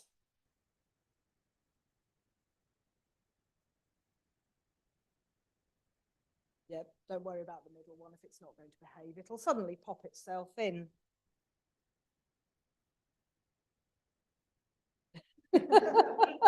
Or not. She's determined to do it. Marvelous. And when you have to get dressed yourself, you have a much longer lace, which you can then pull round to the front and tighten yourself.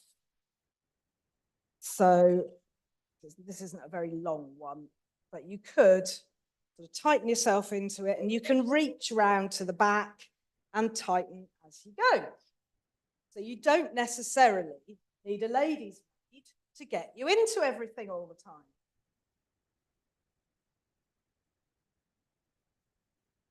So there we go. So already we've given her a very set shape. And I think you can breathe, can't you, Mara? She can breathe. She can probably wave her arms around and move around. But this is when it starts getting a bit heavier. So we have the first of many petticoats. So they're white cotton, and this one's been stiffened by a few rows of piping sort of within the petticoat itself, and that helps it to stand out at the bottom a bit.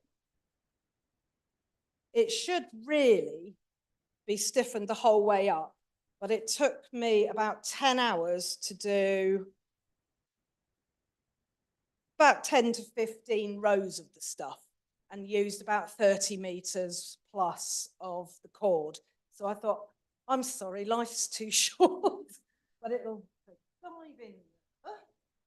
And again, it's on a drawstring. So we just tie it at the back. And you can see the petticoat is standing out at the bottom. So it's not particularly too floppy. And then we have another one. This is a plain one because no one's going to see it. So again, if I have to dive in.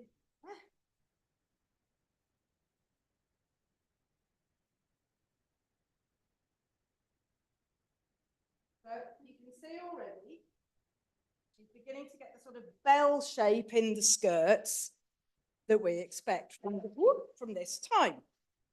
And then we have another petticoat, which has got a bit of lace around the bottom because it might be seen. You never know. So having given her a smaller waist with the light tightening of the corset, we're now making her waist a lot bigger with all these layers of petticoats. So there we go. We have 3 petticoats, but that's not enough. So, to give a really good bell-shaped one, we've got petticoat with flounces, which is the more heavy.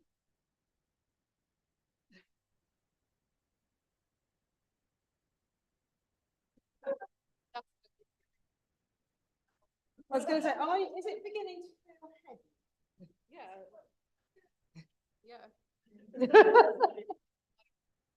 This is why Victoria decided to go for the crinoline in the end, I think. So as you can see, we're beginning to get that nice bell-shaped look.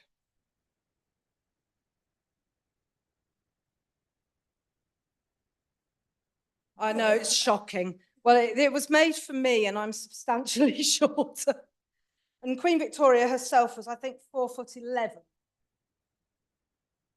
So the dress itself, you do need a lady's maid for this bit, because it's got little hooks and bars down the back to do it up, which I haven't got my glasses on, so I should just do a few. Definitely feeling like we're right now. Is it? How heavy is it? Yeah. I wear, I would say. This is for a summer dress. So there we go. Oh, see them. Got my eye in.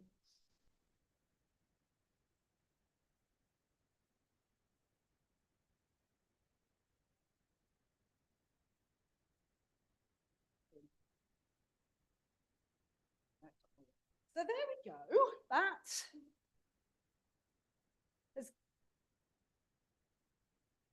That's rather good. All right, let's go for a little wander. So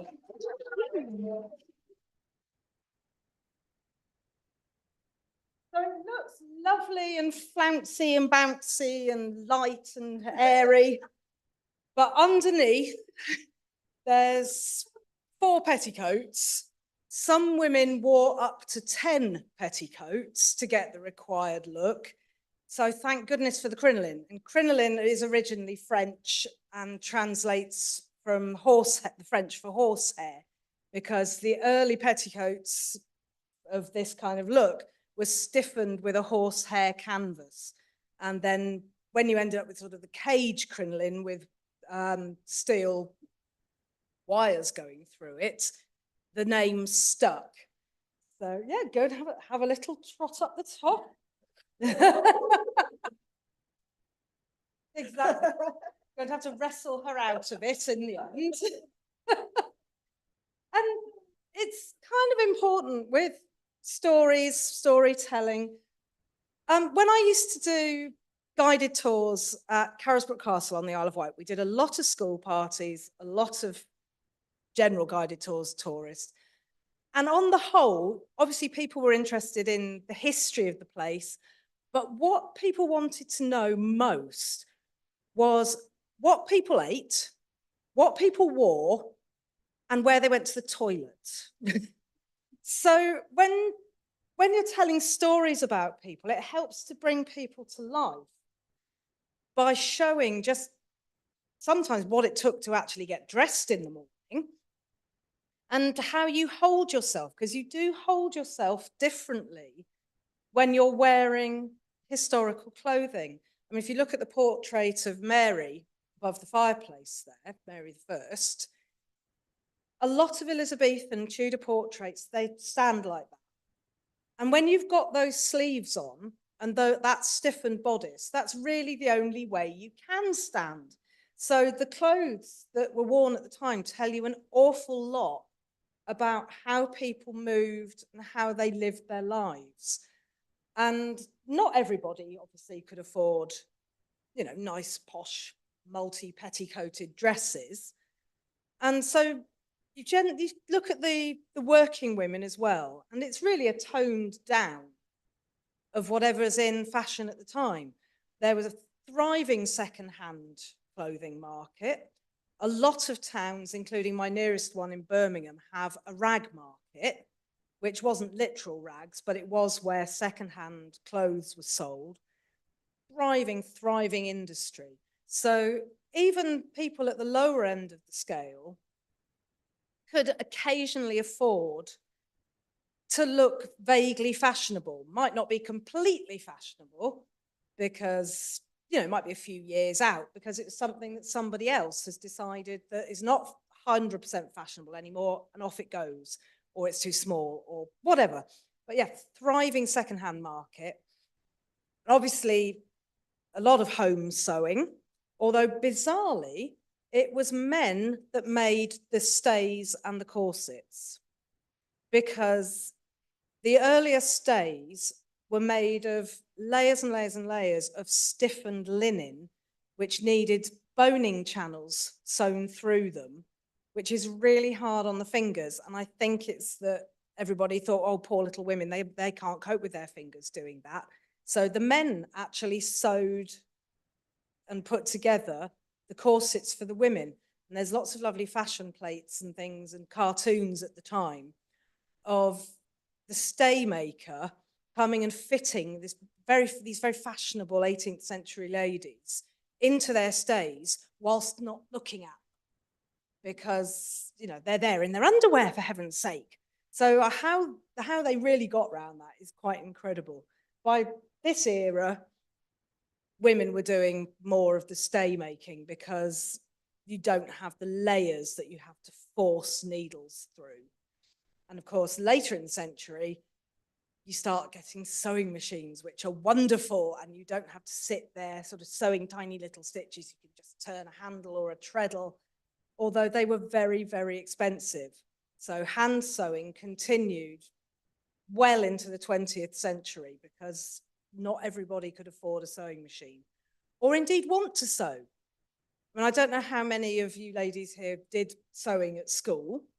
I know I did. And it was one of those things that girls were expected to learn. And there's a lovely book, and I've forgotten its name, and it's saying about women and their place within the dressmaking industries and within the parameters that were set for them. So you're a girl, you will learn to sew. And there were so many stories of girls who said, I hate sewing. I can sew on a button because I have to, but just because I'm a girl, I really don't want to be doing this. But it was one of the things that you had to do as a girl. You learned to sew because girls did the majority of the sewing. So there's stories of the women who make the clothes by hand most of the time, stories of the women who wear the clothes and get to flounce about in them. And as someone who recreates the clothing, it's absolutely fascinating because there's always a story. You start digging through into the research. I mean, if you're making something for Queen Victoria, there's quite a lot of information there. And quite a lot of photographs and portraits.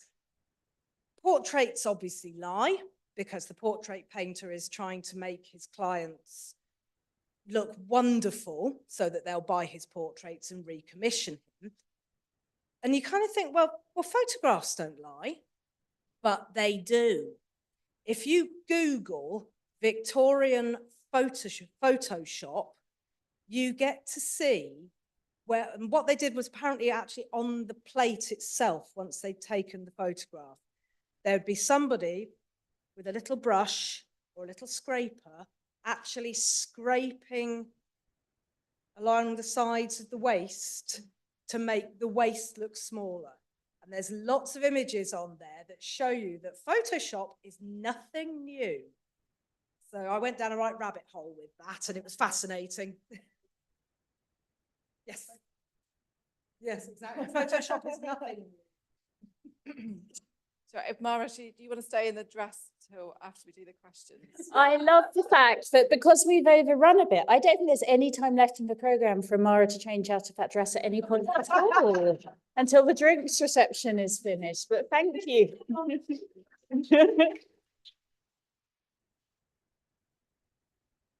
Can I invite Emma and Bryony to come back up to the front as well? And we'll have a few minutes for questions. I was very struck by well, actually the connection again of Vanessa's stories to a lot of this. But I will now button my mouth apart from to point at people. Questions, comments, reactions?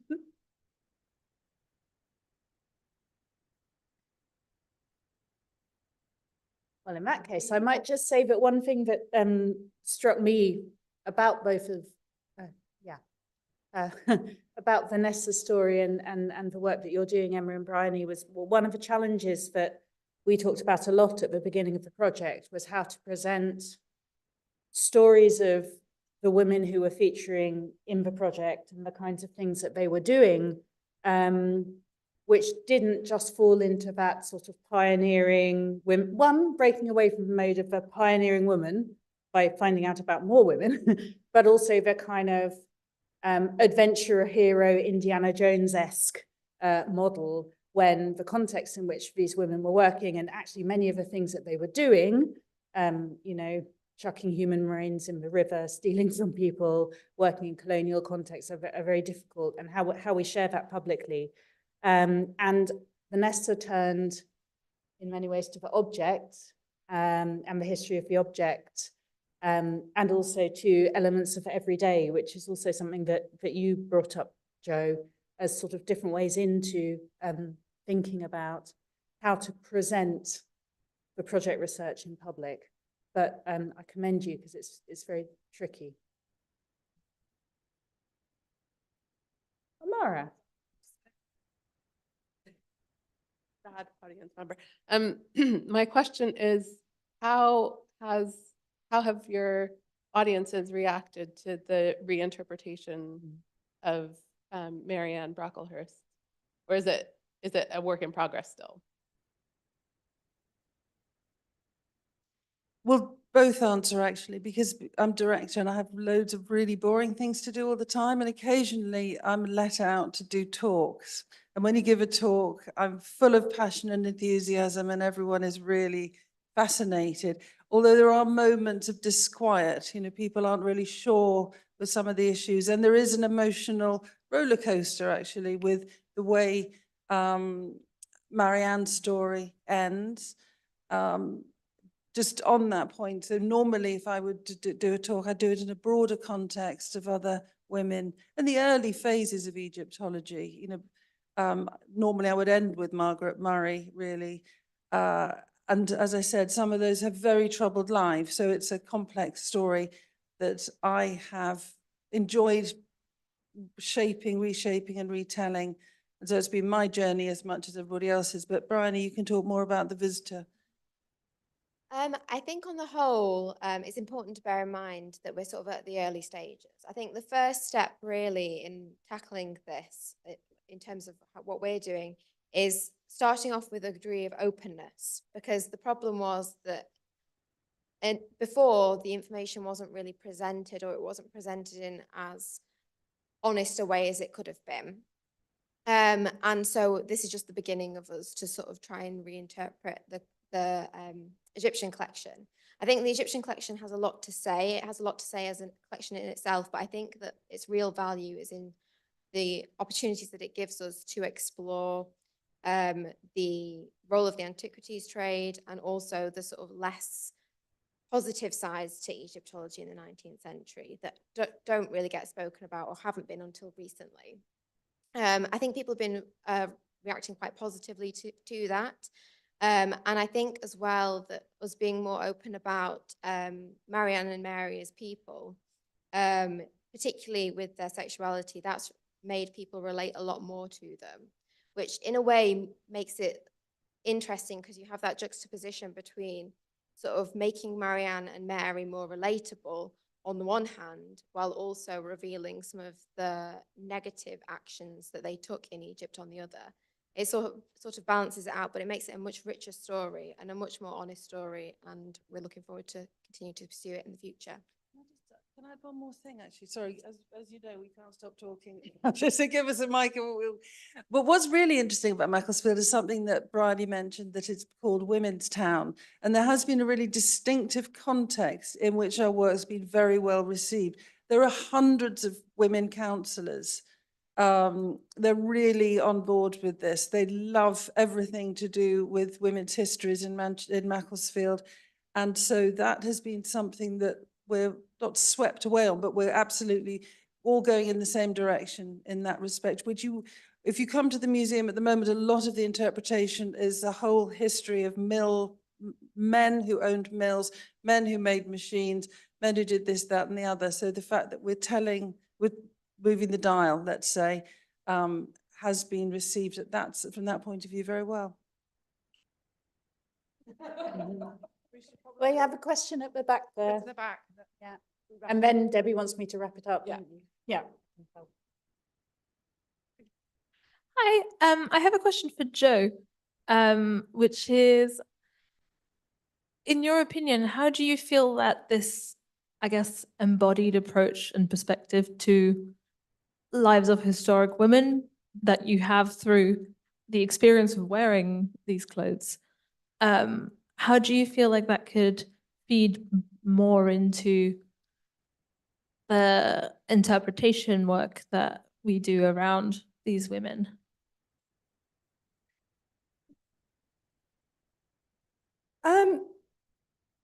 Sometimes I get really pleasantly surprised when I'm asked to make outfits from the skin up. So I deal with a lot of interpreters and a lot of reenactors. And on the whole, reenactors want to get it just right from the skin upwards.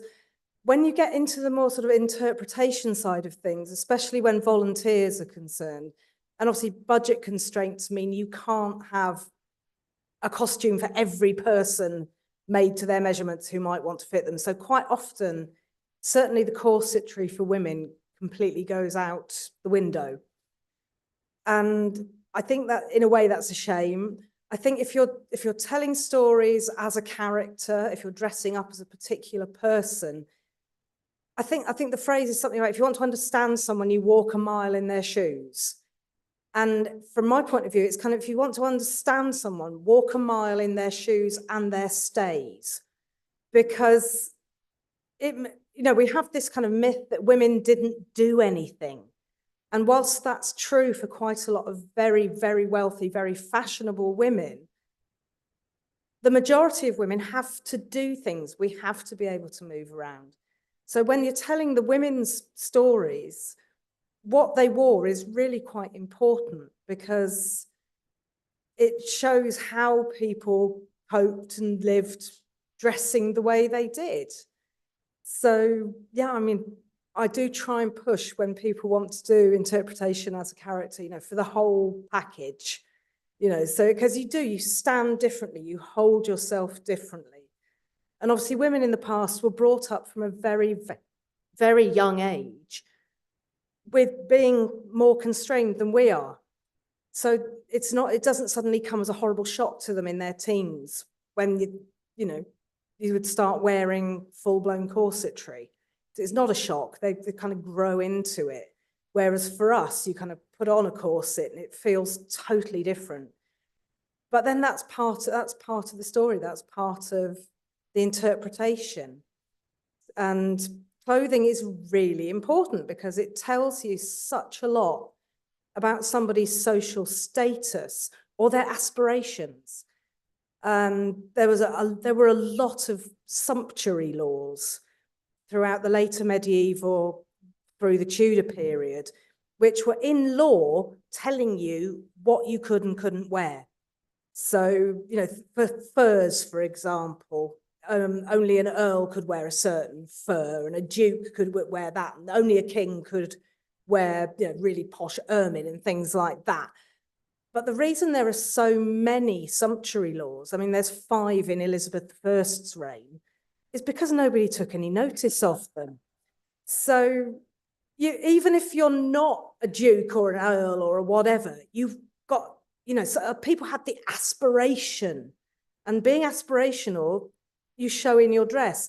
I mean, I'd quite often ask school groups, you know, if you had £1 million today, what would you buy? And quite often it's, you know, posh cars or whatever. There wasn't an awful lot of, you know, we have conspicuous consumption these days. In the past, the way to show your wealth was by what you wore. You wear your wealth on your back, or you build a really nice house with it. Things like that. So it's kind of conspicuous in a bigger way. And clothing is a really good way to show your status.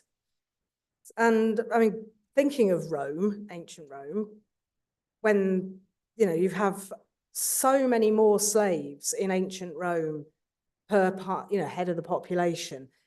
There was a reason, they reckon, that why slaves were not given a uniform, because you could actually then tell just how many slaves there were running around ancient Rome in comparison to slave owners. So uniforms can tell you who you are, or in some cases tell you who you're not. Certainly in that case, I mean, uniforms obviously now we think of as a more military thing, and that's really handy so you don't shoot the wrong person on the battlefield.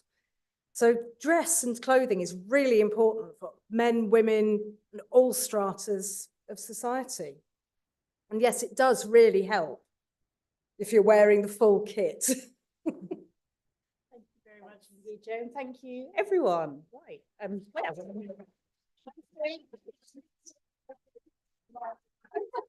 we're going to have a 5-minute comfort break, particularly for Amara's benefit.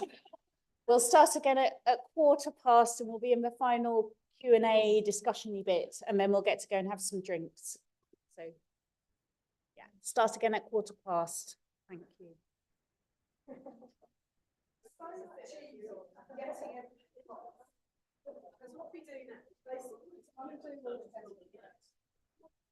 You jump up and down. It hasn't been far too cold in here this morning. It's actually just really hot as well.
Do.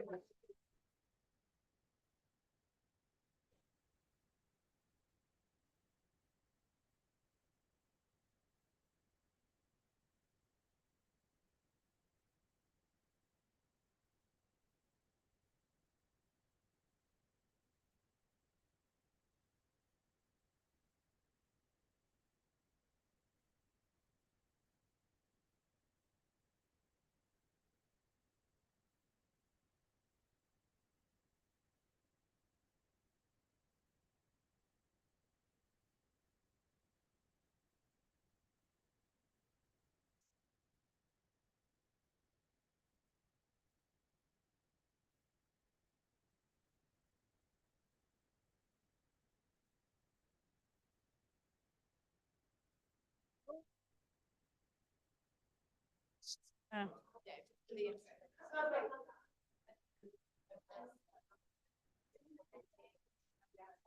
bit more informal. A bit more informal at the front. And then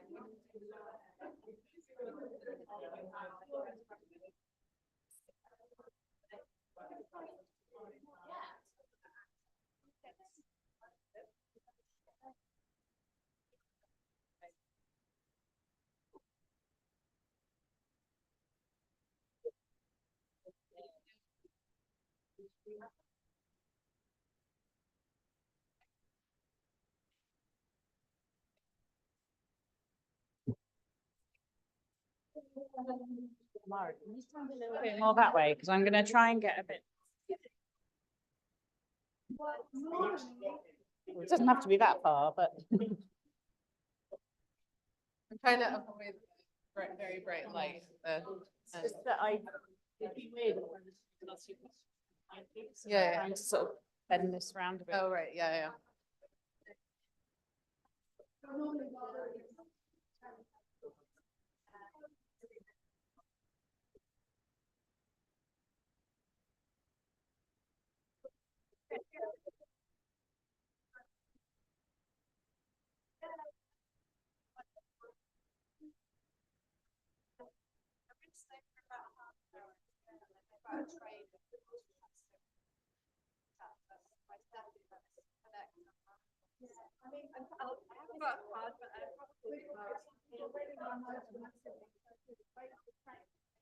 that's it.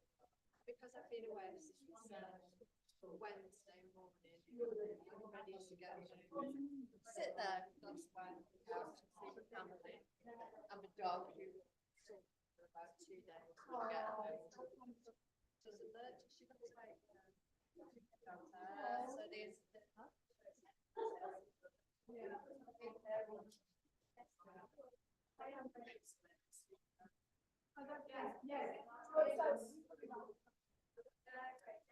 Hi, everybody. Welcome back. We didn't want to let today come to an end without a conversation, obviously, with Vanessa about the storytelling aspects of what she's been doing, the research and the choice. And actually, it was a really joint effort with Amara, as I'm sure they'll tell you. So I'm going to attempt to stand awkwardly slightly behind them and offer a few questions. Yeah, Amara, first of all, you were very clear from the outset when we were planning this project that you wanted a storyteller. And indeed, Vanessa was the first choice storyteller. So can you tell us a little bit more about why you thought that was important or what you wanted to do with it? Yeah, I had been to a few storytelling events, including some of Vanessa's, before the project. And I wanted, I think, to have an element of the project that would go beyond what was in the sources. So the sources will only tell you so much about the lives of the women that are represented in them. And what we get is fragments, basically. And that's, fragments are what historians and archaeologists have to work with all the time and create narratives around that. But I wanted there to be, I suppose in most senses in history and archaeology, you kind of have to keep a slight lid on how creative you get with the fragments you have and the stories you can tell with them. So I wanted to have an element where we were using the fragments, but not being bound to the fragments. And that's where I thought a storyteller would be able to fly in a sense, in a way that we couldn't necessarily do within the context of an academic monograph or, any of the other sort of articles or blog posts that we might write about the project. So because I knew that Vanessa was a storyteller, and I had also seen on her website that she worked a lot with cultural organizations, I thought this would be a good match. And so I got in touch, and Vanessa was very kindly said yes, even though the project was going to be 3 years in the future.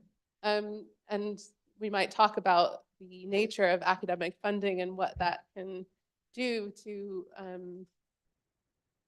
the sort of relationship you have to cultivate with a creative practitioner that has to kind of sit for a couple of years before the activity happens. But anyway, yeah, it was just a way to find a way to make the women's voices and their stories kind of emerge in a way that was different to what we were trying to do with the database and the more academic elements of the project.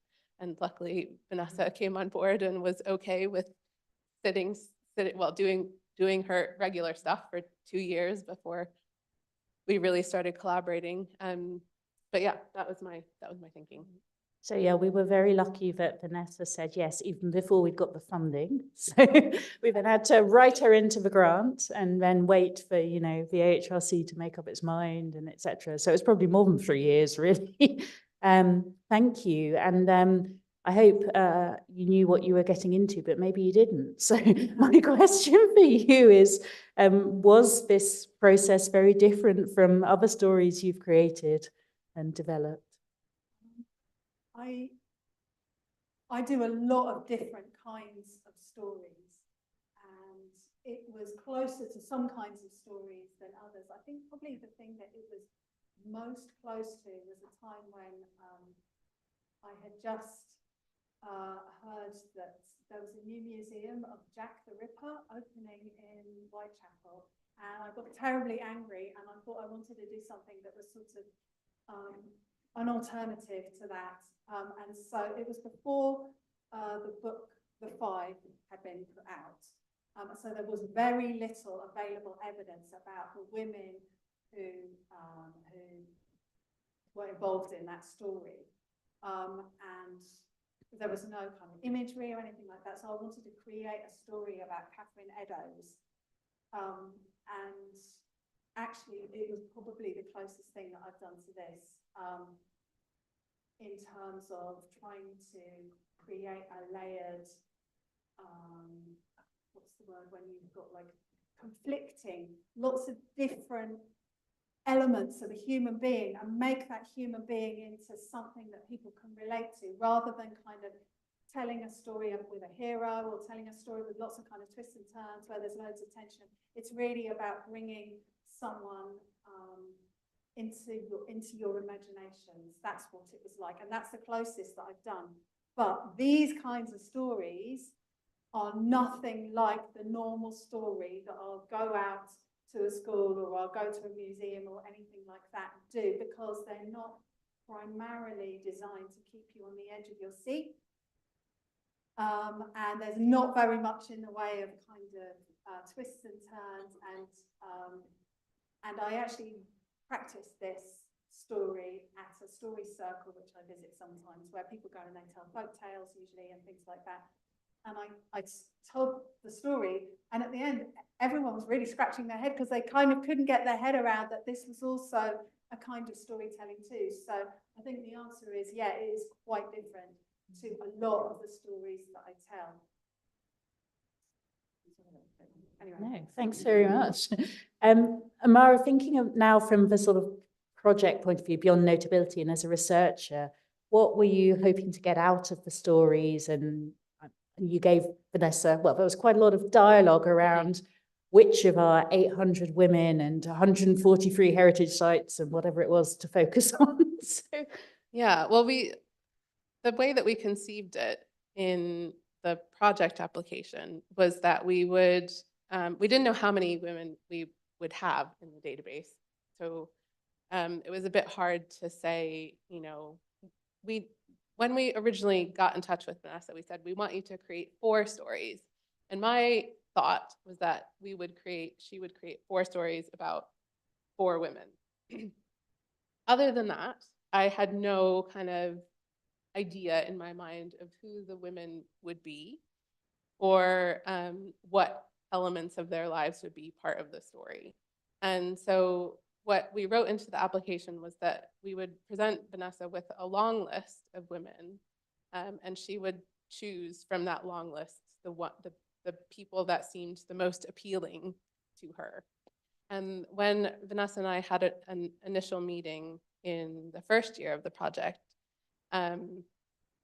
we had coffee, and she told me that she wanted my opinions about about the women and what it was that I found the most appealing about these women. So when we came to assemble a long list, there were some women that I thought would work.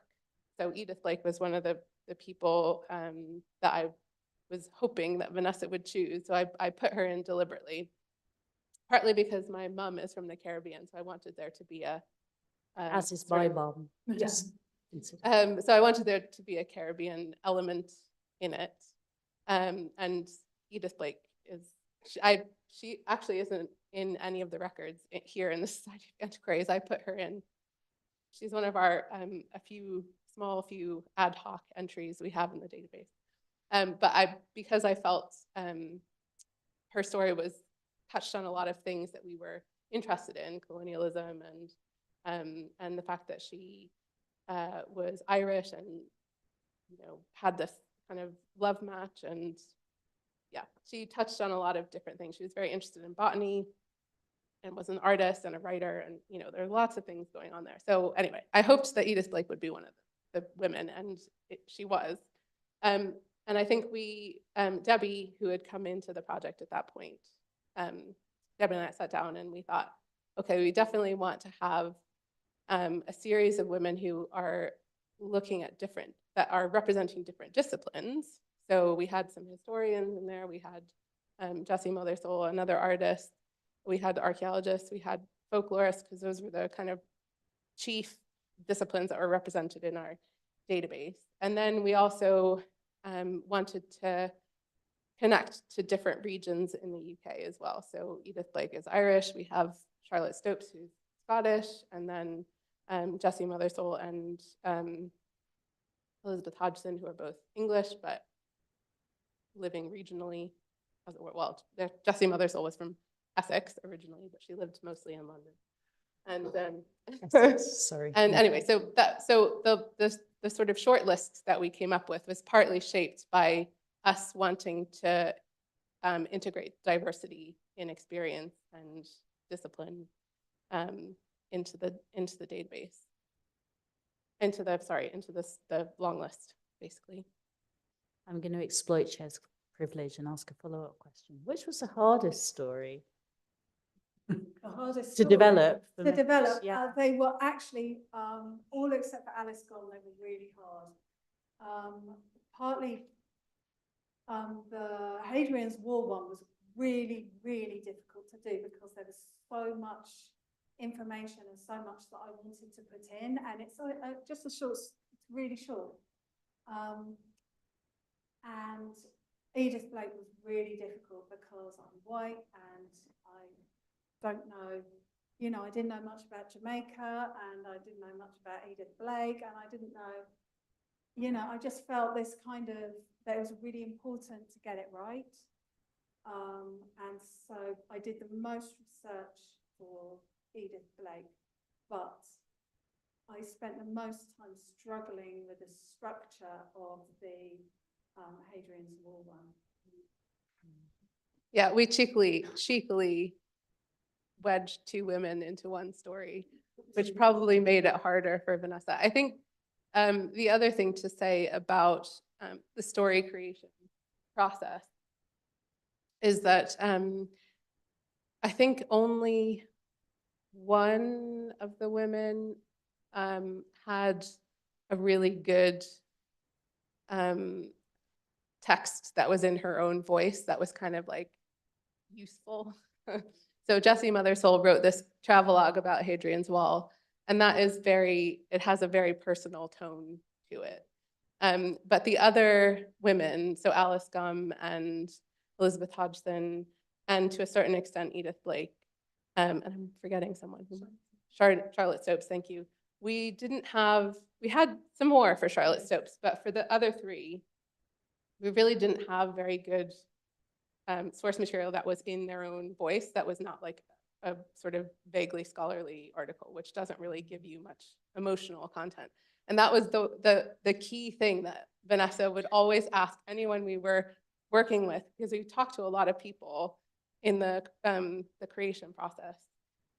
She would always want to get at the emotional undercurrents of these women. And that is the hardest thing to find in the archives, unless you have someone's diary. And we just didn't have that kind of material. And I remember when we were talking about the Alice Gumm story, she, like some of the other women, we really didn't have very much in her own voice at all.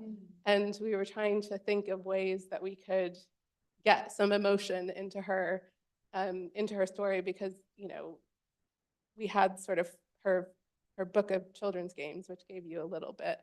But I came across this advertisement in the newspaper for, I think it was an 1892 advertisement that she put in the newspaper for a housemaid. And I read it, and it was like, you know, wanted young woman to take care of small children. Alice Gumm had 7 sons. And so I thought I could just see the kind of like desperation of someone who had 7 sons in their house. And not, I mean, if you look at the census, she has, I think, 1 housemaid and 1, like it's not a lot. So I could just see, and this woman is working all the time on folklore. And so I could just see the sort of desperation that she would have to write this ad in the news, please come and help me with my 7 children. And so I sent it to Vanessa, and I think the story that she came up with, which is in a sense centering her as a parent, a working parent, it kind of, we got the emotion into it, partly based on on the desperate ads that she put in the newspaper. So it was kind of, it was trying to find sources that would get at that emotional content that were not necessarily the most obvious. Vanessa, is there anything you'd like to add on that, or any favorite source that popped up and helped you with any of the stories? No, although I have to say, talking to the volunteer guides on the wall was really just so fun and illuminating. And they brought the wall to life for me as a kind of artifact, as almost a living thing, the wall, and all its complexities and wonderfulness. And one of them said something which really stuck with me. She said, you know, you should tell the story. I said, how should I tell this story? And she was like, you know what you should do? You should have the two women, so that's Jessie Marsall and Elizabeth Hodgson, you should have them just look at each other and then really get on with each other and decide that they're going to be lifelong friends. And I thought, that would be so good. That would be so cool. And actually, that kind of is why these stories are different, because that would be what my storyteller brain would be, to create something like that. And I can't, because I'm trying to be really, really true to who they actually were and what actually happened. Thank you. Oh, yes, another question. Sorry, I was thinking about that. You said earlier, Vanessa, that you might tell us why you told some of them and read others of them. Yes, so I was saying that I found some of the stories really difficult to do, and some of them I also found quite delicate to do.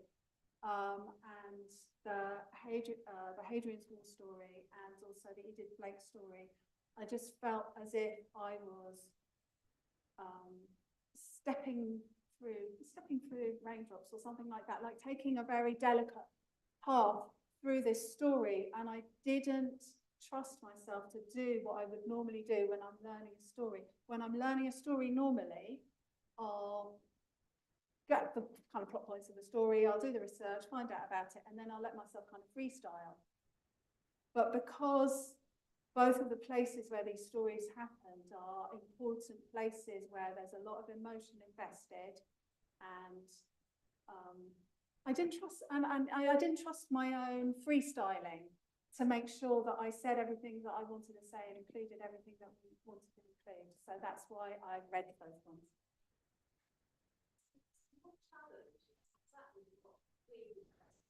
Just a minute. I'm just sort of struck by you know, what you said, because your challenge, because I think it's been wonderful what you've been doing, because all you've thrown up. It's not just telling a story. It's the approach to storytelling. It's all the threads that come through. It's the detail that but you're throwing up the challenge that we all face as people that study the past, or artists, or however we interpret the past, is what is written down becomes received stories, and what is spoken becomes the invisible histories. I mean, and that's the dilemma for us all, really, in the sense that if we want to rewrite histories, we feel that written histories are the histories that matter. That is. So that's my kind of perception of the sort of what you've been exploring today. It's the hidden histories, the invisible histories, like the story of the missing mummy, was just fascinating, because that comes from an artifact, and you know, the fragments, you know, you're telling a story from a fragment, and then you're trying to put it into a whole picture of which you don't know about. So anyway, that's just a thought. That's really interesting, and going on from what Amara said about employing a storyteller for this project. So Amara had experienced storytelling as in a person speaking, and when you speak the story and don't read it, the story exists in a kind of nowhere space between the speaker and the listener. It exists in our minds, and every person creates it differently in their own minds. And so to choose a storyteller for this project is a very interesting, rather than choosing someone who wrote short stories or someone who was, say, a poet who worked with the written word. It's quite a different thing to create a spoken story, which, I mean, we are including, but you know, if we weren't, it would just go. It would just be there for a minute. We'd all take a different thing from it, and then it would vanish. Wait. Sorry, also the fact you said you need to read at least 2 of those stories because you couldn't trust yourself not to tell it correctly. Yes, exactly, because I didn't know what I might accidentally add into it without really thinking it through properly. Emma, do you have a question? Oh, sorry. Wait, are we doing? I think we've gone to general Q&A. Yeah. That's good, that's fine. Who was it? Pamela. Who am I doing first? Okay. First of all, Vanessa, I thought you was absolutely brilliant. I really didn't know what it entailed to do storytelling. So I Googled you just to see who you were about and to understand where you're coming from. And I underestimated just what's involved to be a storyteller, doing what you're actually doing, to tell a story the way that you actually delivered it. I could see the different people that you work with, the team that you pull together, the steering committee, and the backgrounds of all those people, just to say a story in 15 minutes.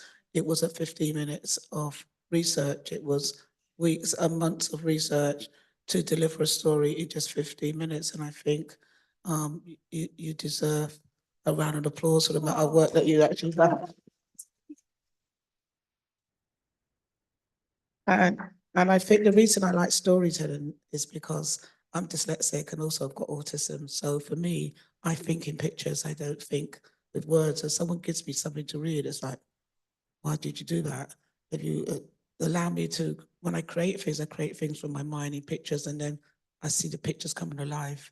So I'm very hard to work with because people want me to write things down. I just can't do it. But listening to your storytelling, I can close my eyes and picture all that you're saying and get the drift of what you're saying. If you gave that to me in a book form, I just wouldn't get it in the same context and I can remember it. And I think it's very important for people to know that when you've got an audience, you don't know what you're looking at.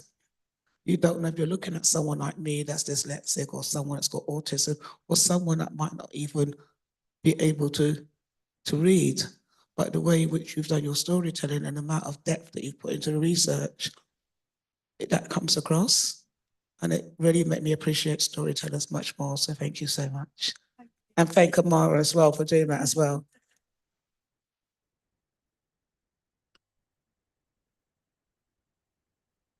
I just happened to think about, when you were saying the research and how you go about it and looking for some letters or anything like that, it really depends on somebody saving that stuff. So how do you go about trying to, bird dog that stuff down? I would reckon family members, or do they have like historicals? I mean, well, it's obviously some of it will be here, but that's where that personal stuff would come from. So well done on the little article. But I thought, locating it in the time and place must have fed some of and going to the actual places feeds your imagination as well. Do you want to talk about, how you go about gathering all the fragments? Well, we did loads of different types of research and spoke to lots of different people, didn't we? So a lot of it was about meeting people and, not always the obvious people. Like I was saying, the guys on the wall were very helpful to me. And I also just spoke to somebody who had lived in Jamaica their whole life and had just recently come to London. And that was really helpful. Like, they weren't like an artist or a historian or anything. They were just a person.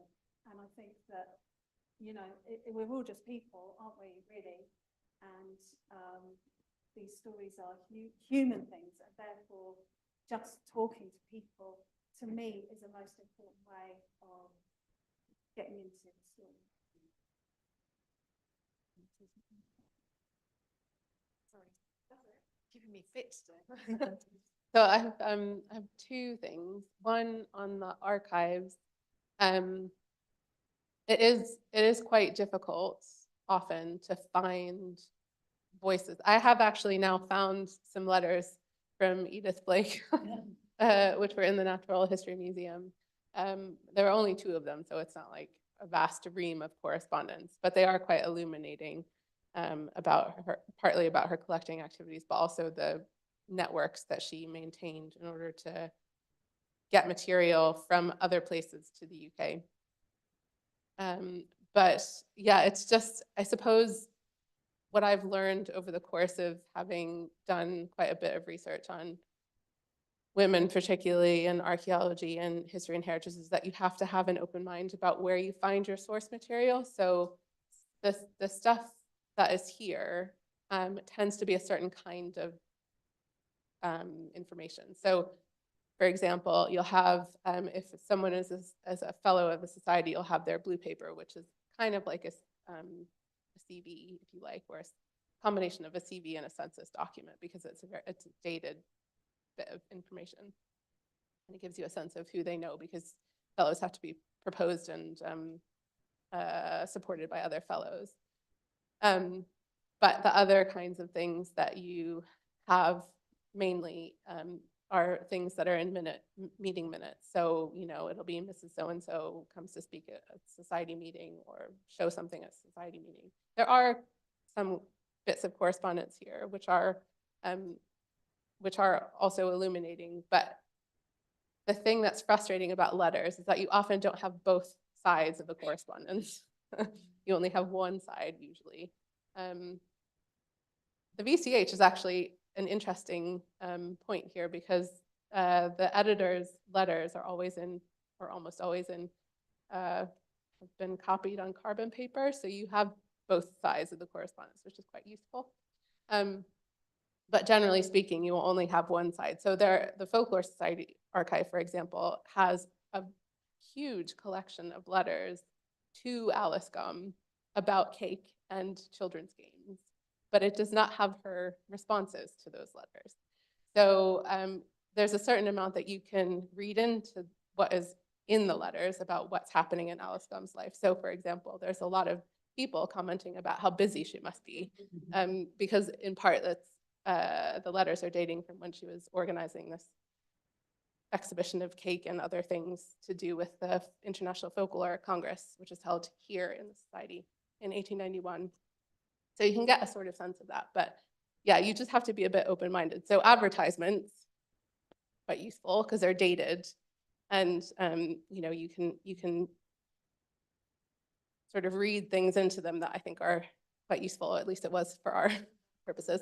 But yeah, so I think keeping an open mind, and also the power of knowing who people knew is quite useful, because even if you don't have someone's personal archive that survives in a place that's accessible, someone that they knew, those papers might be accessible. And there are often, you know, elements of fragments that you can pick up in the archives of people that were in their network. So that is also quite, yeah, being aware that you can make use of correspondence networks in that way is quite useful.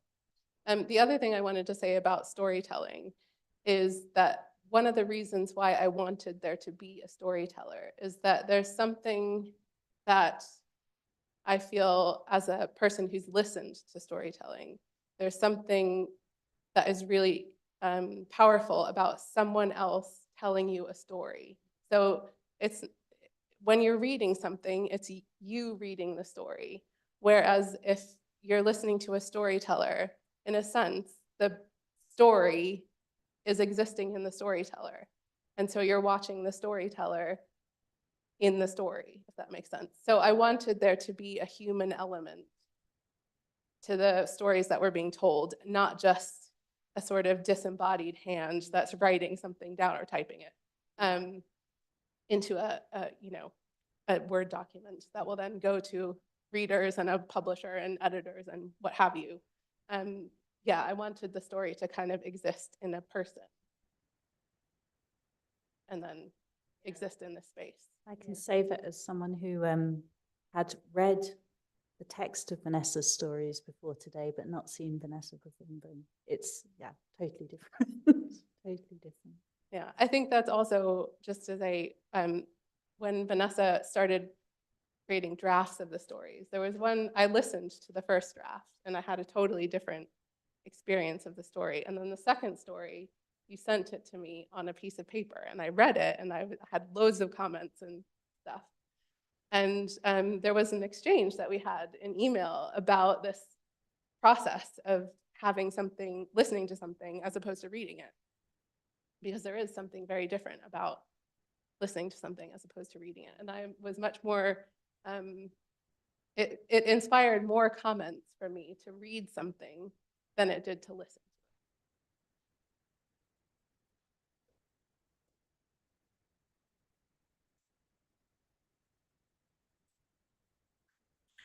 Just something that that you've said and that that you've has been amplified as well is like when someone goes in and looks at that, you're bearing witness, and you're able to then go, you're able to actually have had an experience, and then you're passing on this experience, because again, the research is more than just the academic, oh, who said what and what's recorded. It's also, I'm going to talk to somebody that lived in that same world, you know, and what was actually going on in that period of time, and how did they actually dress and things like that, because you mentioned that in the first story. That was a big part of it as well. So, you know, it is really essential to have a storyteller, and so thank you for continuing to champion our art. I suppose I'd like to add a sort of aspirational part of the project. I think of stories as things that travel, and we wanted Vanessa's stories to be able to go and travel to the places that they're about. And in the project plan, we put this, that we would audio record them, but I would love to think of the guides on Hadrian's Wall, hearing your story in some way, Vanessa. And Amara, I know you have some museum contacts in Jamaica as well. So we haven't forgotten about the importance of sending these stories to places and helping them to travel. Do we have time for one more question? What do we think? I'm aware that we're overrunning and there's wine next door, but okay, last question at the back. Oh, Vicky having the last question. Excellent. Sorry, I feel pressure now. Oh, sorry. I was going to just pick up on what you were just saying about the importance of it being a storyteller rather than a written story, and wondering, it occurs to me, is it something to do with the positionality that brings, and the fact that it makes it very explicit that it's a person's interpretation, that when you see something printed on the page, you sometimes forget about authorship. And I mean, I was totally taken in by Catherine's AI letter at the beginning, because it was presented as this typewritten document. I just saw it as true. Whereas when a storyteller is telling you the story, it positions that story as your creation. And that there's something particularly powerful about that, where you're filling in those fragmentary gaps.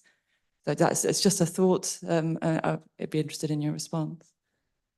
Yeah, well, I think it's really, really important that we know that everything that we do in history is an interpretation and not just facts. So, yeah, I would agree with that. Yes, I also agree.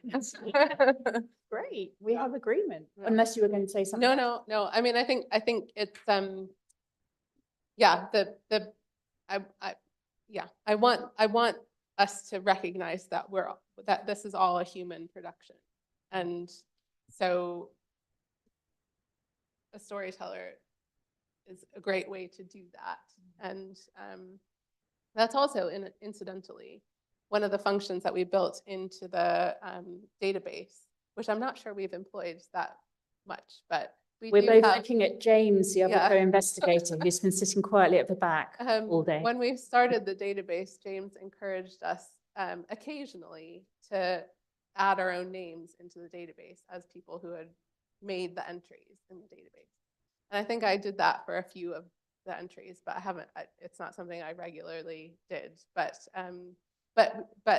James's point was that this made the database attached to a person, and that kind of made the stuff that we were putting in more human, because a person was putting it in. And the database has involved a lot of interpretation on our part between what we see in because we're creating linked open data, right? So without going into the technicalities of that, basically it means you have to translate something that's in an archive into something that works as a machine readable text, which goes back to Catherine's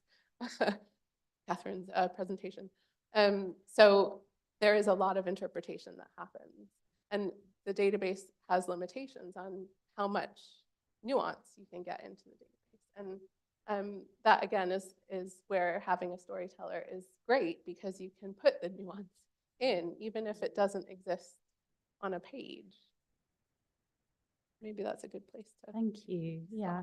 So, go on. Sorry, Last word. I just want to say one time is that I really could not have made these stories without the input of Amara. So I really would like to thank Amara.